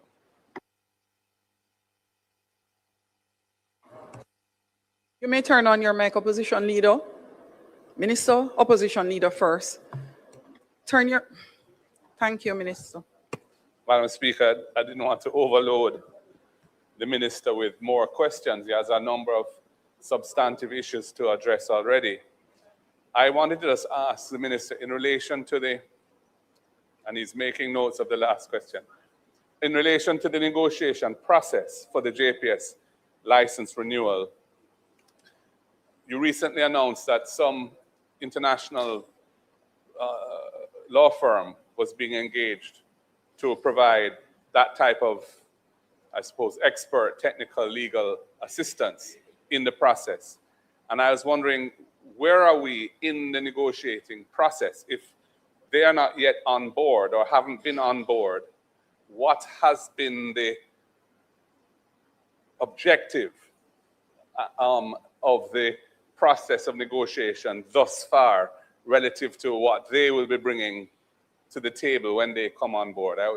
Because one would have thought that in embarking on this, you would have had them in place from the start, if you're, to set the parameters of a negotiation and ensure that issues which perhaps the technical people within the GOJ may not have considered, but they would be aware of by virtue of their international expertise, could have been part of the framing of the overall parameters of the negotiating process. So I was just wondering, where are we in the process now, and what was the sort of main objectives of the initial phase to date, vis-a-vis bringing on those foreign experts to help the team? The other question I have relates to Petrojam, and I noticed you said in your answer that you're hoping that Petrojam can recover the accumulated losses from the subsidy when the oil markets normalize. Now, given the geopolitical realities and what we're hearing about the war in Iran, it's not looking particularly hopeful at this time. The MOU that was signed to create a ceasefire arrangement for a period of time so as to allow the nuclear aspects of the conflict to be negotiated. That MOU has been effectively abandoned. Hostilities have returned. The Straits of Hormuz are effectively under some kind of siege or constraint. Oil prices are reacting to that again, and there's been a sharp increase in Brent crude prices and other indicative prices. So my question is there going to be an ongoing element of subsidy of the gas price, the fuel price to consumers and motorists, and in Jamaica in particular, if the oil prices continue to be elevated or continue to increase, or have you made a decision that cannot be afforded given the fiscal realities and the pricing mechanism is going to pass through those costs as they are incurred?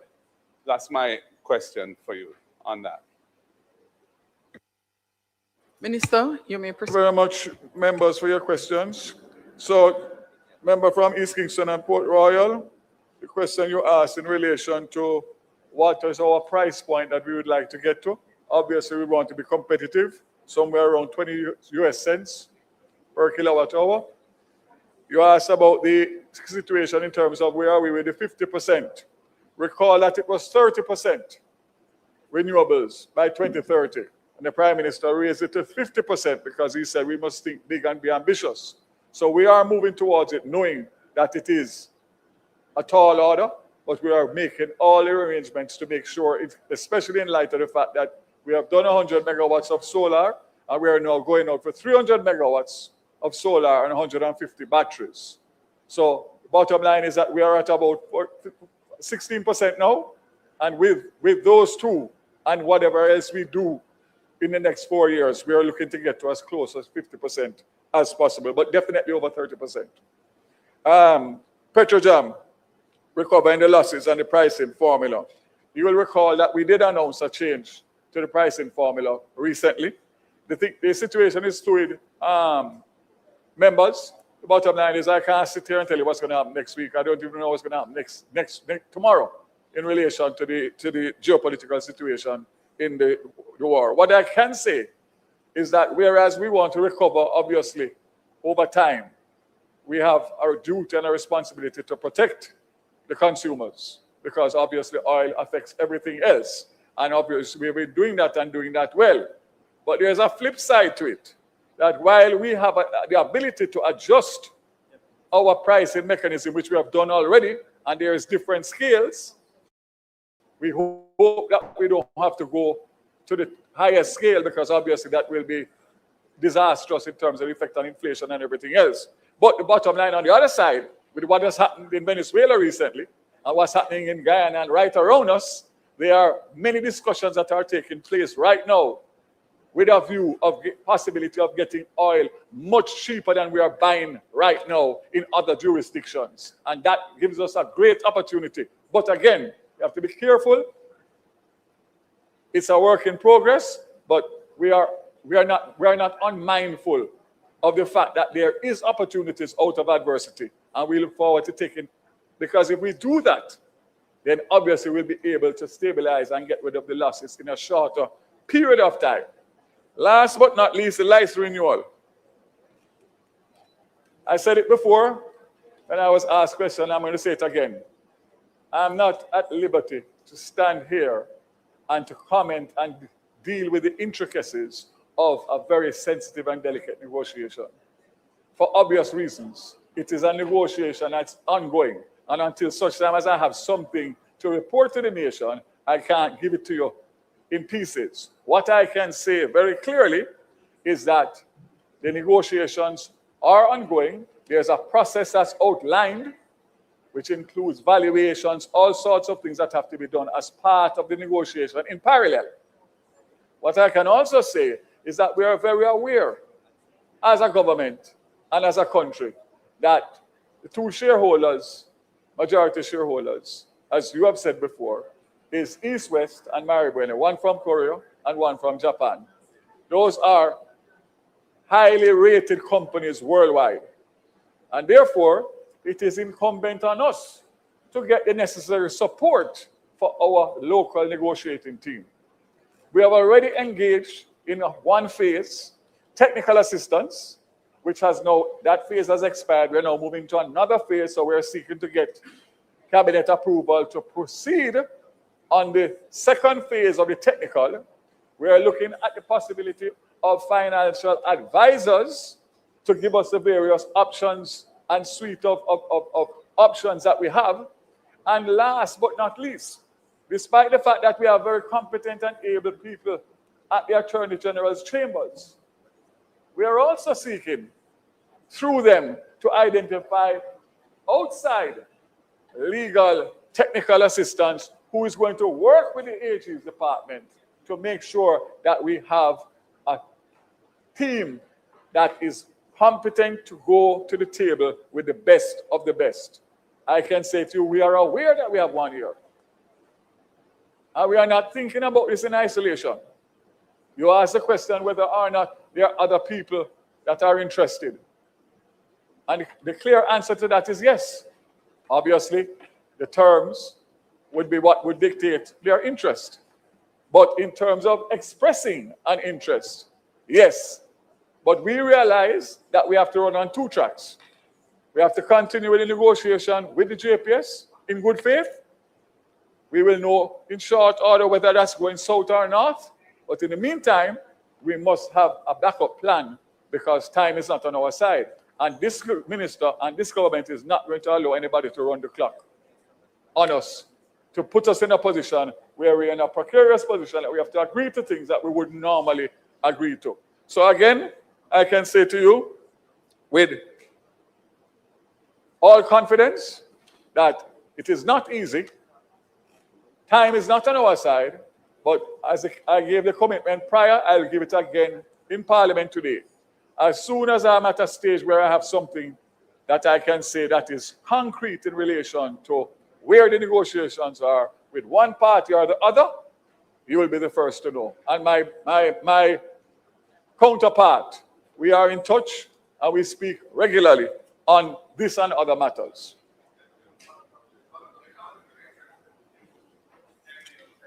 Would you like to make a follow-up question? The MD of Petrojam, that's an administrative procedure. That has nothing to do with the minister or the ministry. And in my usual style, everything that is done according to the letter of the process. And I make sure that I impress that because I know that at some point, questions like what you just asked are going to come up. And you have somebody who is competent, who has gone through a process, who has a proven track record, including an Order of Jamaica, yes, who is patriotic, and who is up to the challenge of what we just spoke about in terms of getting better oil prices for Jamaica so that we can bring the price of oil down right across the board. Thank you. Thank you, Minister. House Leader, we're going back to public business. Madam Speaker, I now move for the suspension of the standing orders to enable me to take the motion, notice of which I gave earlier regarding the Integrity Commission being allowed to hold hybrid meetings that I now move for the suspension of the standing orders. What was he getting up? The question is that we suspend the standing orders to allow for taking of the motion, notice of which was given earlier. Those in favor? Aye. Those against? The ayes have it. Madam Speaker, I now move that the motion, notice of which I gave earlier in relation to the Integrity Commission being allowed to hold hybrid meetings, that motion be approved. The question is that the motion be approved. Those in favor? Aye. Those against? The ayes have it. Madam Members, Speaker, I now move for the suspension of the standing orders to enable me to take the motion for the special report of the Constituency Development Fund, notice of which I gave earlier. Standing orders. those in favor? Aye. Those against? The ayes have it. Madam Speaker, the question is that the motion, notice of which I gave earlier in relation to the special report of the Constituency Development Fund, be approved. Those in favor? Aye. Those against? The ayes have it. Final one, Madam Speaker. I now move for the suspension of the standing orders to enable me to take the motion regarding the removal of Zulika Jess from the Regulations Committee and the replacement by G. Anthony Hilton, notice of which I gave earlier. Those in favor? Those against? The ayes have it. Madam Speaker, I ask that the motion, notice of which I gave earlier, be approved. Question is that the motion, notice of which was given earlier, be approved. Those in favor? Aye. Those against? The ayes have it. Madam Speaker, it is not intended to do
All right, back to House Leader.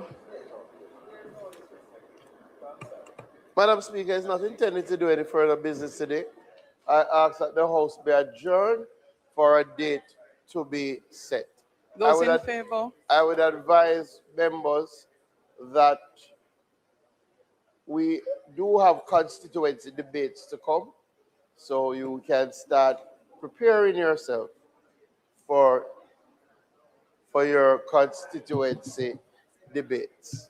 And the leader of opposition business and myself will be in touch in relation to the summer period and the approach that we will take for the rest of the summer period. Thank you, House Leader. On the matter of adjournment, just a very quick speaker's ruling, procedures for the submission of questions, written answers, and motions. This is to ensure that procedurally we are operating a little bit more efficiently. I wish to clarify and formalize the procedure governing the submission of questions, written answers, and motions requiring notice. Despite repeated verbal rulings that these matters should be submitted sufficiently in advance to permit examination for compliance with the standing orders, they continue in some instances to be transmitted shortly before the sitting with the expectation of immediate processing and publication. This does not allow adequate time for examination, consultation, or correction. This ruling therefore gives formal effect to the directions previously issued and streamlines the process in accordance with the standing orders. The procedure already implemented for questions under which they are formally handed to the clerk during question time pursuant to Standing Order 15.2 has operated very effectively. It has allowed sufficient time for examination from the Speaker to determine admissibility under Standing Order 16. The same principle of timely submission and proper scrutiny must apply to written answers and motions requiring notice. Standing Order 15.3 provides for written answers to be circulated with the minutes of the proceedings when received, but it does not prescribe the time for their submission. In the exercise of the Speaker's authority under Standing Order 15.3, I direct that written answers intended for circulations be handed to the clerk during question time. Standing Orders 22.2 requires a notice for motion to be in writing, signed, and addressed to the clerk. It may be handed in at the table during the period allotted for notices of motions given orally or delivered to the office of the clerk within the hours prescribed for that purpose. Under Standing Orders 22.3 and 22.4, the motions must be examined by the Speaker and, subject to that examination, printed on the order paper for the following sitting, or the following sitting day. This procedure is consistent with Commonwealth parliamentary practice as reflected in Erskine May, under which questions and motions are examined by the clerk, acting on the authority of the Speaker before being accepted for publication. I therefore rule that 1. Questions shall continue to be formally handed to the clerk during question time and processed in accordance with Standing Orders 15 and 16. 2. Written answers intended for circulation with the minutes of proceedings shall be handed to the clerk during question time and circulated after the necessary examination. An answer submitted after question time will ordinarily be processed for circulation at the next sitting unless the Speaker otherwise directs.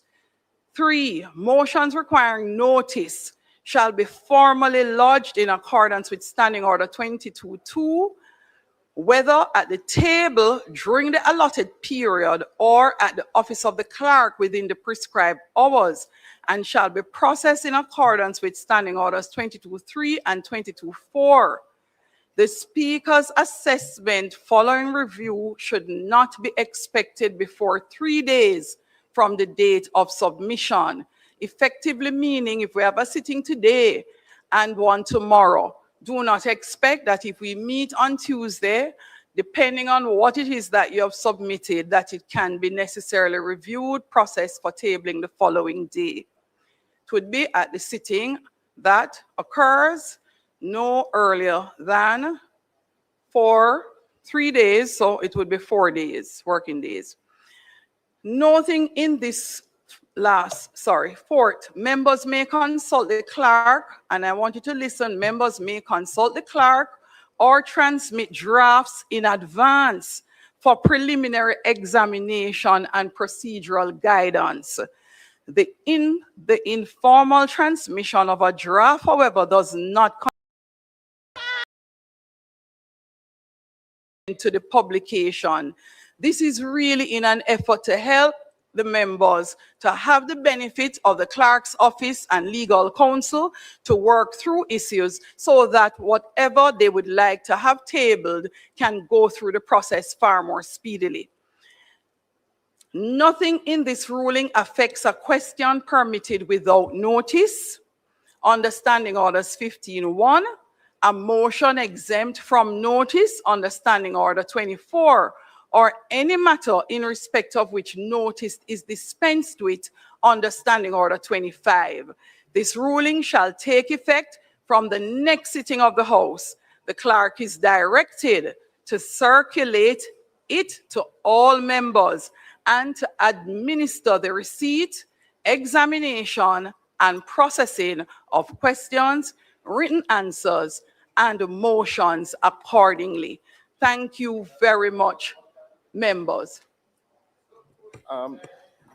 Madam Speaker, I would love to inquire if you will also be making a policy statement in relation to the time for answers to questions, because ministers are invariably not answering within a specific time, and it is the questioner who really ought to be asked to give an extension of time. Absolutely agree with you, Leader of Opposition Business. Since the last dispensation or session of Parliament, we have been making significant strides in improving the time frame in which ministers answer questions on the order paper. Albeit that significant improvement, it is sometimes outside of the time prescribed.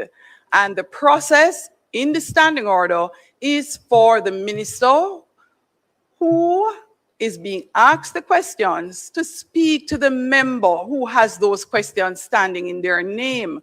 I do have one challenge, and it means we may also have to implement a process of verification for the speaker, because I would not be aware of whether or not a minister and member has had a discussion based on my directive and have come to an understanding. And so we will institute some sort of note that the minister can submit to say there is an agreement between member and minister, so the speaker would know that we are not going to take the answer at X sitting. Today, we had an unfortunate situation where that discussion had not taken place. In the case of Minister McKenzie, the same approach was done by the speaker, and a discussion was had and confirmation had. So going forward, members, for questions and answers to questions, ministers, once your date has come, you will be given a reminder from the House. And if you are not in a position to answer as yet, it is a requirement that you come to an arrangement with the member who has asked the questions. And after that, we continue with the standing orders accordingly.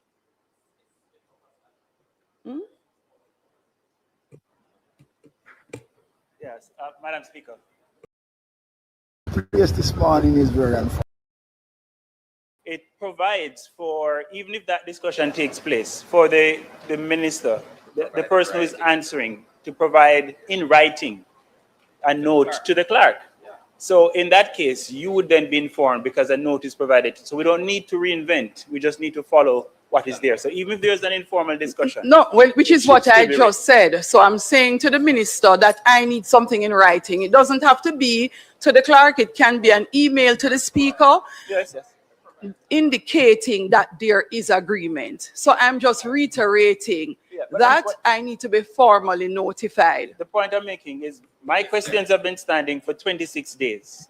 If it is that the minister weren't able to answer, he should have made a note to the clerk, even if we speak informally.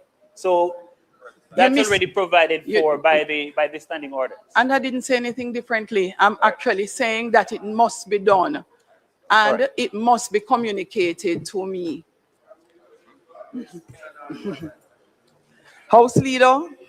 Madam Speaker, I won't belabor the point. I think you sufficiently dealt with it. Suffice to say, we have come a far way.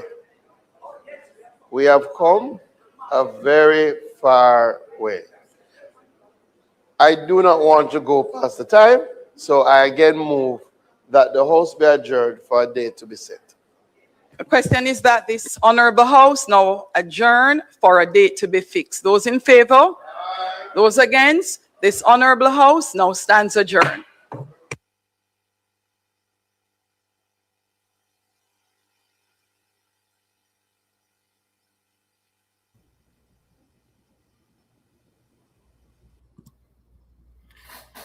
Good evening, ladies and gentle people. We have just had a live broadcast from Gordon House, the sitting of the Parliament, extended sitting of the Parliament, to pay tributes to some former members of Parliament and also to one of Jamaica's icon when it comes on to track and field, Coach Stephen Francis. And you know that the parliamentarians on both sides of the fence pays tribute to them. There's something I want to speak to you about tonight that I personally, oh Lord, personally, I don't think it is funny. A lot of people think it is funny. I'm not going to lie to you. When I first saw it and why I was laughing is the way how the young lady was saying it. Today, something happened in Jamaica this morning where Member of Parliament for West Kingston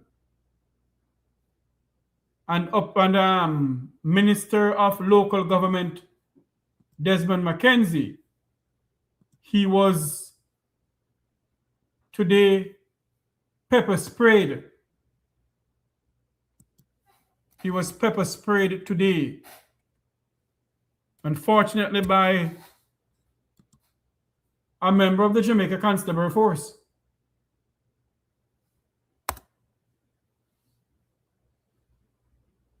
A member of the Jamaica Constabulary Force.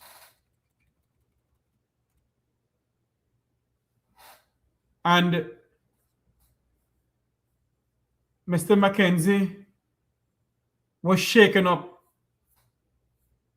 based on what we have seen on social media. And what I find, it is, as I said before, it is not funny. But I want you to listen to this video here.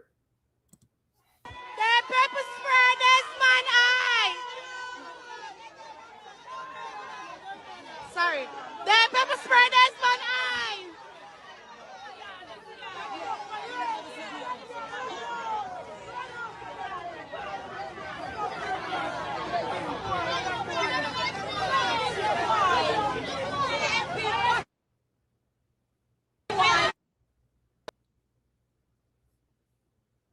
There's another video that I'm going to look for and show you. Based on what we were told, that there was a shooting in West Kingston earlier on this morning. The minister, who is the Member of Parliament for West Kingston, Desmond McKenzie, went down to West Kingston and there was a shooting down there.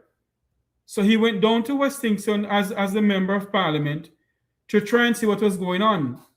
What we were told, and it came out of the minister's mouth also. I'm going to play that audio with it. The minister said that a young lady came behind him.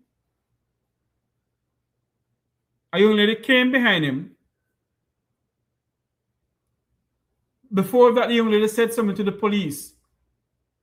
And the police said something to the young lady, and the young lady went behind Mr. McKenzie. And the police began to spray the minister. Now, some would say that the minister get a dose of what the Jamaican people is facing. And others will say, you know, the police don't have any right to do so. The police should know who Desmond McKenzie is. Let me tell you something, you know. There comes a time in our lives in this country, you know, where the God that we serve will do things, you know. I am not saying that what happened to the minister should happen.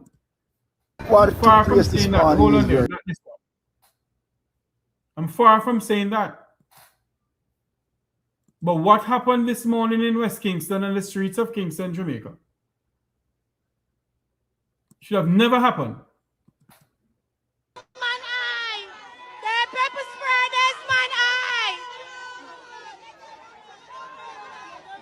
Sorry.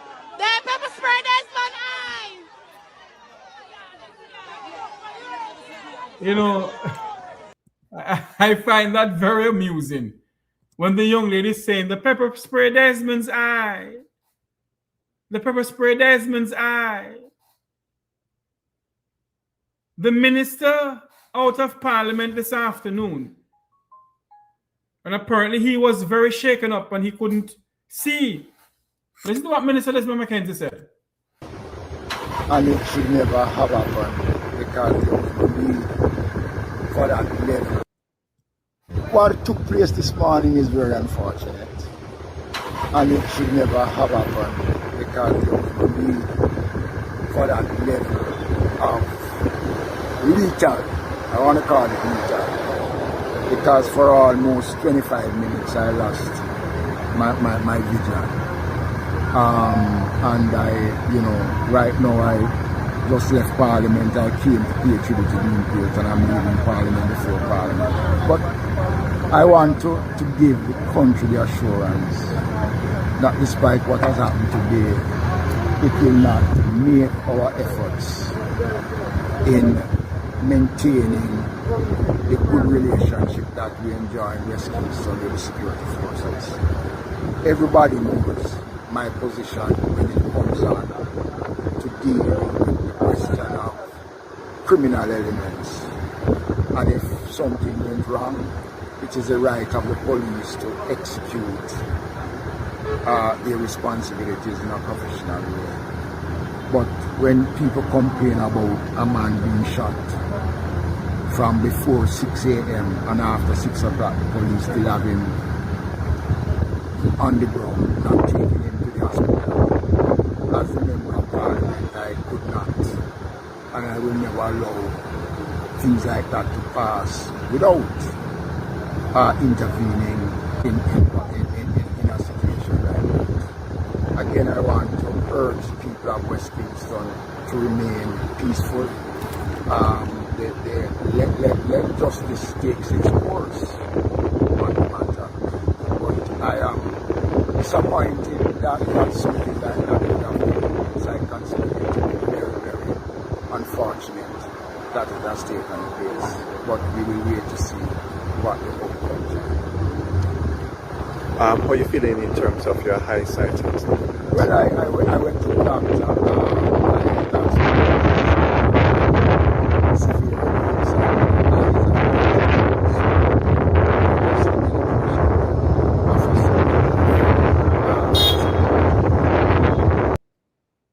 Because of the breeze outside the Parliament of Jamaica, could hardly hear in that part of the video what Minister Desmond McKenzie was saying. But he had an interview this morning and Nationwide, and this is what he has to say on Nationwide.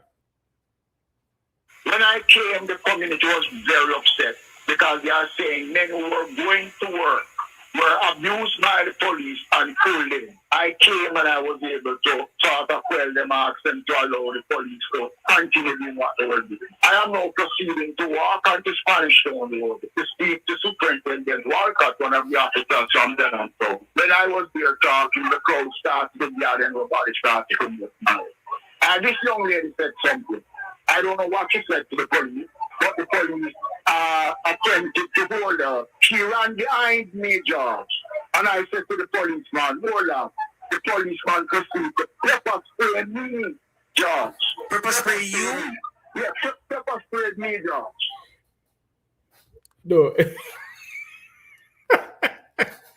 No, I'm not. No, this is not a funny thing. This is not funny because pepper spray is not an easy thing to feel in your eyes.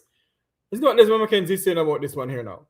People have captured it on video. I spoke to the officer. He's asking if I want him to take me to the hospital. I told him no, John.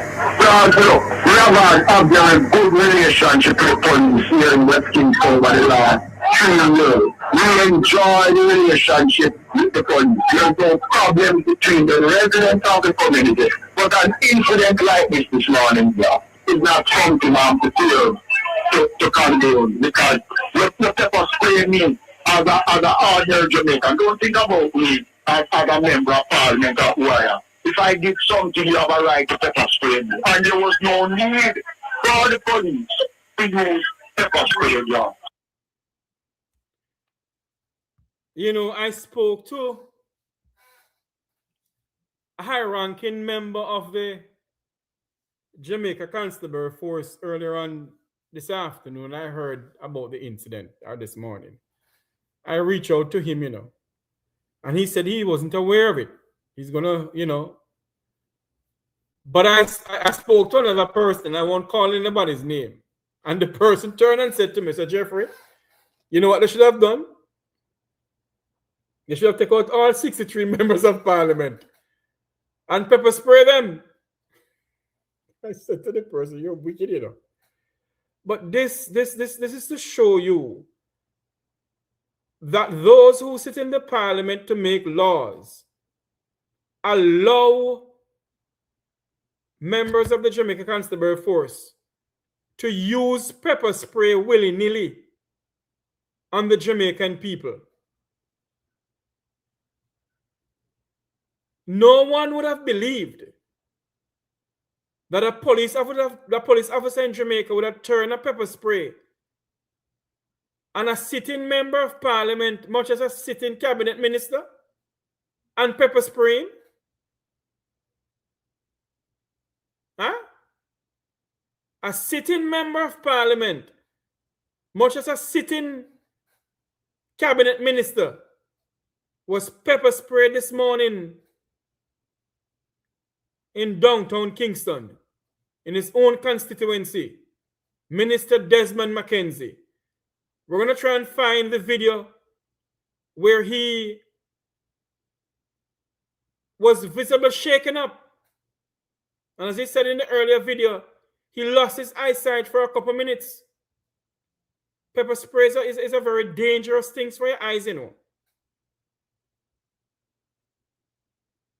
And based on what I'm hearing, Minister Desmond McKenzie is not that well either, you know. But the minister was visibly shaken up this morning by what a member of the Jamaica Constable Force did. There was a shooting in the heart of downtown Kingston today. And apparently, I think I found the video here. Let me see if I can get it over to my thing here. Hold on there a minute. Yes. Is it this? No, hold on. No. Apparently, the minister was visibly shaken up big time by what occurred, because he went down to his constituency to try and sort out what is going on down there. Okay, I found the video on my TikTok page. Let me download it here and send it over to my YouTube, my email address. The minister was visibly shaken up this morning. You could see it. He was visibly shaken up.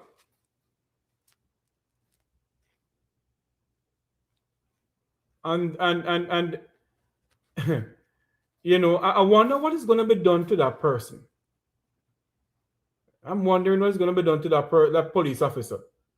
If it was a normal Jamaican citizen, you think there would be such big hullabaloo about it? Huh?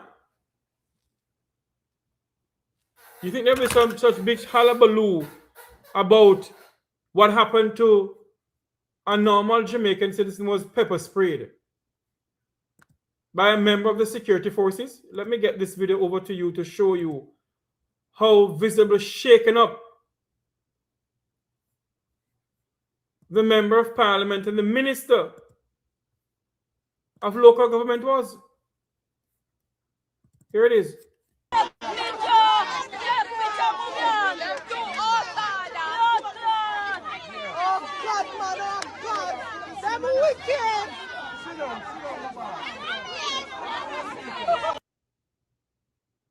There you have it.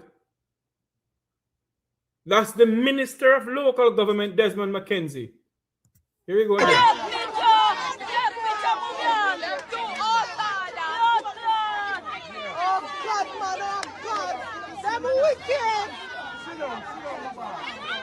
But this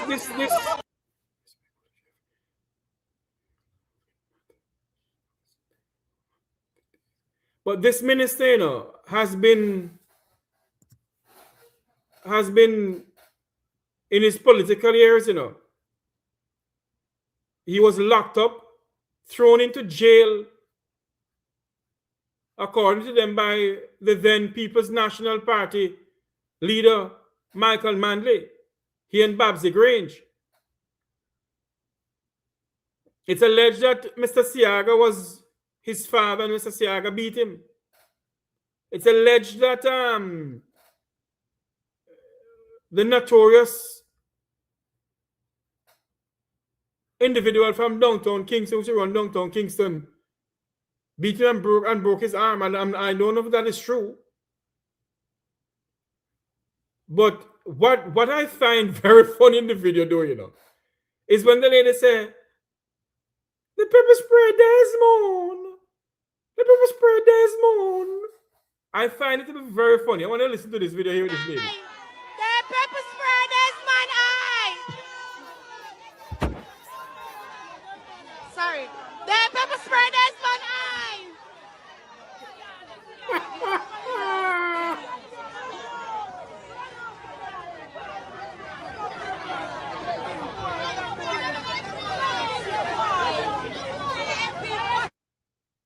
It is not a laughing matter, you know.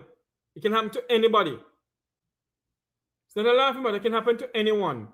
But this is to show those who are in authority that the police, and I know the police must have known that this is Minister of Local Government. This is a member of Parliament. Come on. I'm pretty much sure the individual know. What happened, I don't know. But what I can tell you, the minister is very shaken up because of this.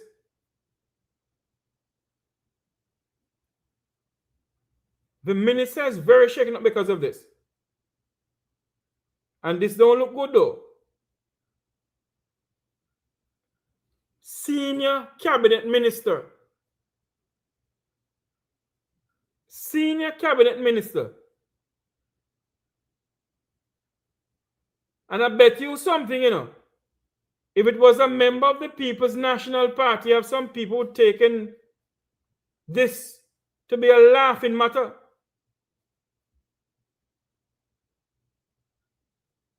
We'll take this to be a laughing matter. I want you to watch this video again, please. Desmond eye. The pepper spray Desmond eye. Sorry. The pepper spray Desmond eye.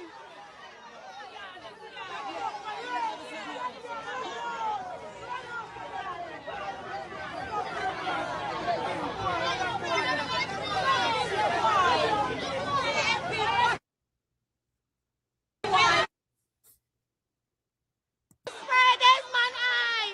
The pepper spray Desmond eye. Sorry. This video here, this one here now is showing the minister is very shaken up there. Oh God, man, oh God. Them wicked.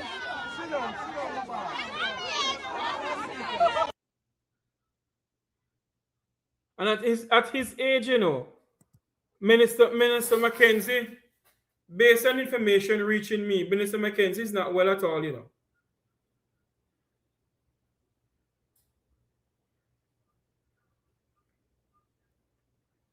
I can tell you, you know, in all Minister McKenzie's years in politics, he was thrown into jail back in the 1970s. I think this is one of the most memorable moments of Minister McKenzie's political career, where a member of the Jamaica Constabulary Force, pepper spray, a sitting member of Parliament, and a senior cabinet minister of the government.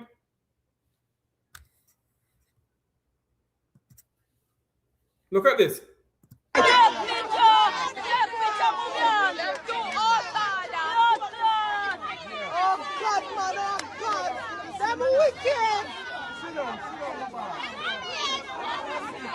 My question is this though. Where was Minister McKenzie's security details? Where was Minister Desmond McKenzie's security details? Oh, he said that, okay, in this video here I'm going to play, he said that somebody called him and said that somebody was still on the ground after a shooting. So it seems as if he just left straight from his home to Tivoli Garden. Listen to this.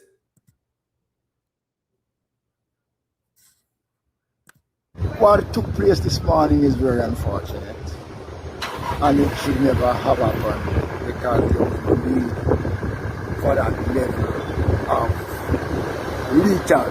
I want to call it lethal because for almost 25 minutes I lost my vision.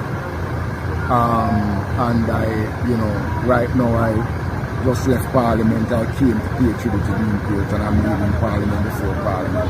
But I want to give the country the assurance that despite what has happened today, it will not make our efforts in maintaining the good relationship that we enjoy in West Kingston with the security forces.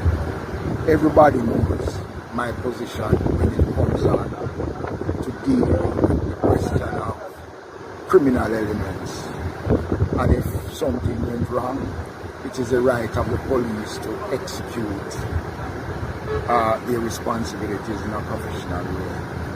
But when people complain about a man being shot from before 6 a.m. and after 6 o'clock, the police still have him on the ground, not taking him to the hospital as a member of Parliament. Oh, so that is why he went down to West Kingston.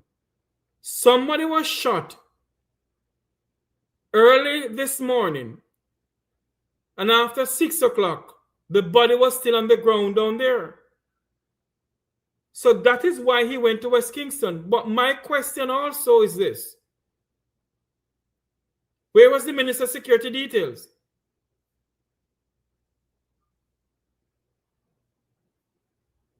And did that policeman deliberately spray the pepper spray in the minister's eye?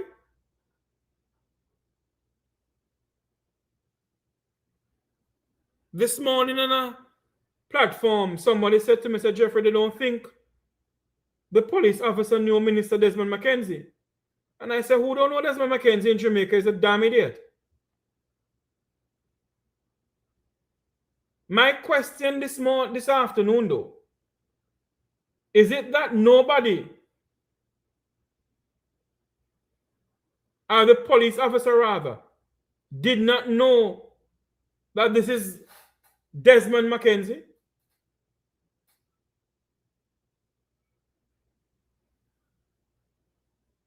This is what the lady said this morning in Kingston.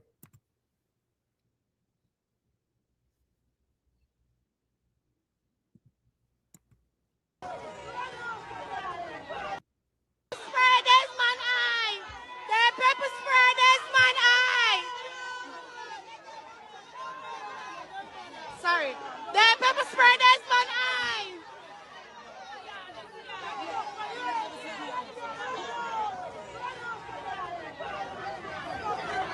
No. If the minister had his security details, they should have swept him away from there. If the minister had his security details with him, they should have taken him away from there.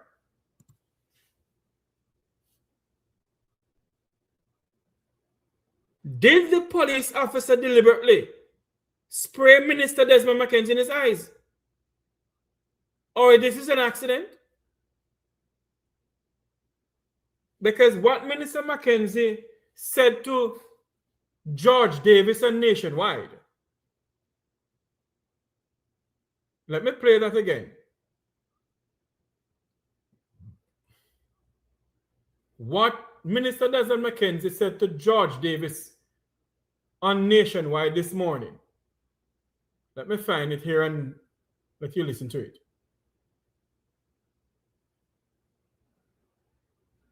Basically, what the minister is saying that the policeman turned around and pepper spray him.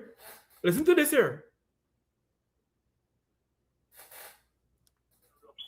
Because they are saying men who were going, when I came, the community was very upset because they are saying men who were going to work were abused by the police and killed them. I came and I was able to sort of quell them, ask them to allow the police to continue doing what they were doing. I am now proceeding to walk on to Spanish Town Road to speak to Superintendent Walcott, one of the officers from Denham. So when I was there talking, the crowd started to gather and everybody started to move. And this young lady said something. I don't know what she said to the police, but the police attempted to hold her. She ran behind me, George. And I said to the policeman, hold on. The policeman proceeded to pepper spray me, George. Pepper spray you? Yeah, pepper spray me, George. You hear that? The young lady said something to the police officer. Based on what Minister McKenzie is telling the nation, that he said to the police, hold off. The young lady run behind Minister McKenzie, and the police decide to pepper spray the minister. So the police deliberately sprayed the minister then. Is that an accident? A member of the Jamaica Constabulary Force deliberately spray, pepper spray, to a sitting member of parliament and a senior member of the Honest Administration. And that is why this lady, downtown Kingston this morning, this is what she said. Pepper spray Desmond eye. Spray Desmond eye. They pepper spray Desmond eye. Sorry. They pepper spray Desmond eye.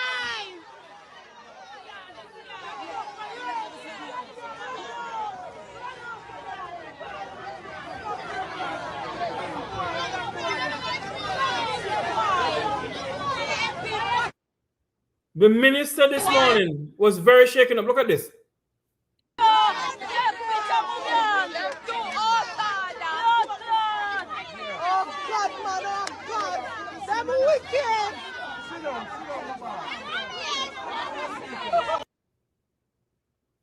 And this is what the minister said. It's based on what he said to George Davis. Listen to what he said to George Davis again. People have captured it. When I came, the community was very upset because they are saying men who were going to work were abused by the police and killed them. I came and I was able to sort of quell them, ask them to allow the police to continue doing what they were doing. I am now proceeding to walk on to Spanish Town Road to speak to Superintendent Walcott, one of the officers from Denham. So when I was there talking, the crowd started to gather and nobody started to move now. And this young lady said something. I don't know what she said to the police, but the police attempted to hold her. She ran behind me, George. And I said to the policeman, hold up. The policeman proceeded to pepper spray me, George. Pepper spray you? Yeah, pepper spray me, George. Now tell me something now. The young lady ran behind Minister McKenzie. And the police decide to pepper spray the minister. Oh God. This minister has gone through the pans of hell in his political career, you know. Listen to this one. That video I spoke to the officer. He's asking if I want him to take me to the hospital. I told him no, George. George, look, we have a very good relationship with the police here in West Kingston over the last 3 years. We enjoy the relationship with the police. There's no problem between the residents of the community. But an incident like this morning, yeah, is not something I'm prepared to condone, because you pepper spray me as an ordinary Jamaican. Don't think about me as a member of parliament or who I am. If I did something, you have a right to pepper spray me. And there was no need for the police to use pepper spray, yeah. This is what Minister McKenzie said outside the parliament this afternoon. He went there to pay tribute to the late member of parliament and cabinet minister, Dean Peart of the People's National Party. Desmond went to parliament this afternoon to pay tribute to his friend. Listen to this. Place this morning is very unfortunate, and it should never have happened, because there was no need for that level of lethal. I want to call it lethal, because for almost 25 minutes I lost my vision.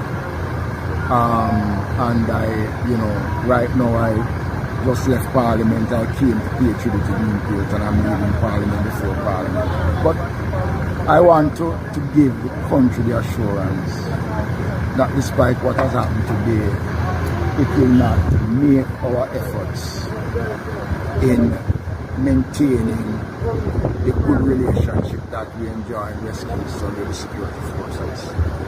Everybody knows my position when it comes on to deal with the question of criminal elements And if something went wrong, it is the right of the police to execute their responsibilities in a professional way. But when people complain about a man being shot from before 6 a.m. and after 6 o'clock, the police still have him on the ground, not taking him to the hospital. As a member of parliament, I could not, and I will never allow things like what that he to said? pass without. Somebody call him. Let me put this up here the right way. I'm going to come off soon. Somebody called him and said to him that there has been a shooting in West Kingston and the person is still on the ground from before 6 a.m. That to show you that the police have sometimes shoot people, you know, and leave them there to bleed out to death. So somebody called the minister, who is also the member of parliament for West Kingston. Maybe he didn't wait any security details to come and pick him up. So he jumped in his car or his Prado, whatever he has, and drove down to West Kingston to see what is going on in West Kingston. So he went to West Kingston, tried to quell the crowd. A young lady said something to the police. The police grabbed off of the young lady. The young lady went behind Desmond McKenzie's back. The minister said to the police, calm down, man. The police got the pepper spray and sprayed the minister in his eyes. And that is why this young lady in the viral video going around, this is what the young lady said. They pepper spray Desmond eye. Sorry. They pepper spray Desmond eye.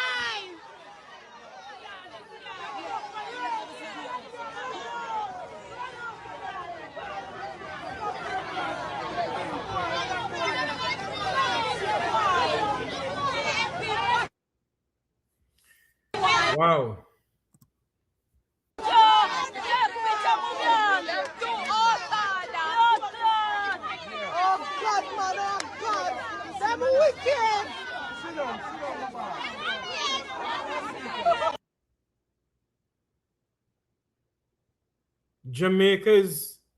One of Jamaica's long-serving member of parliament, a veteran in politics, who has faced so many odds in his political career. He was locked up. He and Babsy Grange back in the 1960s, 70s come up under the Michael Manley regime. And his own party now, his own party's pepper spraying. It is not a funny thing at all. But Minister Desmond McKenzie, a senior politician in Jamaica, a senior cabinet minister of the Honest administration, was brutally pepper sprayed by a member of the Jamaica Constabulary Force this morning in Tivoli Garden. Well, the minister spoke outside Garden House earlier on today, and he said that it is unfortunate that all of this have to happen. We're going to play this final video, then we go. Listen to this. The place this morning is very unfortunate, and it should never have happened because there was no need for that level of lethal. I want to call it lethal because for almost 25 minutes I lost my vision. And right now I just left Parliament. I came to pay tribute to being great, and I'm leaving Parliament before Parliament. But I want to give the country the assurance that despite what has happened today, it will not make our efforts in maintaining the good relationship that we enjoy in West Kingston with the security forces. Everybody knows my position when it comes on to deal with the question of criminal elements. And if something went wrong, it is the right of the police to execute their responsibilities in a professional way. But when people complain about a man being shot from before 6 a.m. and after 6 o'clock, the police still have him on the ground, not taking him to the hospital. As a member of parliament, I could not, and I will never allow things like that to pass without intervening in a situation like that. Again, I want to urge the people of West Kingston to remain peaceful. Let justice take its course on the matter. But I am disappointed that something like that would have taken place. I consider it to be very, very unfortunate that it has taken place. But we will wait to see what the outcome is. How are you feeling in terms of your high sightings? Well, I went to the doctor.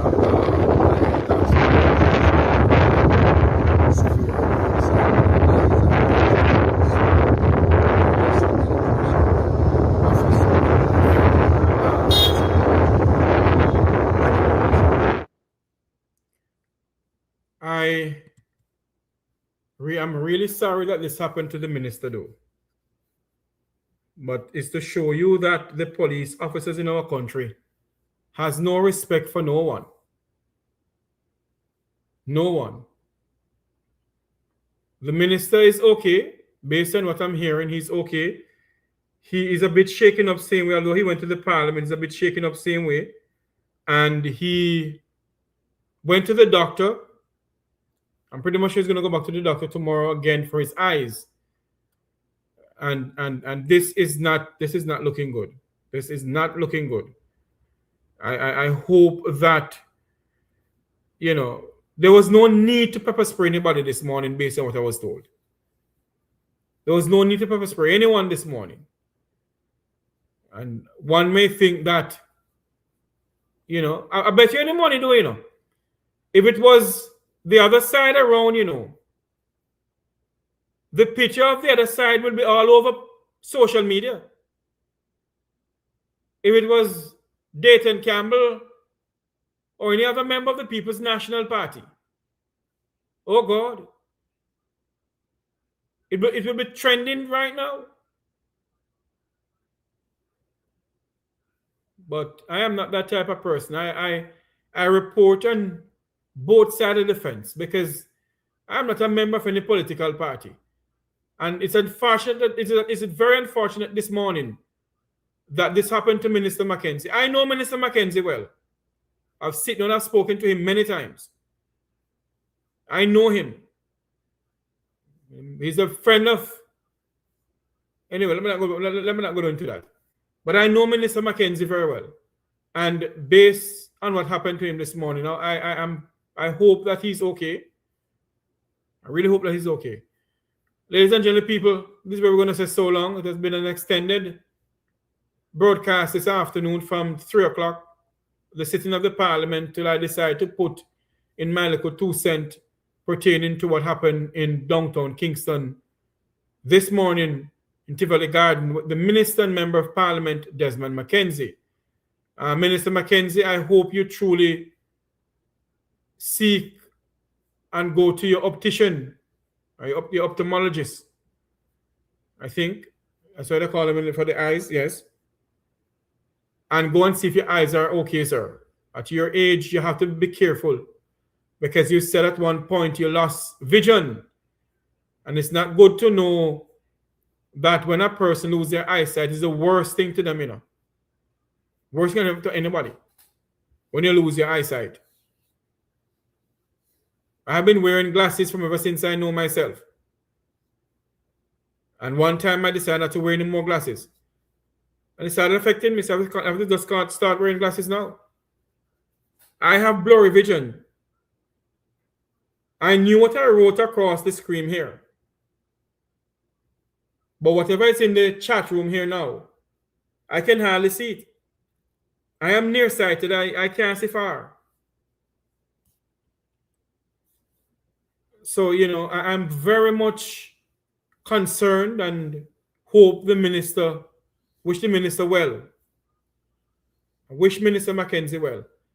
Ladies and gentlemen, people, Until you hear my voice again, thank you all for coming on. Thank you all for being a part of this program. Despite what people may say, the naysayers may say about the Make We Talk program, one thing I know, they can't stop this program. And this program belongs to no political party. And the naysayers may say I'm being paid. I don't want no money from no politician. And no politician cannot pay me. No political party in the Western Hemisphere or in Jamaica cannot pay this boy to do nothing for them. May God bless you and may God bless our island home, Jamaica, land we love. Remember to join Wilfred Rattigan tomorrow evening. I think it's at 8 o'clock for Come Visit Rattigan. Join him tomorrow. It will be a robust discussion tomorrow evening. I don't know what the topic will be. I think the topic will be lemonade. So I don't know what the topic will be. I don't remember what the topic will be. He did tell it to me, but I don't know what the topic will be. But join Wilfred Rattigan tomorrow evening with Come Visit Rattigan on YouTube and on Reggae, no, not on Reggae Global, on YouTube. So go over there tomorrow evening. It will be a robust discussion. As usual, you'll learn a lot from him. So join him tomorrow evening at 8 o'clock over there. You'll be listening to him speaking about issues facing our island home, Jamaica. There is some adjustment going to be done to this program here, this Make We Talk program that is coming soon. You will hear more about it as we go along. May God bless you. May God bless our island home and the people of the Caribbean. Have a good night, everybody.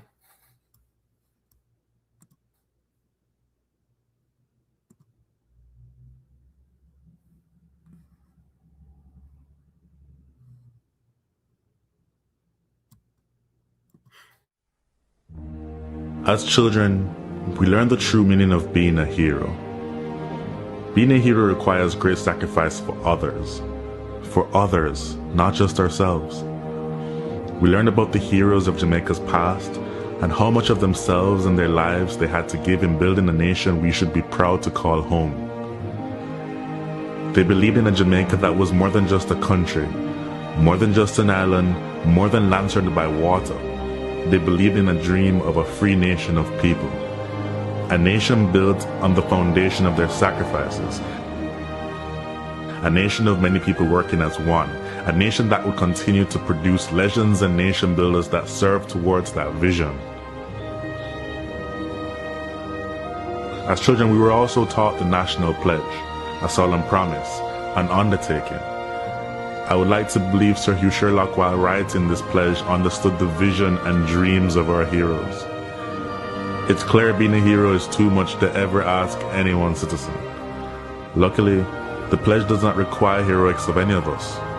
It merely asks that we honor our heroes by striving to advance our nation and ultimately inspire the world, like they and many Jamaicans have done. It's important we remember those words.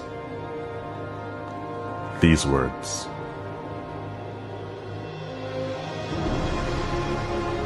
Before God and all mankind, I pledge the love and loyalty of my heart, the wisdom and courage of my mind, the strength and vigor of my body in service of my fellow citizens. I promise to stand up for justice, brotherhood, and peace, to work diligently and creatively, to think generously and honestly, so that Jamaica may, under God, increase in beauty, fellowship, and prosperity, and play her part in advancing the welfare of the whole human race.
like me, a Jamaican born and raised on this land, maybe you will remember saying those words, singing that song in a classroom or some general assembly.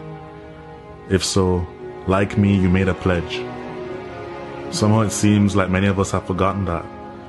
The crime and violence, the indiscipline and short-sightedness, the corruption, the lack of respect for our beautiful lands we are blessed with, and the waters that surround and nurtures us. We have to do better.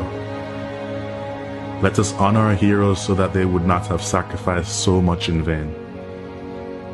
I hope this video can make a difference to even one soul. If so, it would all be worth it.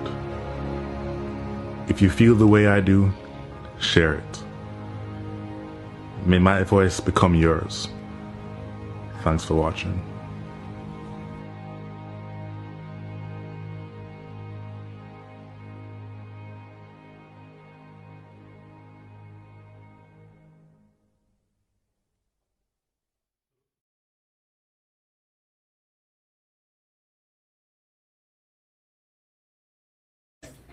I don't know when I look for them.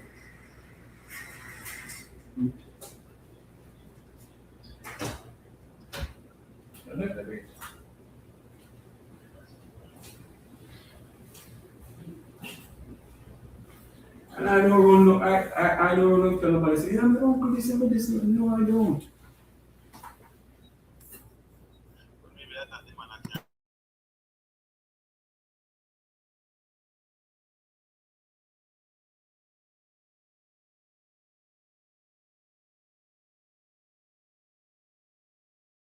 Unity is strength. Make we reason. Make we talk. If we see corruption in any shape or form, we're going to highlight it. Make we talk. Jeffrey Tavares represents yard and broad and the entire diaspora. As long as it affects the life of our nation, uncover the truth. Make we reason. Make we talk. And we don't care about no vumva viva va. No upper echelon. Nobody is not above the law. As long as it not help Jamaica. Make we talk. Make we talk. Unity is strength. Make we reason. Make we talk. If we see corruption in any shape or form, we're going to highlight it. Make we talk. Jeffrey Tavares represents yard and broad and the entire diaspora.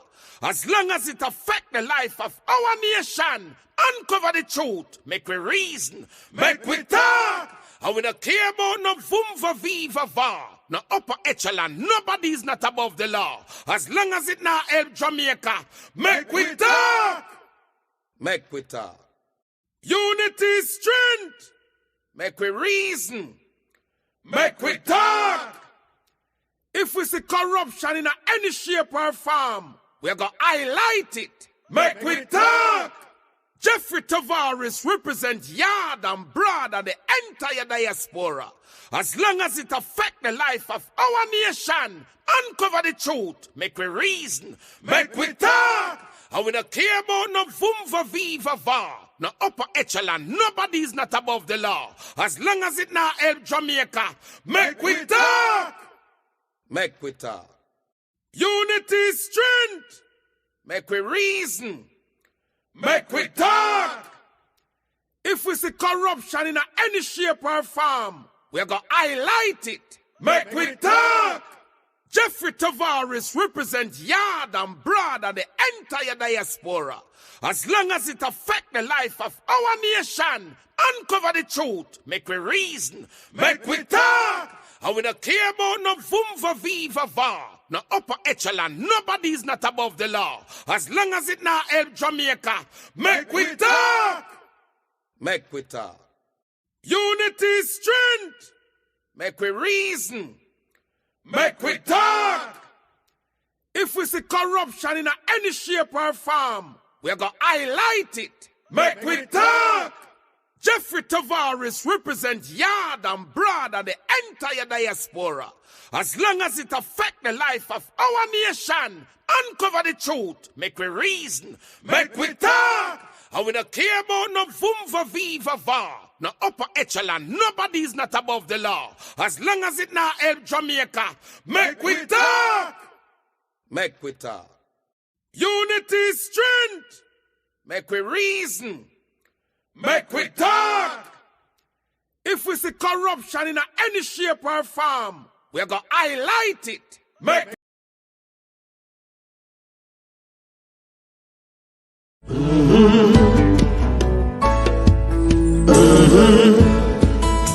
When the game gets rough and this life just seems so tough, make we talk, my people, make we talk. When this town becomes an ugly place, don't let it erase the smile from your face. Make we talk, people, make we talk.